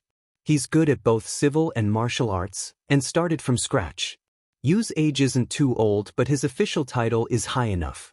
He's already a general with the surname Ping, and also a deputy provincial governor." Su Baozao suddenly said, "Between a man and a woman, isn't there a need for love at first sight and mutual affection?" Su Fengnian smiled. "Do you want me to throw you in front of Song Li? That won't do. I'm afraid I won't be able to hold back." Su Fengnian didn't continue. He was really afraid that he would kill Song Li because his hands were itchy. Then, the deputy provincial governor of Guangling would have to be replaced. The kanji shop's waiter had already urged the two of them to quickly pay up and get out of here. Don't occupy the latrine and delay them from making money. Su Baozao looked at the man in green who obediently took out his copper coins to pay the bill and felt a little strange. She had also secretly read some scholars and beautiful women, ghost stories, and romance novels in her boudoir. As a young girl who had almost never stepped out of the Su family's house in Guanhai, she didn't have any longing or admiration for the kind of people in Jianghu who would pull out a sword to help others when they saw injustice. However, she was still somewhat envious of their chivalry. She felt that she was a sparrow in a cage who could only eat the bait fed by others day after day. Therefore, as for those who could live and die on their own, besides being envious, she was also somewhat jealous. After Su Baozao was 10 years old, she didn't even have the opportunity to go out to the temple to burn incense. Su Fengnian weighed the copper coins in his hands and caught a glimpse of a hawker not far away selling 2 large baskets of persimmons. The bright yellow color was very pleasing. He ran over to bargain and bought 2 caddies of persimmons. He put them all in his robe and then squatted at the edge of the ferry. He casually tossed 1 persimmon to Su Baozao, who was standing beside him. Su Baozao used her sleeve to carefully wipe the persimmon before taking small bites. She didn't forget to raise a hand to cover her mouth. The persimmon was indeed ripe, but there was still some astringent aftertaste. Su Fengnian took a big bite of the persimmon and smiled vaguely. "I've eaten persimmons from many places. Bailiang's Longshi's chicken heart yellow persimmon, the capital's persimmon, Yuezhou's lotus persimmon, and the southern Jianzhou's persimmon. However, the taste is not as good as an unknown wild persimmon from Gangnam-do in the early years. It's a small red color, especially bright red. It's delicious." Su Baozao seriously reminded him, "Your table manners are really ugly." Su Fengnian ate 1 persimmon after another. Soon, the only persimmons left in his pocket were a pair of fellow sufferers. He then stopped eating like a hungry ghost and looked into the distance. Unknowingly, old Huang, who lacked front teeth, had passed away for more than 10 years.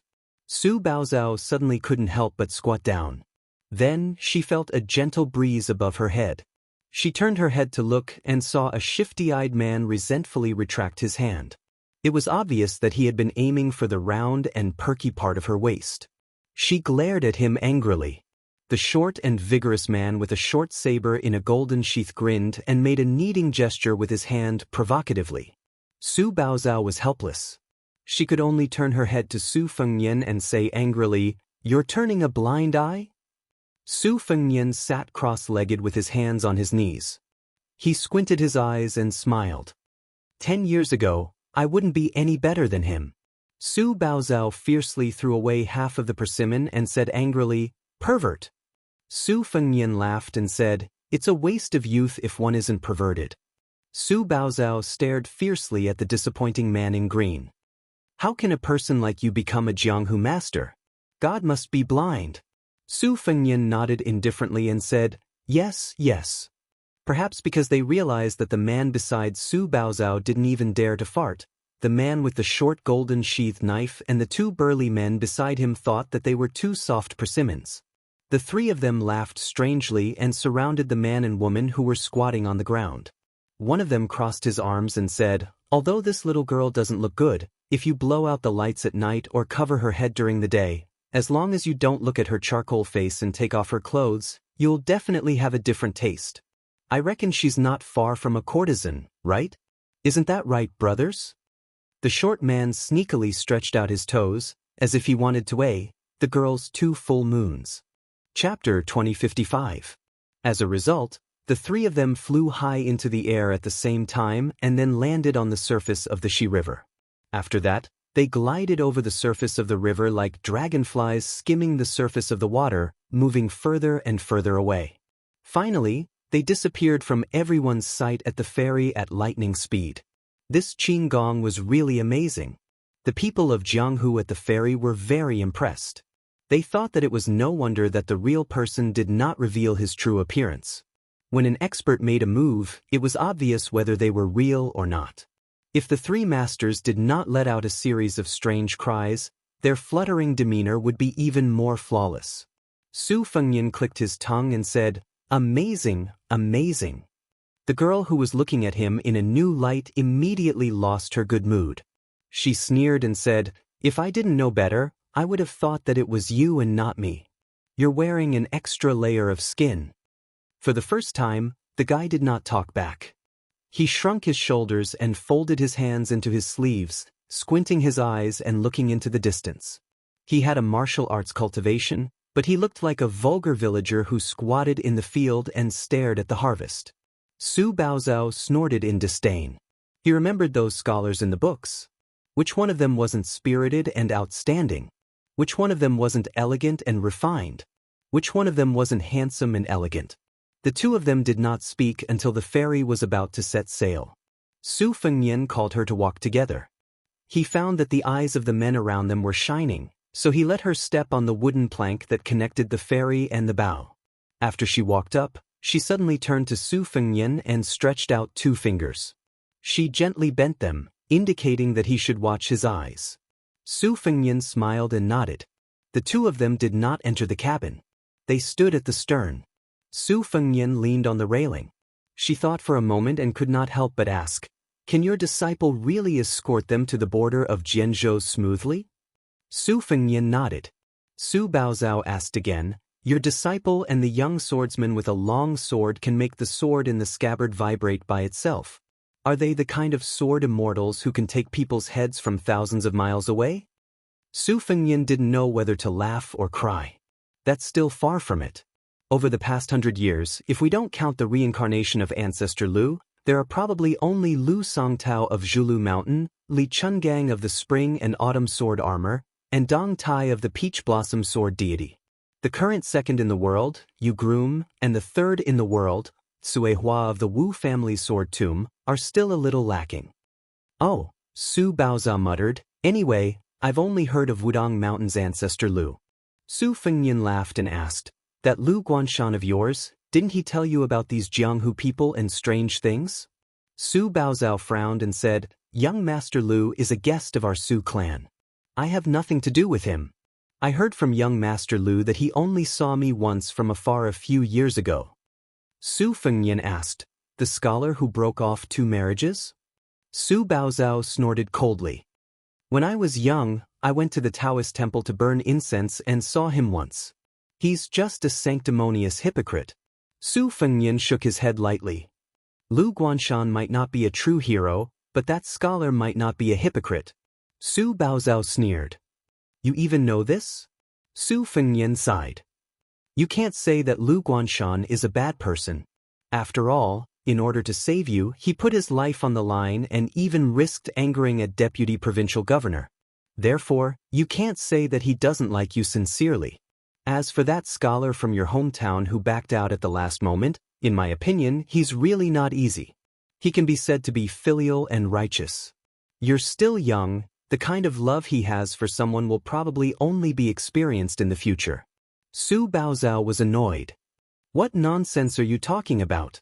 Su Fengnian raised his head and looked. At this time, the Shi River where the ferry was located was still some distance away from Mount Hui. It was also because of this that he could see the imposing and majestic Bull Mound from afar. There were thousands of tall buildings in the world, but it was indeed rare to see a building as tall as the missing moon house in the Great Snow Plateau, especially a building that was 9 stories tall. Probably only the tide-listening pavilion in Mount Qingliang and the star-picking platform in the capital's imperial astronomer could be compared to it. Su Fengnian had a lot of feelings for Mount Hui.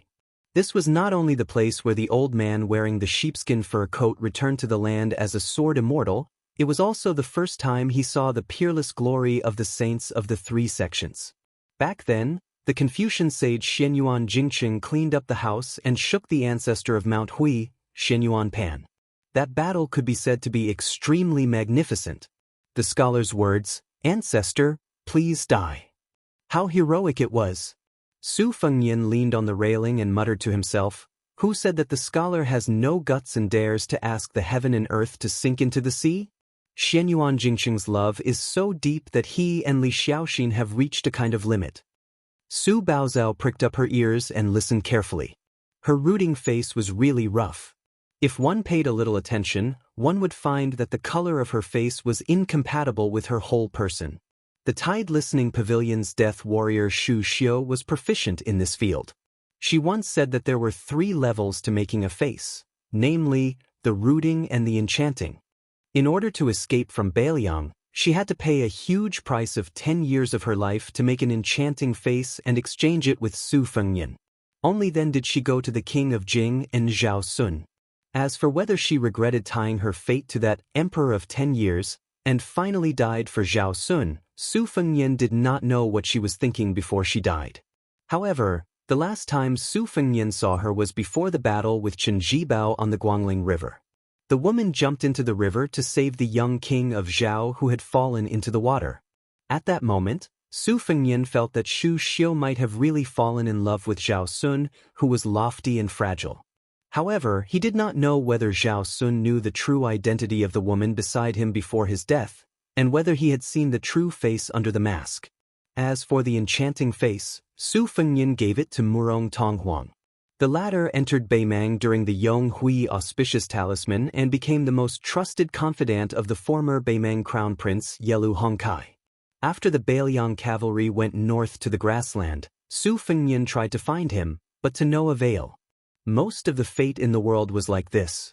One's thoughts were constantly on one's mind and could never be forgotten. Su Baozhao suddenly asked worriedly, "Aren't you afraid that Marquis Gao Tinghuang will turn around and chase after your disciple?" Su Fengnian explained, "A good Qi refinement grandmaster came from Seaview County. When we stopped for the first time, I gave them some clues to keep them in suspense." Su Baozhao's eyes lit up. Qi refinement warrior? Is he one of those celestial beings in books who live in the clouds and drink dew? Su Fengnian smiled and said, "You can think of it that way." Su Baozhao realized that this person's eyes were naturally long and narrow. Every time he smiled, it became more obvious, just like willow leaves in the spring breeze. But she still did not like it. Su Fengnian was indeed very comfortable at this moment. This was because almost all the Qi refinement warriors from the former Liang and Beimang dynasties had been killed by him. Now that he had retired from the martial world and looked back at the martial world, he finally had some of the leisure and carefree mood of Dong Tai. Naturally, he felt a different kind of feeling in his heart. Su Fengnian straightened up and suddenly looked up. There was a touch of purple on the roof of the moonless tower. It was as if a high and mighty celestial being was overlooking the mortal world. ### extra chapter 10. More updates have been uploaded on the official WeChat account. Everyone can follow and read it. WeChat ID, Fenghuan 1985. Su Fengnian was feeling a little complicated. Before the Battle of North City, he had made an appointment with her to find the one guy for a drink one day in the future. He did not know why she seemed to have changed her mind. Previously, Su Fengnian went to the small town to invite her, but the message he sent to the snow plains of Mount Hui was like a clay ox in the sea. For a long time, there were sharp-eyed people in the martial world who saw the strange phenomenon on the peak of Mount Hui. For a moment, there was an uproar on the ferry. Even Su Baozhao raised her head and looked at the blurry moonless tower in a daze. Actually, it was absolutely impossible to see the figure clearly. However, even if the tourists on the ferry tried their best to open their eyes, they could only see the silhouette of the tallest building in the world. It was as if they had seen the peerless beauty of Mount Hui with their own eyes. All of them were dazzled and their emotions surged. Perhaps no one would have thought that after Li Chungang and Wang Xianji, the person who could make the martial world bow down to her was actually a woman. The Northwest vassal king who had made a great contribution to the world originally had more hope, but he died. The father conquered the Central Plains and the son conquered the grasslands. In the end, the two generations of the Su family did not fight for the throne. They did not usurp the throne and become the emperor. Su Baozhao, whose eyes were sore, wanted to withdraw her gaze. At this moment, all the passengers on the ferry were stunned. They could clearly see a purple rainbow rising from the top of the snow plains and then rapidly falling into the river at the foot of the mountain. Wait a minute, could it be their ferry? Mount Huey's purple dress crashed onto the bow of the ferry. Chapter 2056. The bow of the ferry sank deep into the river, and the stern of the ferry rose up high. The entire ferry tilted to a huge angle. People and horses were thrown off their feet, and it was a complete mess. The tourists in the cabins were still fine.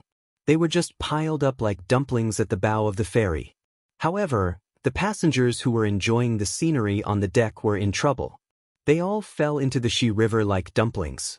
Su Fengnian's feet were rooted to the ground, and he didn't move at all. Su Baozhao closed her eyes in a panic. When she opened her eyes in the next moment, she found that she was firmly rooted to a slope and hadn't fallen to the ground. The stern of the ferry landed heavily on the surface of the river, creating a huge splash. The imposing and insufferably arrogant Mount Huizi casually waved her sleeves, and those who had fallen into the Xi River were all pulled back to the ferry. They fell onto the deck of the ferry, and all of them were in a daze. Xianyuan Qingfeng, who had almost stepped on the ferry and overturned it, glanced at Su Fengnian. There was some doubt and inquiry in her eyes. Su Fengnian responded with a wry smile. She snorted coldly and suddenly disappeared. Su Baozhao's mind was sharp. She went straight to the point and asked, "Do you know the Jianghu leader of Mount Hui?" Su Fengnian couldn't help laughing. He asked with a smile, "You don't know her? Who doesn't know her?" Su Baozhao asked again, "She knows you too?" Su Fengnian didn't try to hide it. He leaned on the railing again. "I knew her a long time ago. At that time, the Jianghu people didn't know us. At that time, Yujian province probably only heard of a prodigal woman surnamed Xianyuan in Mount Hui. Her slingshot was made of gold." Su Baozhao's eyes were absent-minded. She lowered her voice and asked, "Who are you? Are you the peach blossom sword god?" Su Fengnian was stunned. He thought that this girl's thoughts were very imaginative.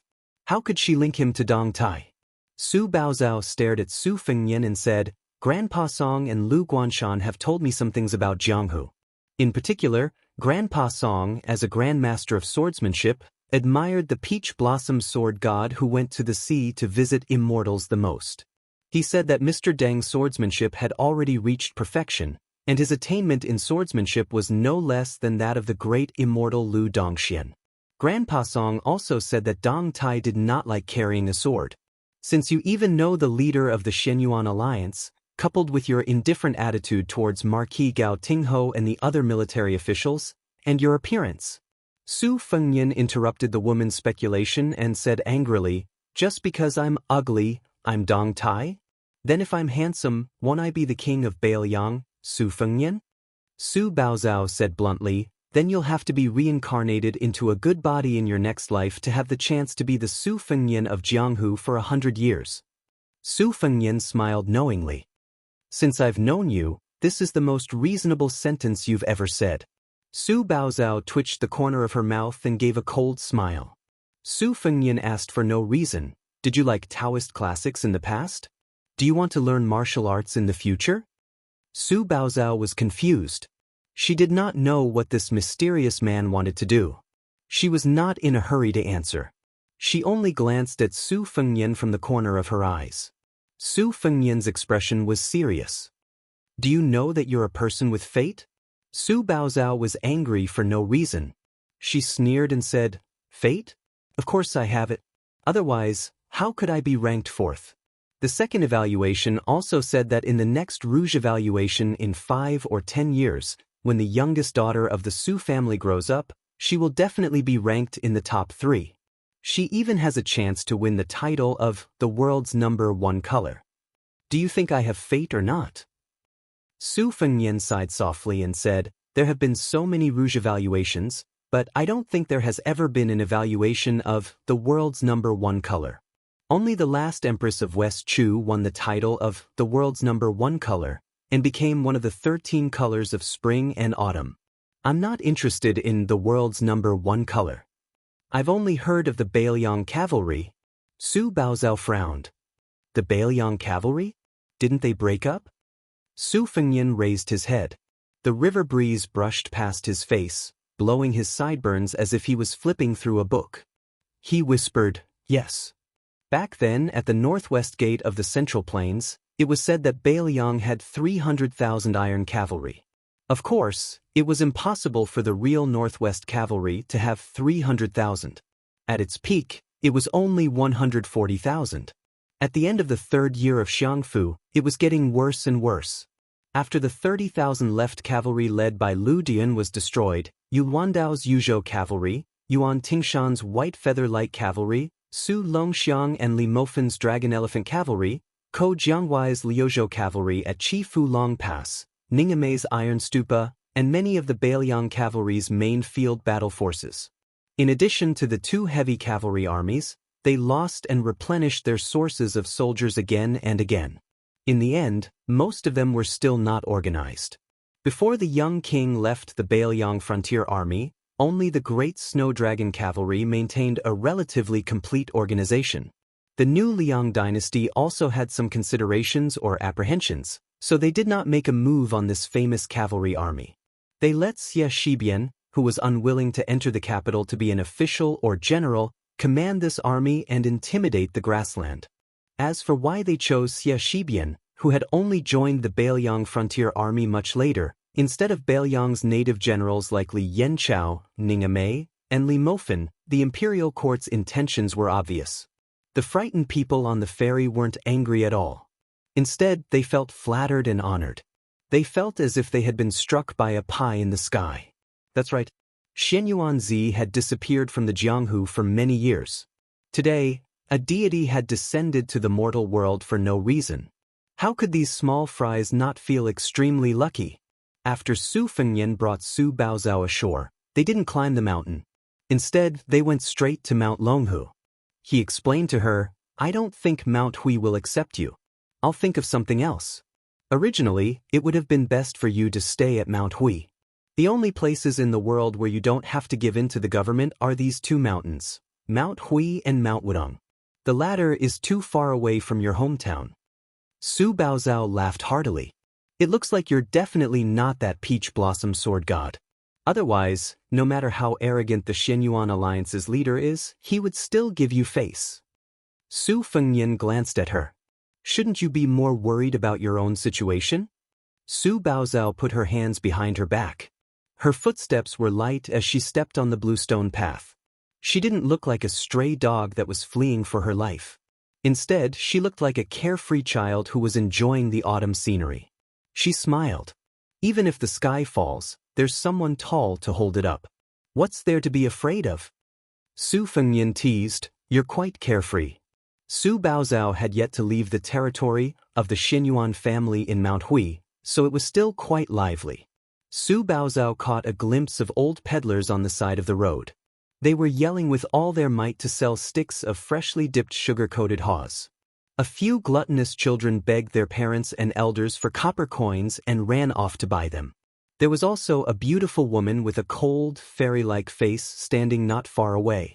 A young hero had already bought a stick of sugar-coated haws with golden syrup. The woman took it and smiled sweetly, melting the young hero's heart. Su Baozhao didn't stand on ceremony with Su Fengnian. She stretched out a hand and gestured for him to take out the money. Su Fengnian was too lazy to argue with her. He took off the long cloth bag slung over his shoulder and took out a piece of broken silver for her. Su Baozhao asked, "Don't you have some copper coins?" Nowadays, silver is very expensive and copper is very cheap. Be careful that the peddlers don't have enough copper coins. Su Fengnian smiled softly and said, "I have to save up copper coins for others." Su Baozhao couldn't figure it out, but she didn't think about it. She took the silver and went to buy the sugar-coated haws. She was quite generous and bought 2 sticks. She gave one to Su Fengnian. It wasn't that the peddler thought she was rich and easy to fool, but in Mount Hui, killing pigs was a natural thing to do. The price of a bowl of wine could buy a jar of wine anywhere else. My WeChat public account, Fenghua 1985, Su Baozhao held the stick of sugar-coated haws and smiled. Her pair of lively eyebrows were like crescent moons. She slowly licked the sugar-coated haws and a trace of happiness appeared on her face. She was content with what she had, so the sourness was at the tip of her tongue and the sweetness was at the bottom of her heart. Perhaps he was infected by her sudden happiness. Su Fengnian chewed on the sugar-coated haws and smiled. Su Baozhao said to herself, "I used to hear from the maids at home that you could eat this kind of stuff when you go to the temple fair or the Taoist temple in autumn. Especially the sugar-coated haws from Xinzhai are the most delicious. They are not strung together with bamboo sticks, but placed in exquisite and beautiful paper boxes. They are said to make people drool just by looking at them." Su Fengnian asked, "Is this your first time tasting something new?" Su Baozhao curled her lips, "Yes."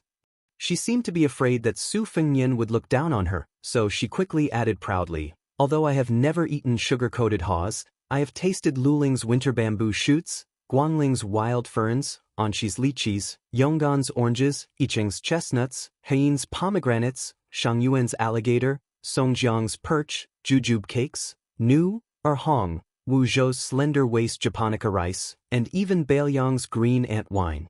What about you? Have you eaten it before?" Su Fengnian laughed it off. It turned out that she was a silly girl who liked to compete with others.